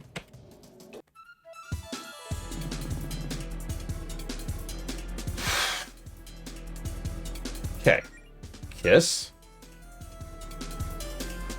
We're going to try something different this time. I was actually debating this, but we are going to go and give ourselves a Flame Blade instead, which honestly feels like the wrong call, but we're just going to go with it. I have an idea here. We're going to go with it. We're going to go with it. We're going to Flame. We're going to Kiss. We've got to Kiss. Very important to Kiss. We're going to Burn.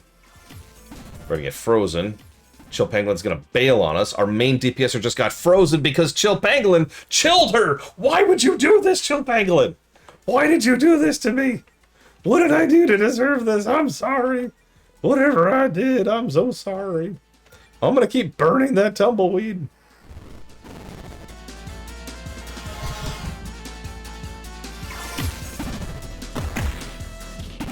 Suffering.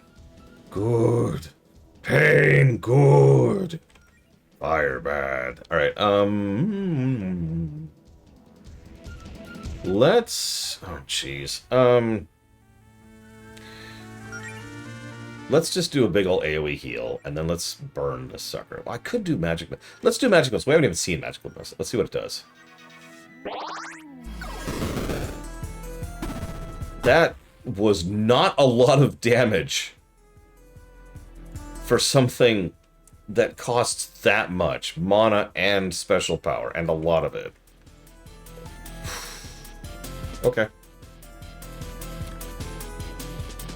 Alright. Let's Mana Drain again. And let's just burn this time and do some real damage.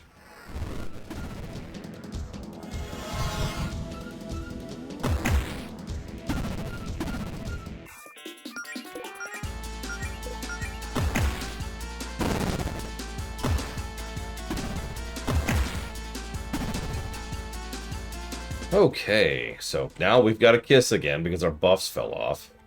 And we got a buff again because our buffs fell off. And we got a buff again because our buffs fell off. Literally, all 3 of my party members are buffing Alice in this round.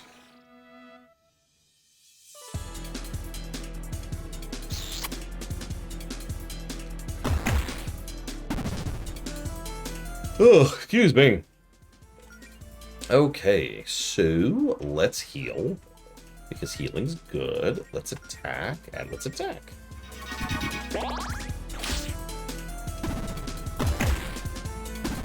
Oh yeah, 1 damage with everyone else. And now we just mash. Okay.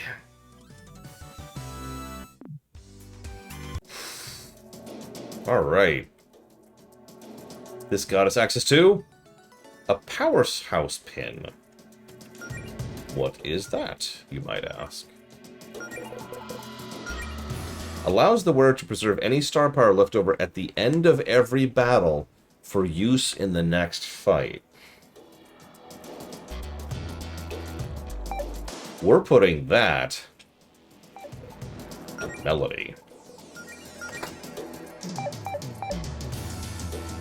And all of a sudden, my entire strategy with Melody just changed, because she can retain star power across fights. Looks like that's actually it down here. Yeah, no kidding, Von Falkenstein. That's a bit of a game changer right there. And enemies have respawned, so I'm gonna skip them for now.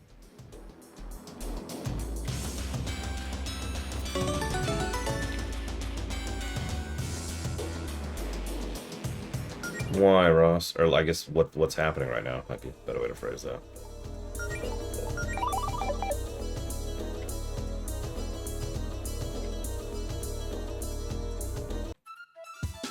Nothing. I suppose that's a good answer. Just like Mr. Red's good answer earlier. Let's see. So we're gonna kiss, and we're gonna lightning, obviously, and we're gonna frost. Yeah, we'll frost.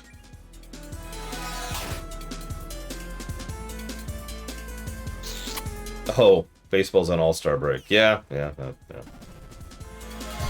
It's time to watch the greatest sport of all. You like speedrunning, right? You don't like speedrunning? Well, shoot.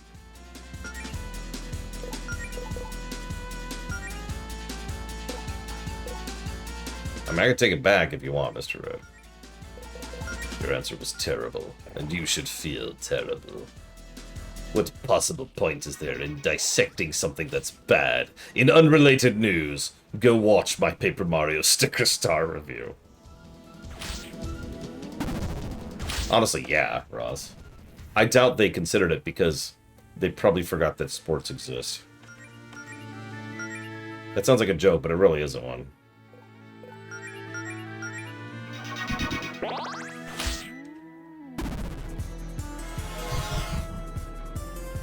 I love how they're just monodraining me, because that's an awesome thing that's happening. This is great. This is good. The monodrain is good.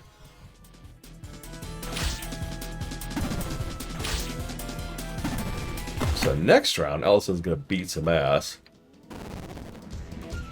as is her wont. Why don't you just kiss? I'm curious if that'll even give you something, even if she's already been kissed. But for now, let's go ahead and dive bomb that guy. That did go forward, so she now has 4 stars for the next round. I had one person show up during the Sticker Star run who gave all of the usual defenses of Sticker Star. All the ones I'd already heard a dozen times before. And I felt really bad about that because there's no way to hide my disdain for that game. Like, it's not... I'm not gonna lie to you. So I ended up just kind of like trying to hold back a little bit. For a little bit. Like, you know, hey, there's this, and this could be this, and this could be this. And I tried to say one good thing about the game, and was immediately shot down on that. Immediately. I was like, oh yeah, if they did this and this would be a really cool game. And they said, no, that would change it too much. Like, oh, okay. Well, forgive me for trying to make this a decent game. Okay, so let's restore some mana.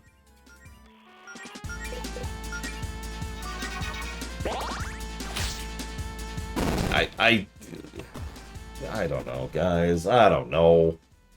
Don't look at me.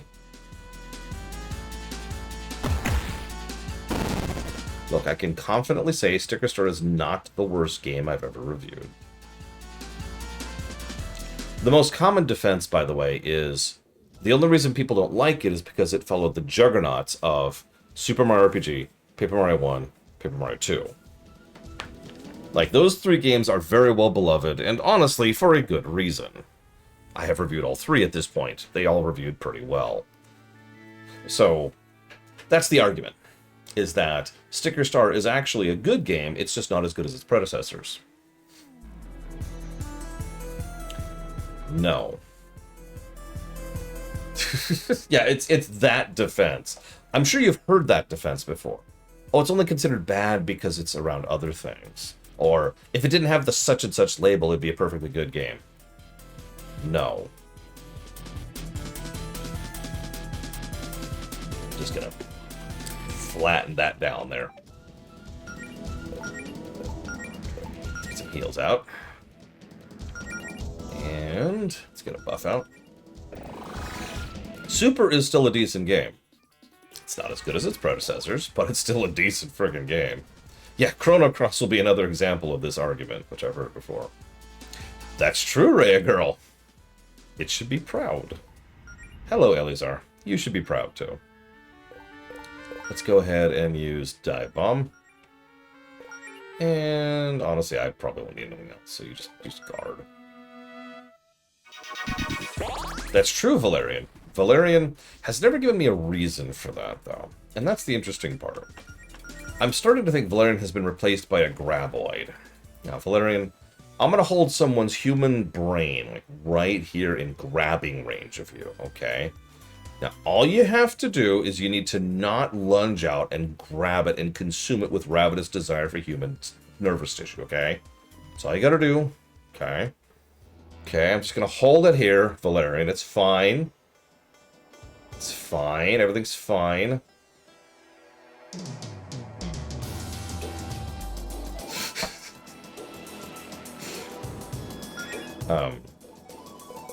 Someone asked what the bestiary stuff does.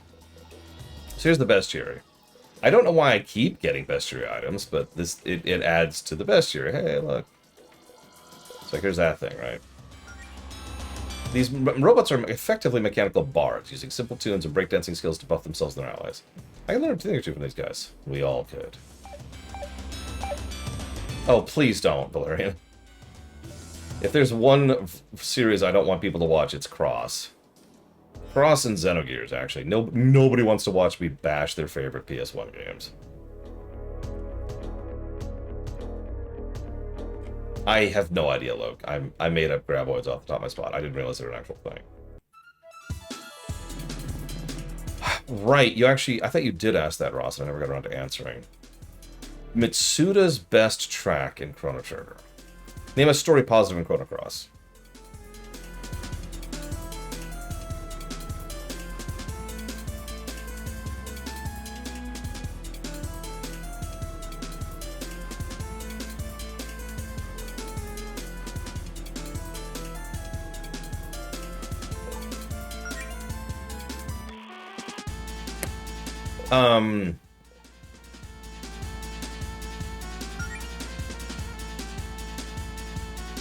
There's gotta be one. There's gotta be one. I'm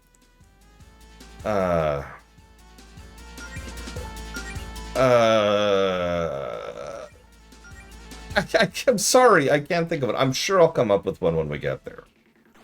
By memory, I cannot think of a plus to story for Chrono Cross.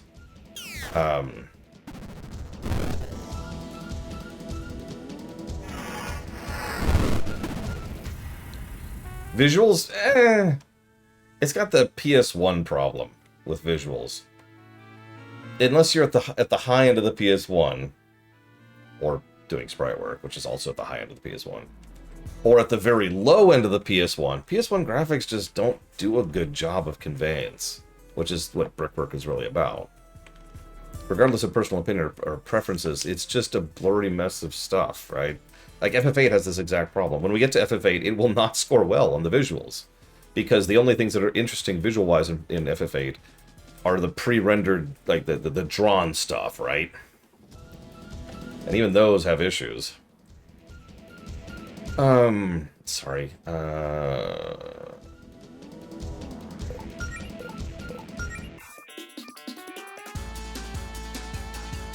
I'll give you Norg, Valerian. I will admit I don't care for Garden, but I would probably give Garden a positive. I would definitely give Lunatic Pandora a garden. A garden? Here you go. Here's a garden. A plus. Lunatic Pandora is unique, distinct, visually terrifying. Like, they do a good job of getting across the scale of the damn thing, which is funny because it's like a 3-screen dungeon, but whatever. Music is gonna crush in FF8. Water is wet. Let's go ahead and just attack her. And boost her. Okay, hang on. Best Mitsuda song in Chrono Trigger. Let me actually stare at the Chrono Trigger soundtrack for just a second. I know there's an answer to that. It's just not jumping out at me. Give me a minute.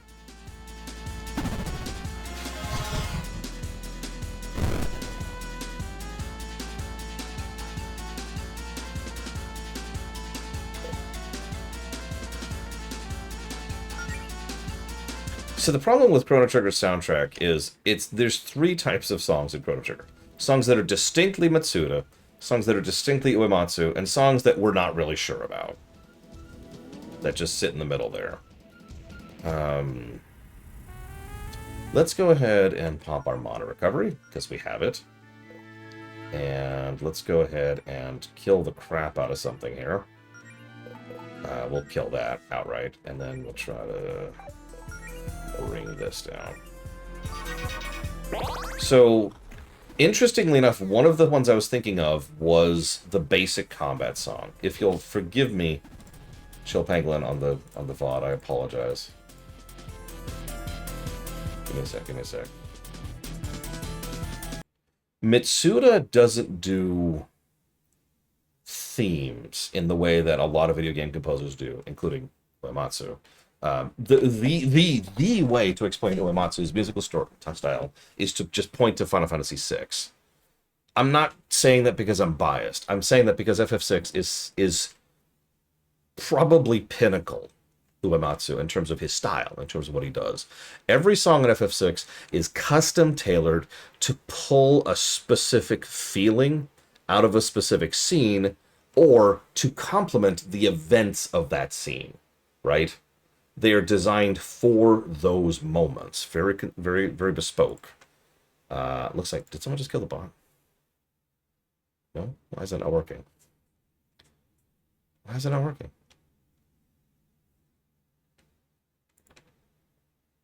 Is nothing working? Oh, no. Hang on. One second.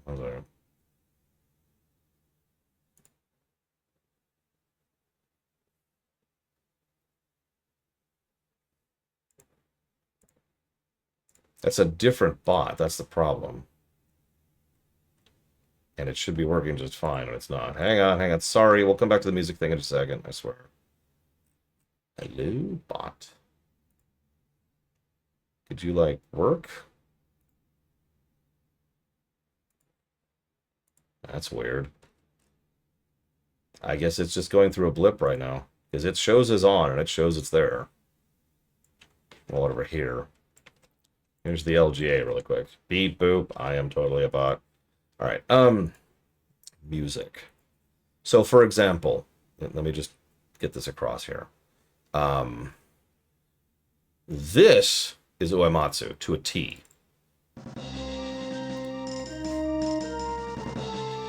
Notice we automatically start with a strong focus on melody and harmony and how they counterbalance each other consistently. Low brass horn in the front with light, almost airy flutes in the background. Then a second melody comes in, which I'm talking over right now, which is the high trumpets. Then, love that rock organ. The man's in love with the rock organ.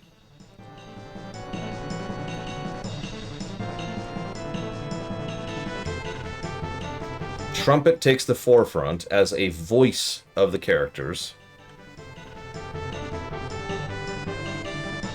Back to the rock organ. There's a development going on, too. The whole song is building on itself as we go through it.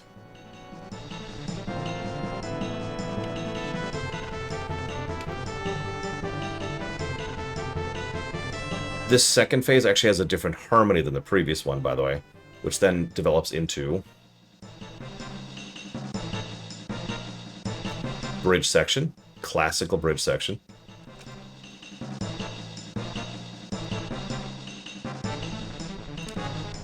Main theme of the entire game, used with the high strings as a tone of hope. Deep horns, used as a counterbalance, opposite that. Heroes. Lavos. Do you get it? This is Uematsu. Notice they also combine in the end. You probably didn't even notice, but a lot of the percussion is specifically emblematic of the percussion that was used in the Kingdom of Zeal, to further emphasize. This is Uematsu, to a T. Forgive me for going straight for the jugular, but that's him. Now, part of the reason I picked this is because the battle theme is all Mitsuda. Now, this is not an insult, but there's no central theme here. There's no energy, there's no tone, there's no anything. Instead, what you have is something that's... Almost everyone I've ever heard who describes this boils it down to jazz. It's just kind of something you're just supposed to vibe to. You're not really supposed to listen to it, it's part of the background, okay? Now, that's not an insult, to be clear. But listen to the construction of the song.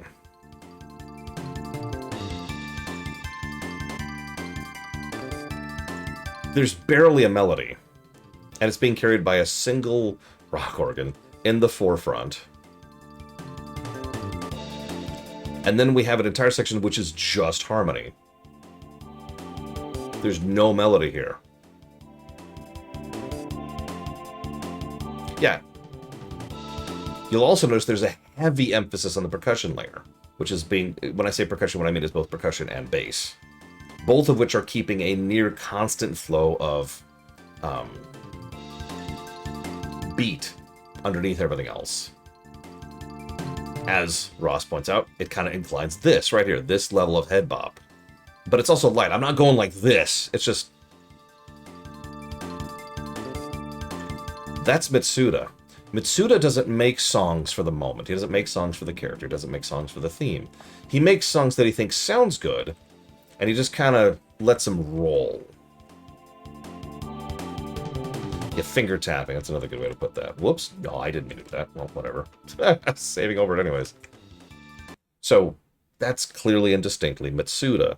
But actually, probably the most Mitsuda song in the soundtrack. I don't think this is my favorite, because this actually hurts my ears.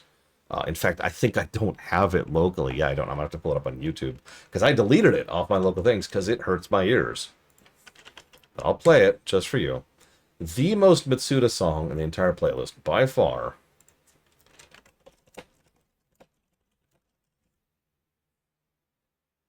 No, not the remix. I don't want the remakes. There's so many remakes. There's so many remakes. Oh my god. Can I just have the original, please?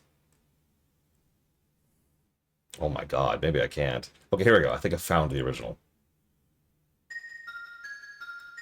Does that sound right?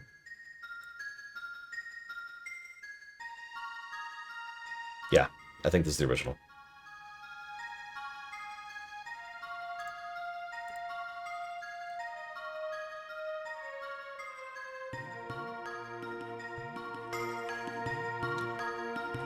So, here's the thing. This song has nothing to do with Shala, or the Kingdom of Zeal, or anything, really. But that's sort of the point. That's his style. He wanted to go with a song that was emblematic of the Kingdom of Zeal, but he wanted it to be in a positive side. So there's a lot of things here that incline you towards heroic. This is definitely a good character. Oh, that hurts my ears. But other than that, nothing here is very connected. The central flute, the central wind that's carrying the melody, doesn't even have the merciful tone it needs for someone like Shala, whose story is a tragedy. Similarly, the background bass and drums are very drum circle. I would almost say Indian, but I think I'm saying that in ignorance. But that's what comes to my mind when I hear about it. The one part of this I think really works is actually the chimes. Because the chimes just kind of almost pull a bit of a mystical vibe into it. You notice we've already looped. This is another thing that's very Mitsuda. He tends to have very simple or short loop songs, like the battle song earlier. Like, we've already looped 30 seconds in. Or whatever it is. Looks like about 40 seconds. Excuse me. I'm not saying this is bad, by the way. Don't mistake me. I'm not trying to bash this. I'm just trying to emphasize the difference in style and approach. This is a song that he wrote because he was trying to get across a specific instrumentation based on a more technical perspective. But when I hear this song, I don't really think of Shala. Now, to contrast that, one more.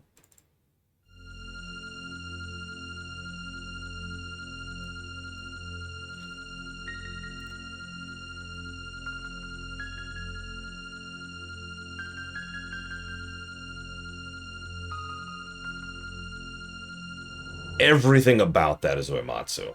That intro is gold. Forgive me, I just realized I'm talking positively about Uematsu, and that makes it sound like I'm saying he's better than Mitsuda, and I apologize for that. I'm not trying to go for that. What I'm trying to say, I'll even play it again for you. Check this out. I really want you to hear this again. This is all about theme.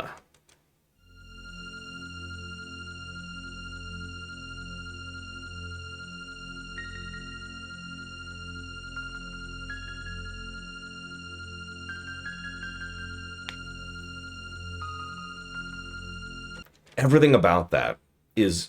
anybody out there who doesn't even know Chrono Trigger, you'd probably feel immediately the vibe that's being gotten across. This is a what's a good word? What's a good adjective for this? It's dread. This is a dark place. It's not at the point of horror. We're not at terror. Yeah, no, this is a wasteland, right? Which is funny when you know the Kingdom of Zeal and what's actually... yes, sinister. That's a great word for it.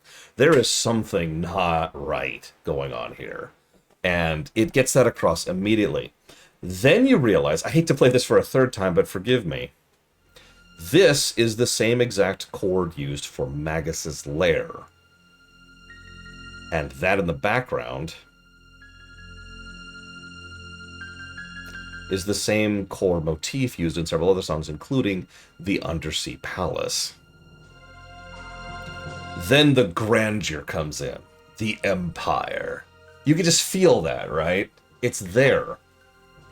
Big, deep drums, and the strings carrying the melody, but even kind of in the background. It's not even a strong melody. It's just kind of pushed into the background. Until the secondary strings pull it into the front. And then hand it back off to the strings in the back. Right? Style approach, style difference. But I still haven't answered your question. And that is, yes, I am the worst reviewer ever. Thank you for asking. I think my favorite... I don't know my terminology for being Sabervoy, but I've been studying music since I was in 4th grade. I think... so hang on. I know Luca's theme is Uematsu. I know Frog's theme is Uematsu. I don't know about Marl's. I'm almost certain that Ayla's is Mitsuda. Robo's is Mitsuda. Although I think that's kind of an inside joke from both of them, because I've heard them talk about it in amusement on interviews. Who am I missing? Magus doesn't really have a theme. He has Magus's lair. That's Uematsu, by the way. I think that's everyone. Oh, Chrono. Chrono doesn't really have a theme. I mean, he kind of does. But he does have a donation from Frieza, which I'm going to have to look at in just a second. But, okay, for real, if I had to pick my favorite Mitsuda song, and you're going to look at me weird for this, it's probably this.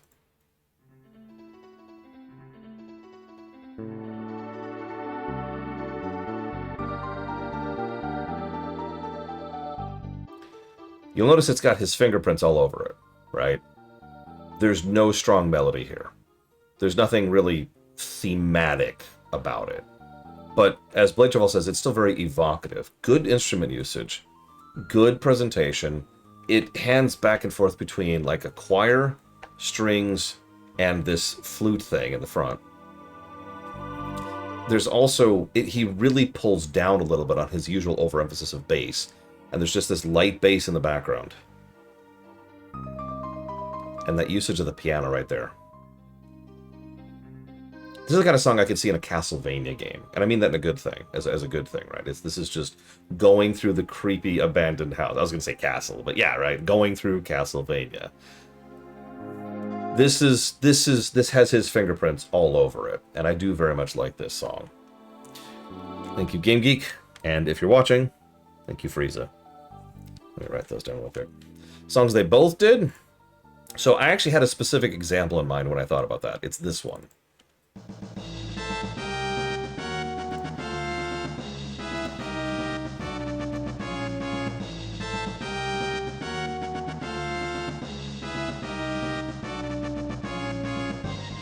So you could probably feel some of this is Big Boss specifically. You can probably feel some of Uematsu's influences here, but they're not finished, right? Like there's no conclusion of any musical theme, and by theme I mean like a section.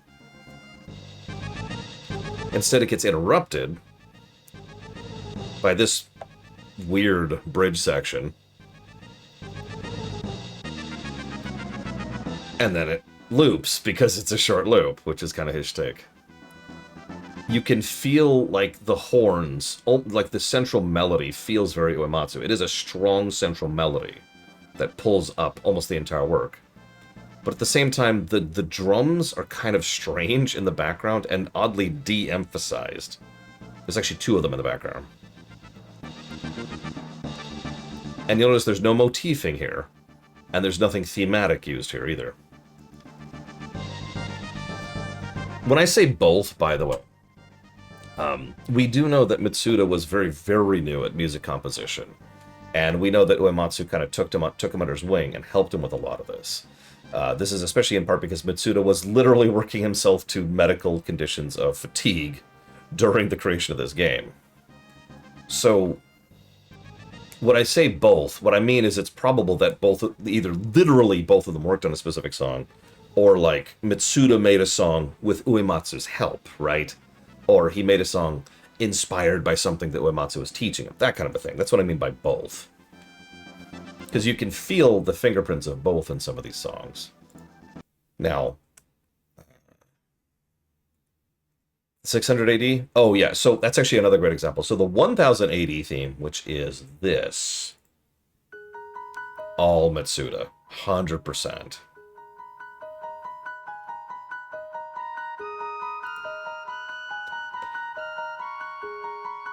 The only thing that makes me raise an eyebrow about this is that they actually use the central theme of the game. The main theme of Chrono Trigger is the melody of this song. But that's actually very common. That's why they call those theme of such and such when they're using overworld songs. Like, the name of the overworld song in FF4 is theme of Final Fantasy IV, just to use an example of that.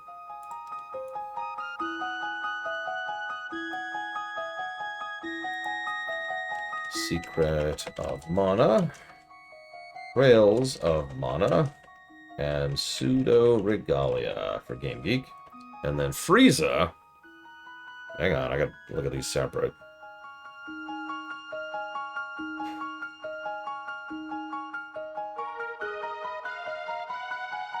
Yeah, it's very light. Notice we're just hitting the central theme again there, by the way. Frieza puts that towards Halo, SPV 3, Kingdom Hearts 3, and Yakuza 0. Done. Thank you, both of you. Good song, by the way. I was debating this for my favorite Mitsuda piece. But then... Hang on, I don't remember what it's called. Is this it? This. Now, notice that is the motif again. But thanks to different usage of strings, we're actually using pizzicato strings here, specifically. This sounds completely different. Yeah, it has that medieval feel to it. Again, theme, vibe, atmosphere.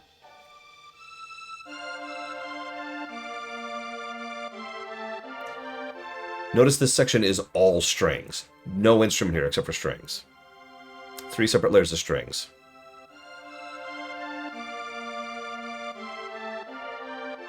And yeah, very heavy melody focus, as usual, for Uematsu style.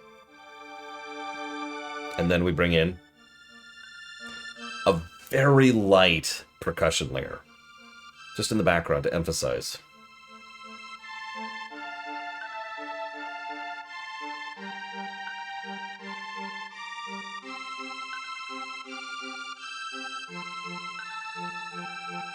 Notice, by the way, again, for Uematsu, you can feel the harmony and the melody shaking hands frequently throughout this entire piece, blending into each other.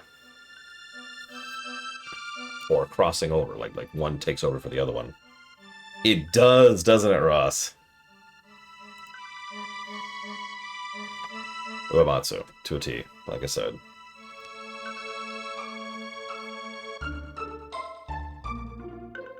Anyways, I should probably stop analyzing Chrono Trigger music. I apologize to anyone who's here to look at super lesbian animals. I don't get to do that very often, so I do apologize.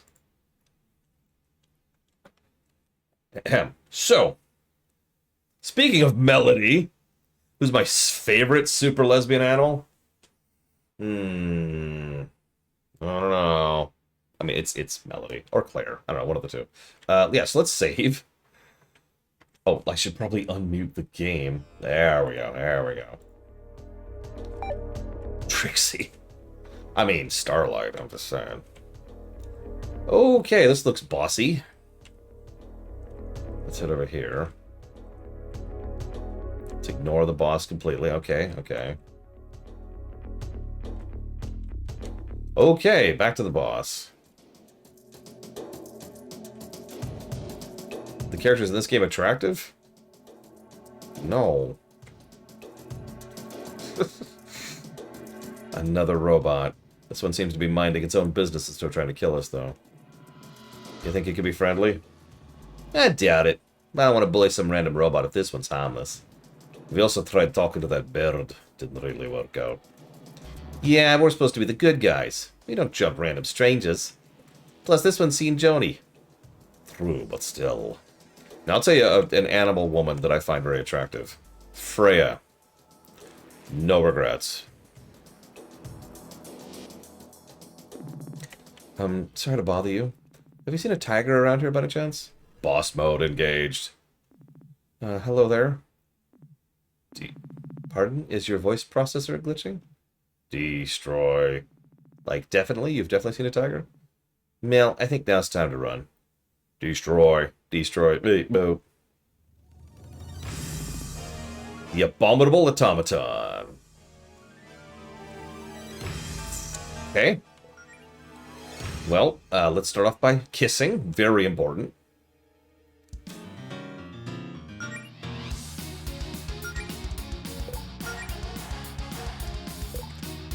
Okay, let's try a frost. Hold up. Let's actually buff lightning, and then let's try a frost.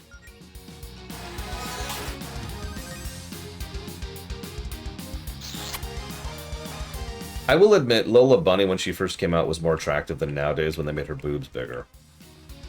I know that sounds strange, but it always kind of bothered me that there's like a perfectly attractive woman and said, "Hold up!" Okay, we're good.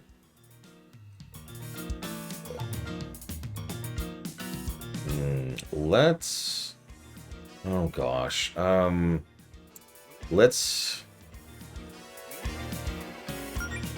heal ourselves.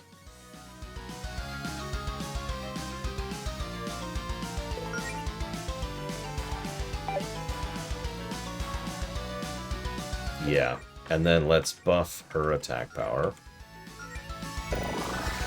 Let's get the buffs out first. Then we'll start throwing bombs. I like the claps in the background, by the way. Oh, that hurts! Okay, okay, okay. Okay.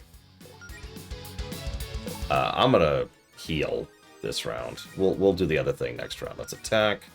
And I want you to throw a bomb, please. We're gonna try the big bomb, see what happens.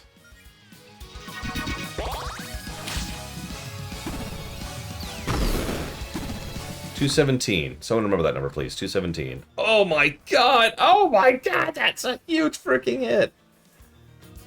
Oh my god!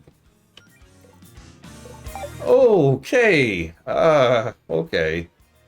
Okay. This is bad. Alright. Let's heal everyone. This is such a... okay, let's get our mana back. Hang on. This is such a risk. I should not do this. Okay, then we're going to attack. And we're going to try to throw a regular bomb and see what that does.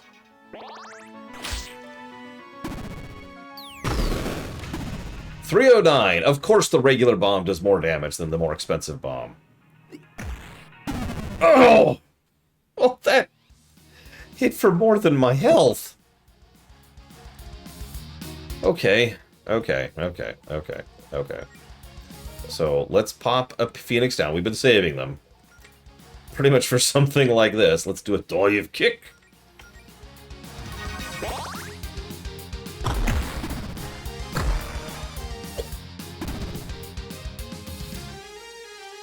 Oh, I have no idea, Lord Hermon. I mean, I think, like, half the main cast is lesbian, but otherwise, I don't know. Oh, gosh. If you're someone who knows how to play an instrument versus someone who doesn't, my advice is going to vary completely, Rare Girl. No, Blade Trifle. I do not. At least not at this moment. I have a feeling the town I'm probably about to reach is going to have some upgrades, though. Which girl or baby color do I like most? Really, like, strawberry red.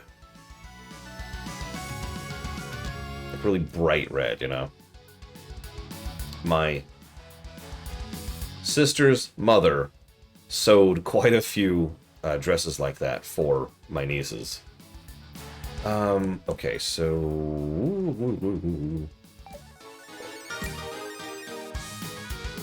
Let's just heal. Let's just heal.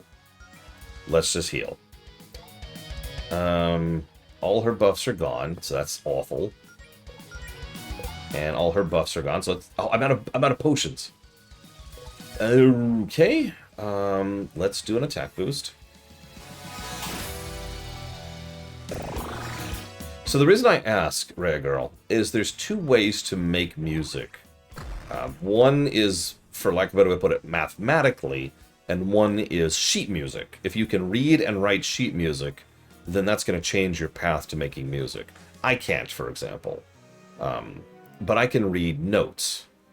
If you look up mod tracker in an image search, you'll know what I mean when I say notes. It's just, it's numbers, it's data, it's one step away from programming. In fact, actually, I would go so far as to say it actually is programming. So, which way you want to make music, those are your two basic initial brand. That's like your first choice, right? Do you want to try and make sheet music, or do you want to try and make mod music? And from there, things change. Okay, I'm gonna go ahead and do another AoE heal, because holy crap. You know what? No, I'm gonna risk it. I'm gonna go ahead and kiss the girl, attack, and... you know what? Let's just blink. Live for a round.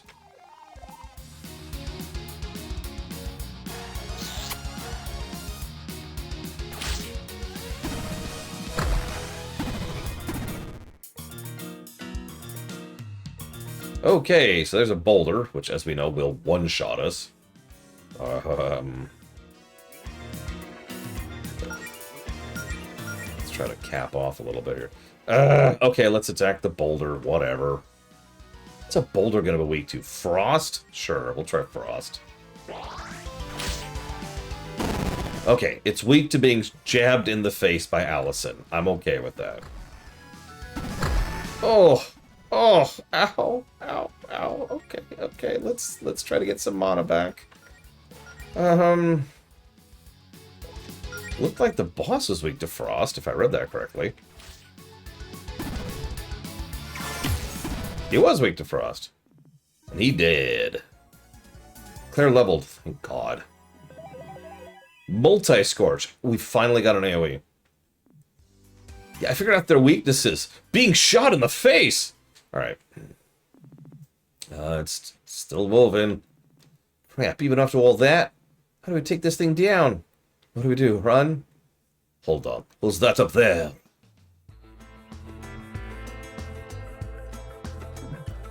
Jody! Claire? What are you three doing all the way out here? We should be asking you that. Can we catch up after the robot's dealt with? Huh? Oh, sure thing.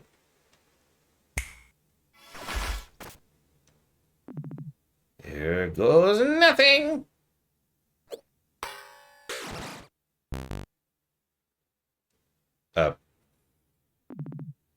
Now, where were we?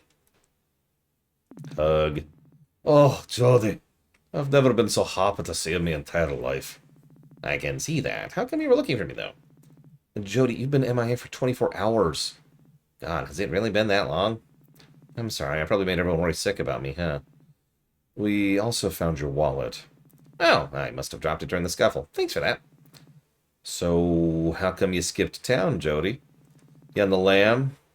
Trouble in paradise with Faith? No, nothing like that. Yeah, I know. I just haven't gotten a chance to tease you since yesterday.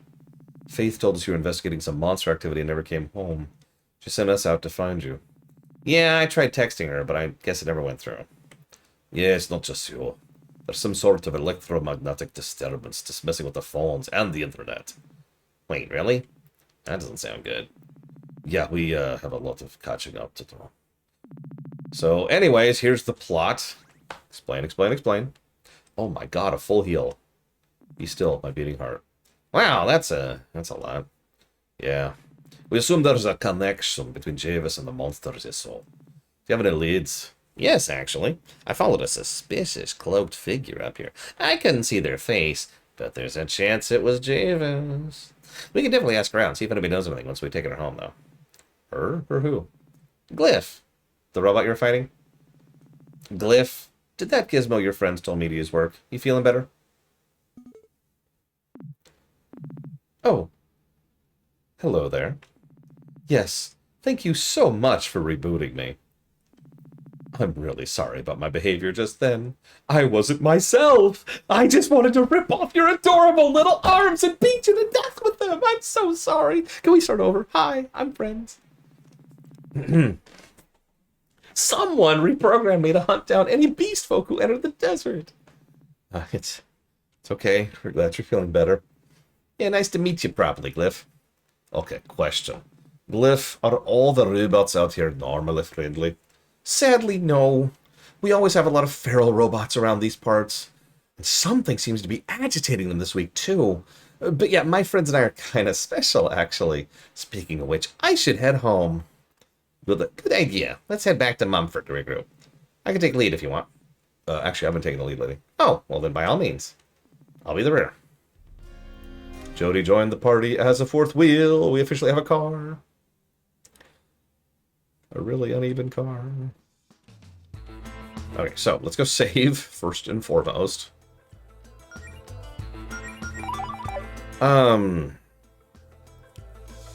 So unfortunately, my knowledge on that is a little out of date, Rhea Girl. Do you own a keyboard? Let me start with that. An electronic keyboard that you could play on. The reason why is if you do, probably the best place to start would be any kind of program that can take input from that and interpret it as a note. Unfortunately, I don't have an answer for that. Again, that depends if you want to do digital or sheet music. But both will interpret a keyboard.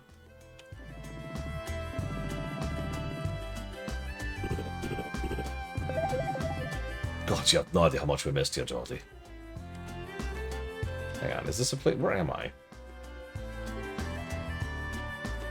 But I know, you're asking for specific recommendations. The problem, Red Girl, is I don't have any. Like a few seconds of Googling, I might be able to find something.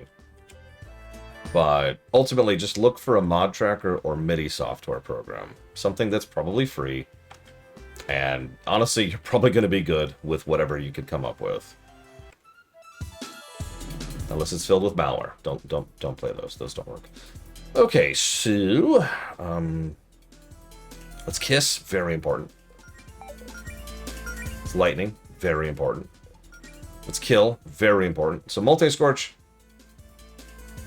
So Von Falkenstein isn't here anymore, but this continues to the trend of the AoE ability requires wasting, well, burning a turn in order to get a start point. So what do you have, Jody? Barrier. Binding Chain. Oh my god. Apologize. And Taunt.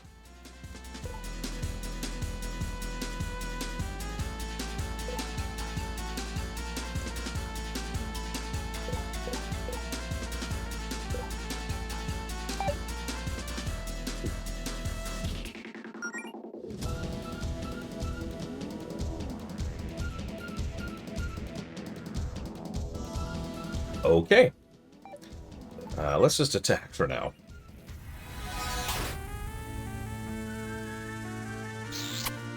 I should see what level she is. Although I noticed she has an absolute crap ton of health.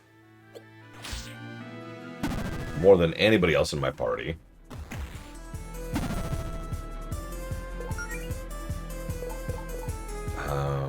Okay, let's do...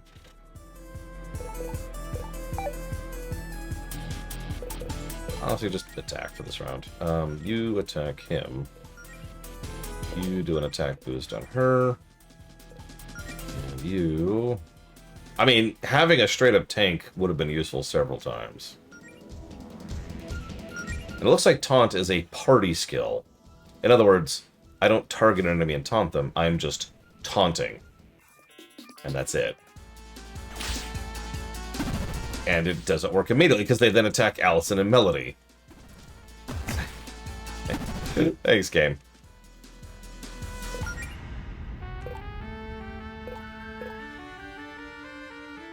I'm just gonna chill with her.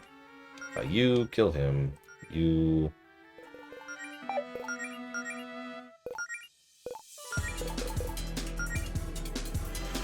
We also have an honest-to-goodness buff spell, a prot spell for the first time. Could have used that for the mage for some time now.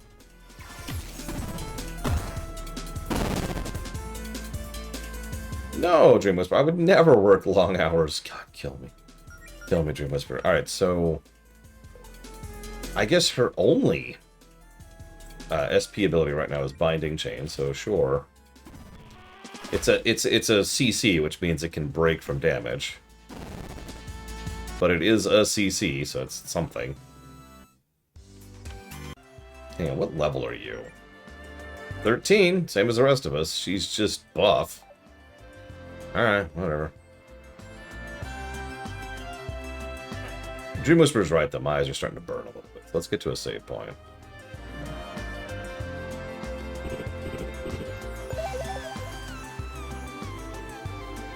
Hang on, I'm just gonna roam a little bit. Just a little. Oh, I think I know where this is. In fact, I do know where this is. Yep, okay, this is back where I came in. Yeah, there's the Keep Out store. Yep, okay, I know where I am. This is it! I guess they locked the gate up because of my violent rampage. I'm sure everyone will be happy to see you. Let me just try to get their attention. Hey guys, it's me, Glyph. I'm back to normal. Could you open the front gate? There we are. Let's head on in. I was actually worried about that for a second. Well, here, did you actually get the frickin' mount, though, Maverick? Hold on a second. They're in the middle of something. Wah, wah, wah. See you around, Rare Girl. Good fortune on the move. One mover to another. That's 3 wins in a row. Darn. I'll get you tomorrow. Just you wait. I love this place already. Wait, are they undead? Huh? Oh, yeah, I guess I forgot to mention that. I knew reanimation was possible, but I've never met an undead before. Don't worry, everyone here is really nice. You'll get along great. Glyph, you're back. Whoa, hold on. Did you leave the intruders here? Hey, that's one of the mummies who's been giving us trouble. One of the mummies? There's only one of me. Wait, that was you every time? Yeah? You're not the only ones who can use healing potions, you know. We... we were beating up the same mummy in trash fights the whole time. We kind of assumed you were just a lot of different mummies with a strict dress code.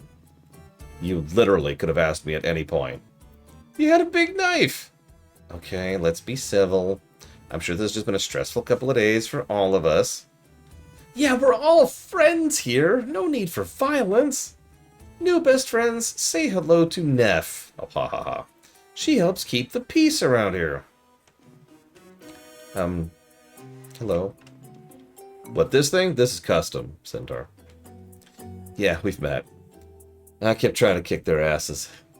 Trying and failing. We don't get a lot of visitors out here, but some new arrivals this week seem to be siphoning the mana from our power grid. Which we, you know, kind of need to live. We run on mana. I figured just more goons working for the same people. Well, you know what they say about assumptions. Again, you assumed I was like 10 different identical mummies. So you're not one to talk, Fluffy. There's trouble brewing on the surface, too, and we're here to investigate it. My friends are looking for a guy named Javis. I'm willing to bet whatever's going on here, he's involved. Neff, I don't believe you met Jody here. She worked together with our friends to fix me. Wait, really? Yes, and her friends helped too by beating the crap out of me. Our little town is in their debt. I killed the mage twice! Well, if the mage killed you twice, I guess you can't be that bad. No hard feelings? Yeah, I guess. Keep my eye on you, though. Any trouble? I won't go easy on you. Anyway, before we're here to deal with the guys who showed up the other day acting like they own the place, I got some leads. Right! They've had a long journey. It'll be sundown before long. Please, make yourselves at home. In the morning, I'm sure you and Neff can come up with a great plan to deal with the mysterious intruders. Mumford. Right. Hey, look, vendors. But we'll do all this tomorrow. It is after my cutoff time. So tomorrow, more lesbians, more animals, possibly more super, definitely more RPG.